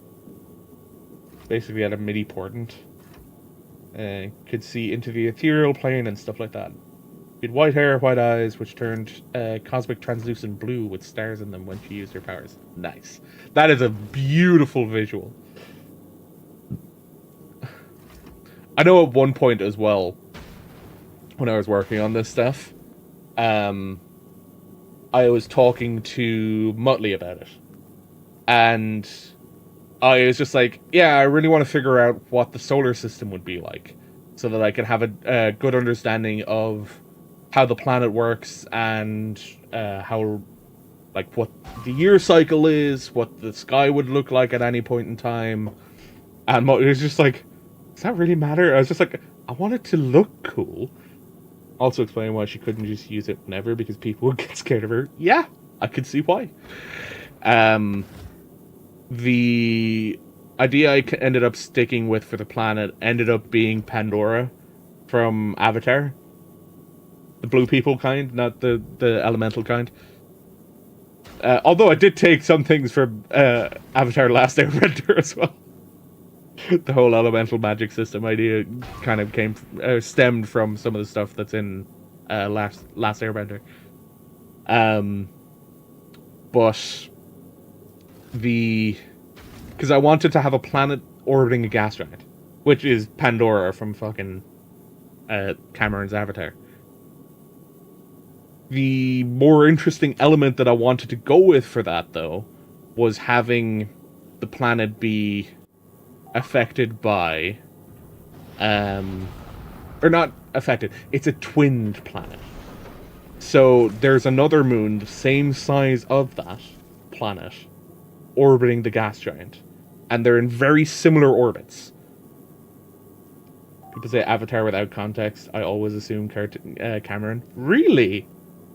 Most of the time, I would assume Last Airbender. But then again, I grew up with Last Airbender, so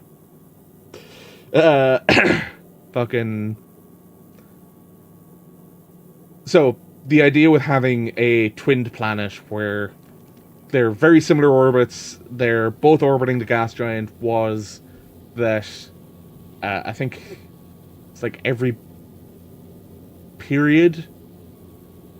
orbit around the gas giant, the two would meet. So all you would see in the sky is you would see this orb approaching, and then whenever it was lit by the sun, you could see what was on the surface, and it would just hang there for a while. And then, say, a month later, it flies away from you in the other direction. Just say Last Airbender, rarely say Avatar. Fair. So, the idea with that was literally just this planet approaches, hangs in the sky, and then goes away into the distance. And every time it appeared, there was a festival.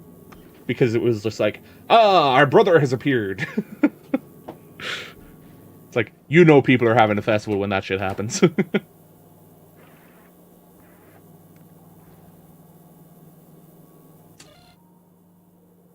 Why are you not outputting carbonic?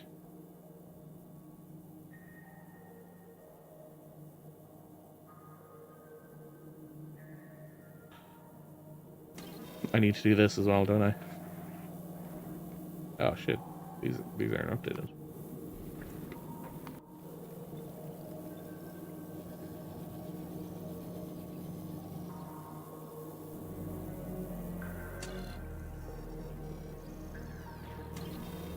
Are you just tossing out everything?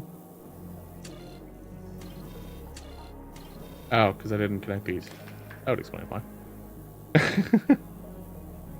Don't think you should be a precision thing. I think you should also be this.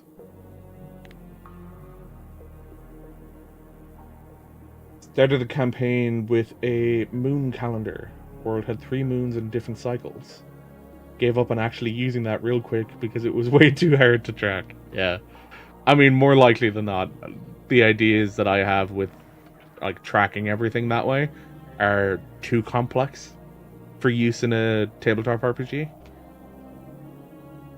Like, yeah, it'd be cool to have, and it'd be really fun to like have set festivals and set times. Ambition versus experience, yeah.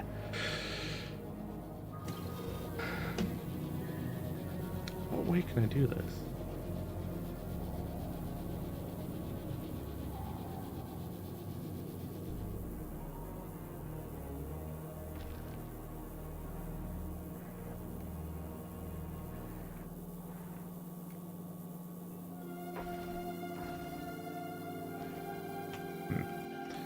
Let's go to Nauvis for a second.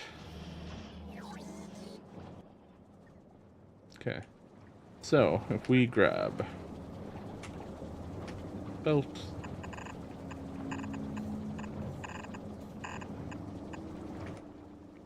we grab not that chest, this chest.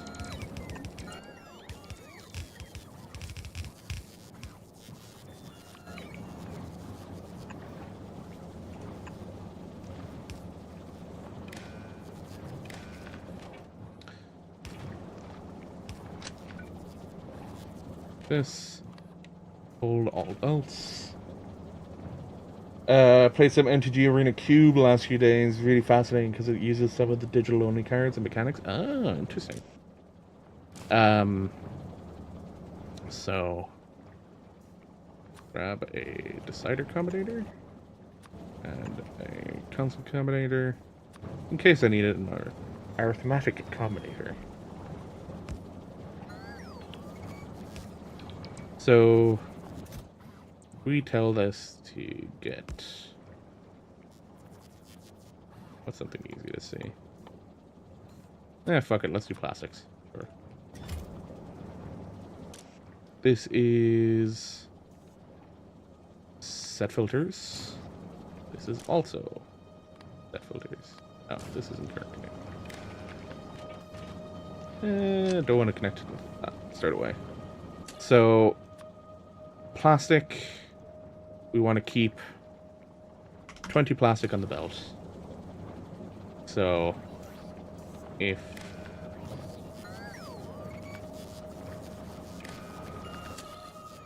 red plastic is less than green plastic,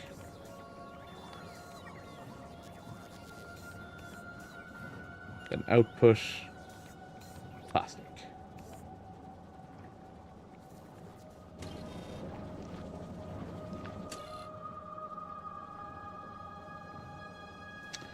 Specified input signal from green.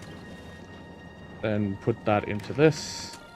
We say plastic minus 20.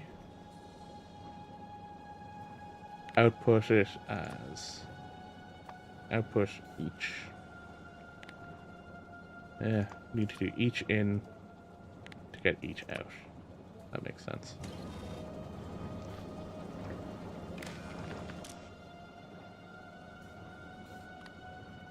Set filters. So the input signal is now 20.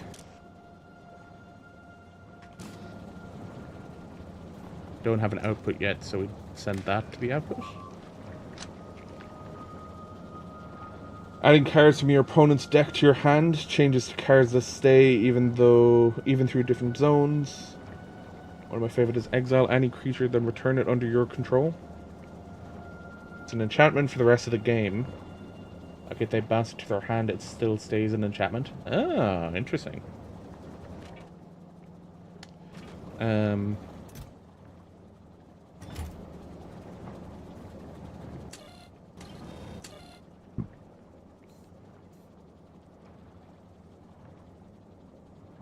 I have this the wrong way around.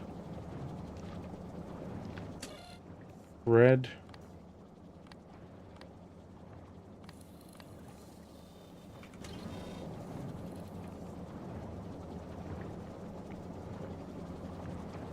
And then say somewhere else causes more plastics to end up on the belt. What should end up happening is this one gets activated then. I think. No? Why isn't this one getting activated?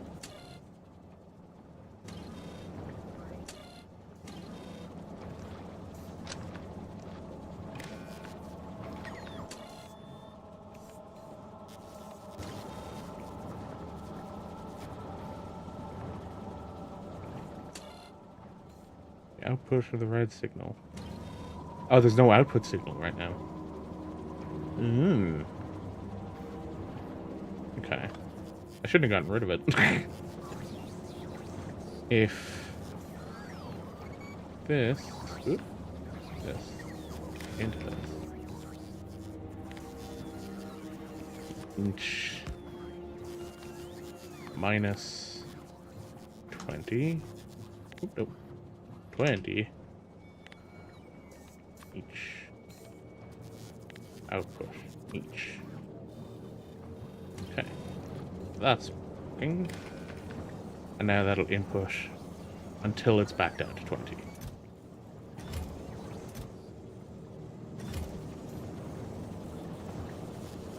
which it will never be because of the way it's working out.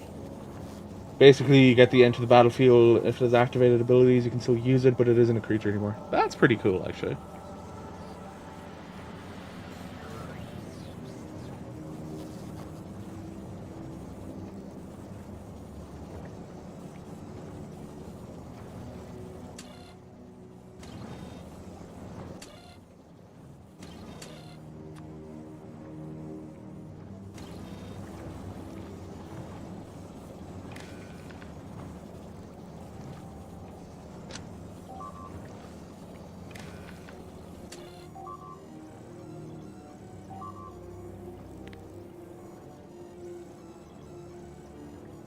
Minus plastics. The red signal.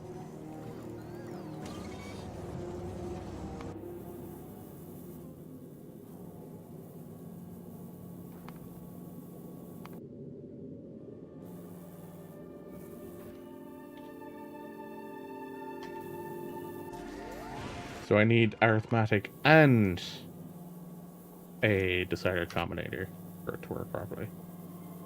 So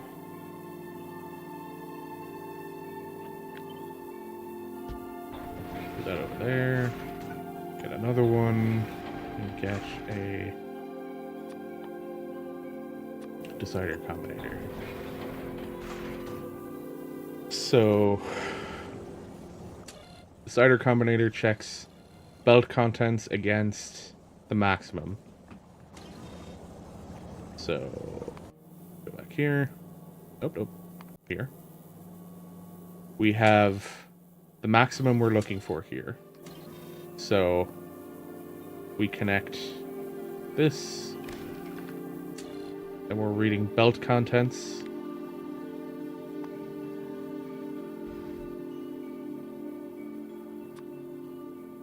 Evaluate each is less than maximum. And output each.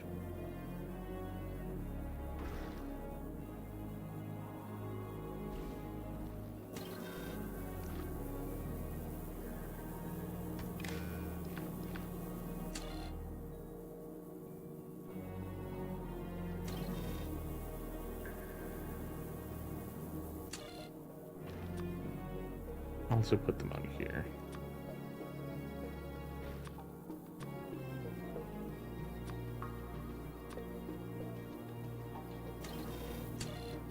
Outputs each.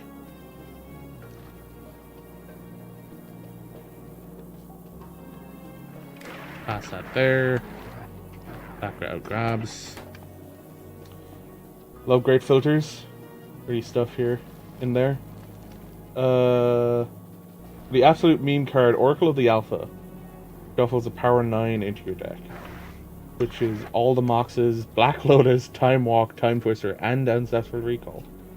Really funny stuff in there, but also really broken shit. Yeah. This filter GUI is new, so I'm still trying to get used to the way it works.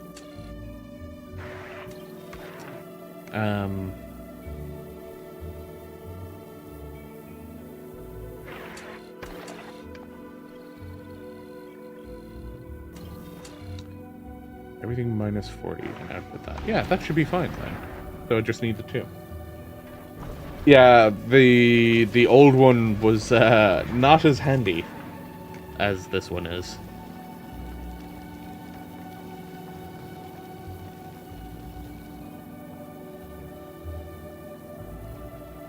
Didn't get to do programmable splitters in Satisfactory, so I can't compare. They are nothing like this, I can tell you that. Programmable splitters in Satisfactory are... You got to smart splitters, right? Where you can choose an item to send it down left, right, forward. Yeah.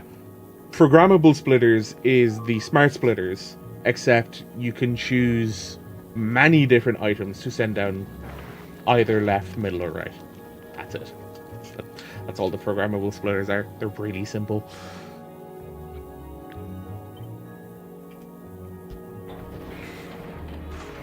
Okay.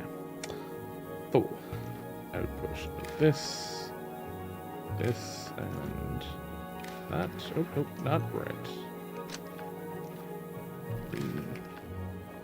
Copy this here. Now we're outputting. Connects to belt and then connects to splitter. So belt. And also connects back to that. Yeah. Programmable splitters aren't the be-all end-all. I was hoping that with programmable splitters in Satisfactory that you could send a counted amount down a specific line. Do stuff like send left unless you can't, then send straight. You can do that with smart splitters. Now, again, that's assuming you want to do it with just one item. You can do that on programmable splitters as well, where it's multiple items. Because you just end up sending whatever other direction to be the overflow. That's how I did my sorting room system thing in Satisfactory. Everything was basically set up to be based out of 0. That one's not needed anymore. These need to be copied over.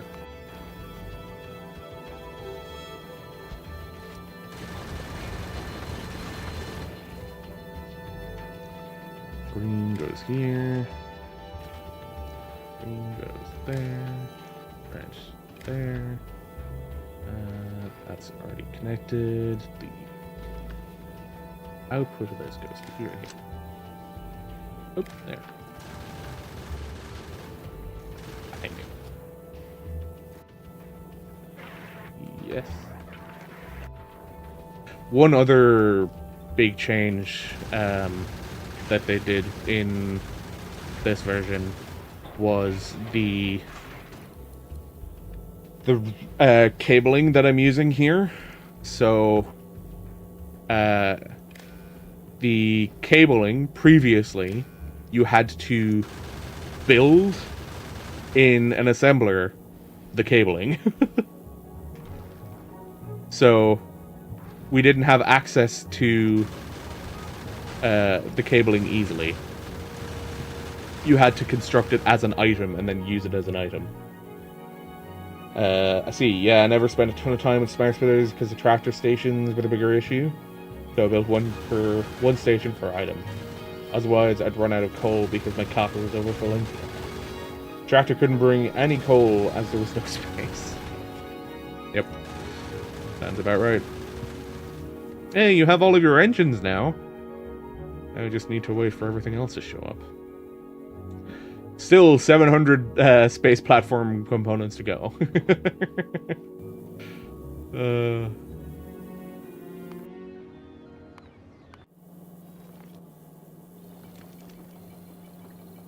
It's a fucking rat's nest of wiring here. This other space platform that is just like, fuck it, we'll build this because we probably have the time, is almost built. In comparison to this, that still has all of this to build. It's not even functioning yet because it doesn't have this. Here's me being like, Fulgora is the planet to build all of this on. Oh, it was not.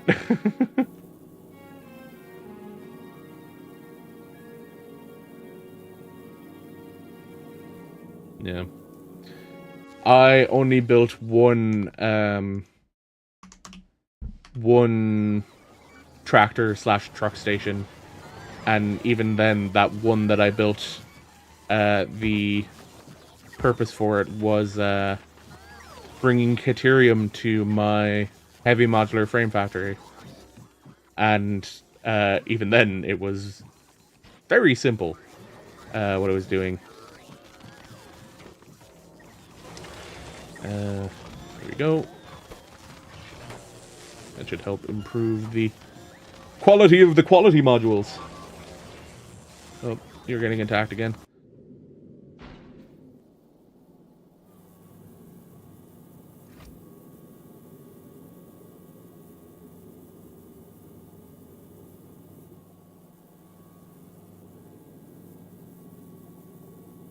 You know what I'm gonna do?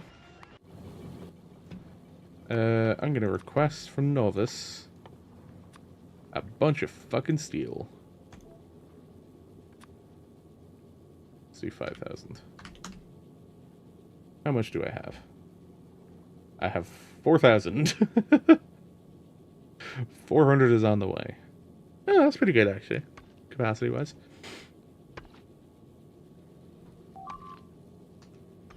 Whoop. I keep doing that. I keep trying to alt-tab to switch between planets. Not how it works.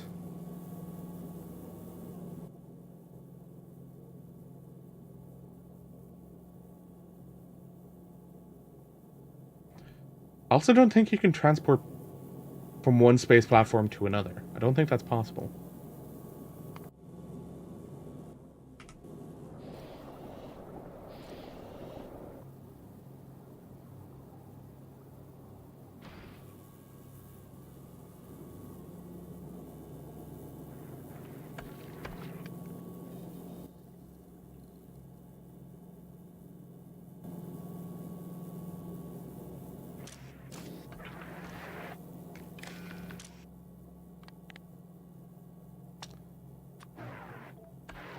Let me keep filling it until we have 500 in there.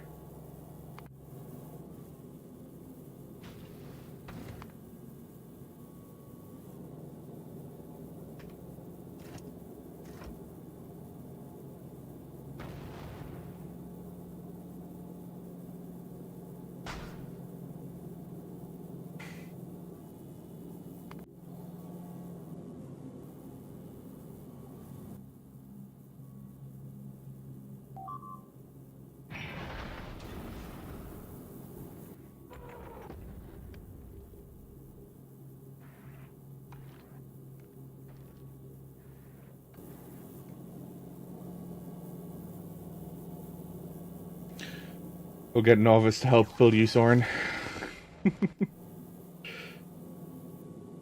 They very much needed a deposit of steel so that I can build more fucking space platform foundations. Try and finish building you faster. Because, hey, if this build works, I can go to Vulcanus in the next stream. If it works. I mean, getting Motley to Fulgora is going to be the test.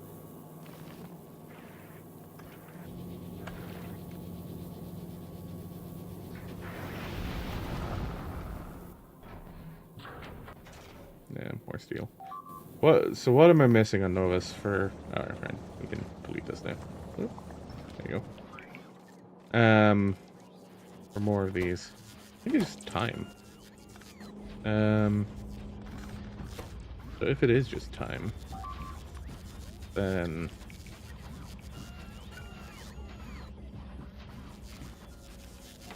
we have them. Oh, we have rare even.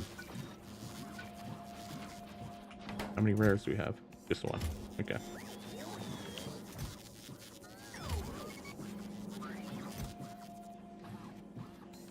That should make it faster. Also, I'll actually build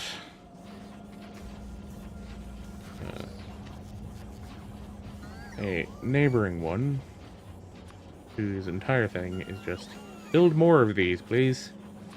Thanks.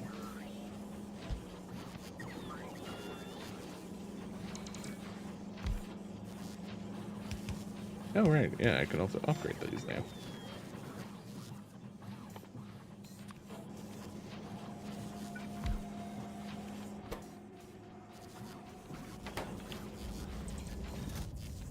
I've got plenty of uncommon speed modules now. See. That should increase that there too. Again, the main issue that I'm currently having on Nauvis is actually getting the spacecraft or the rockets up. Right? But that seems to be less of an issue now.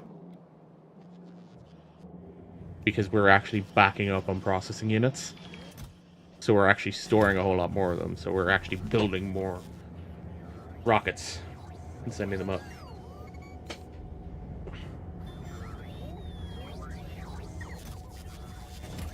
Nope. That's not what I wanted to do. I wanted to just build another one.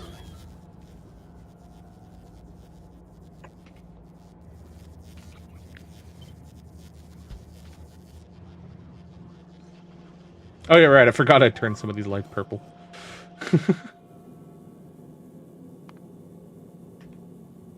Yeah.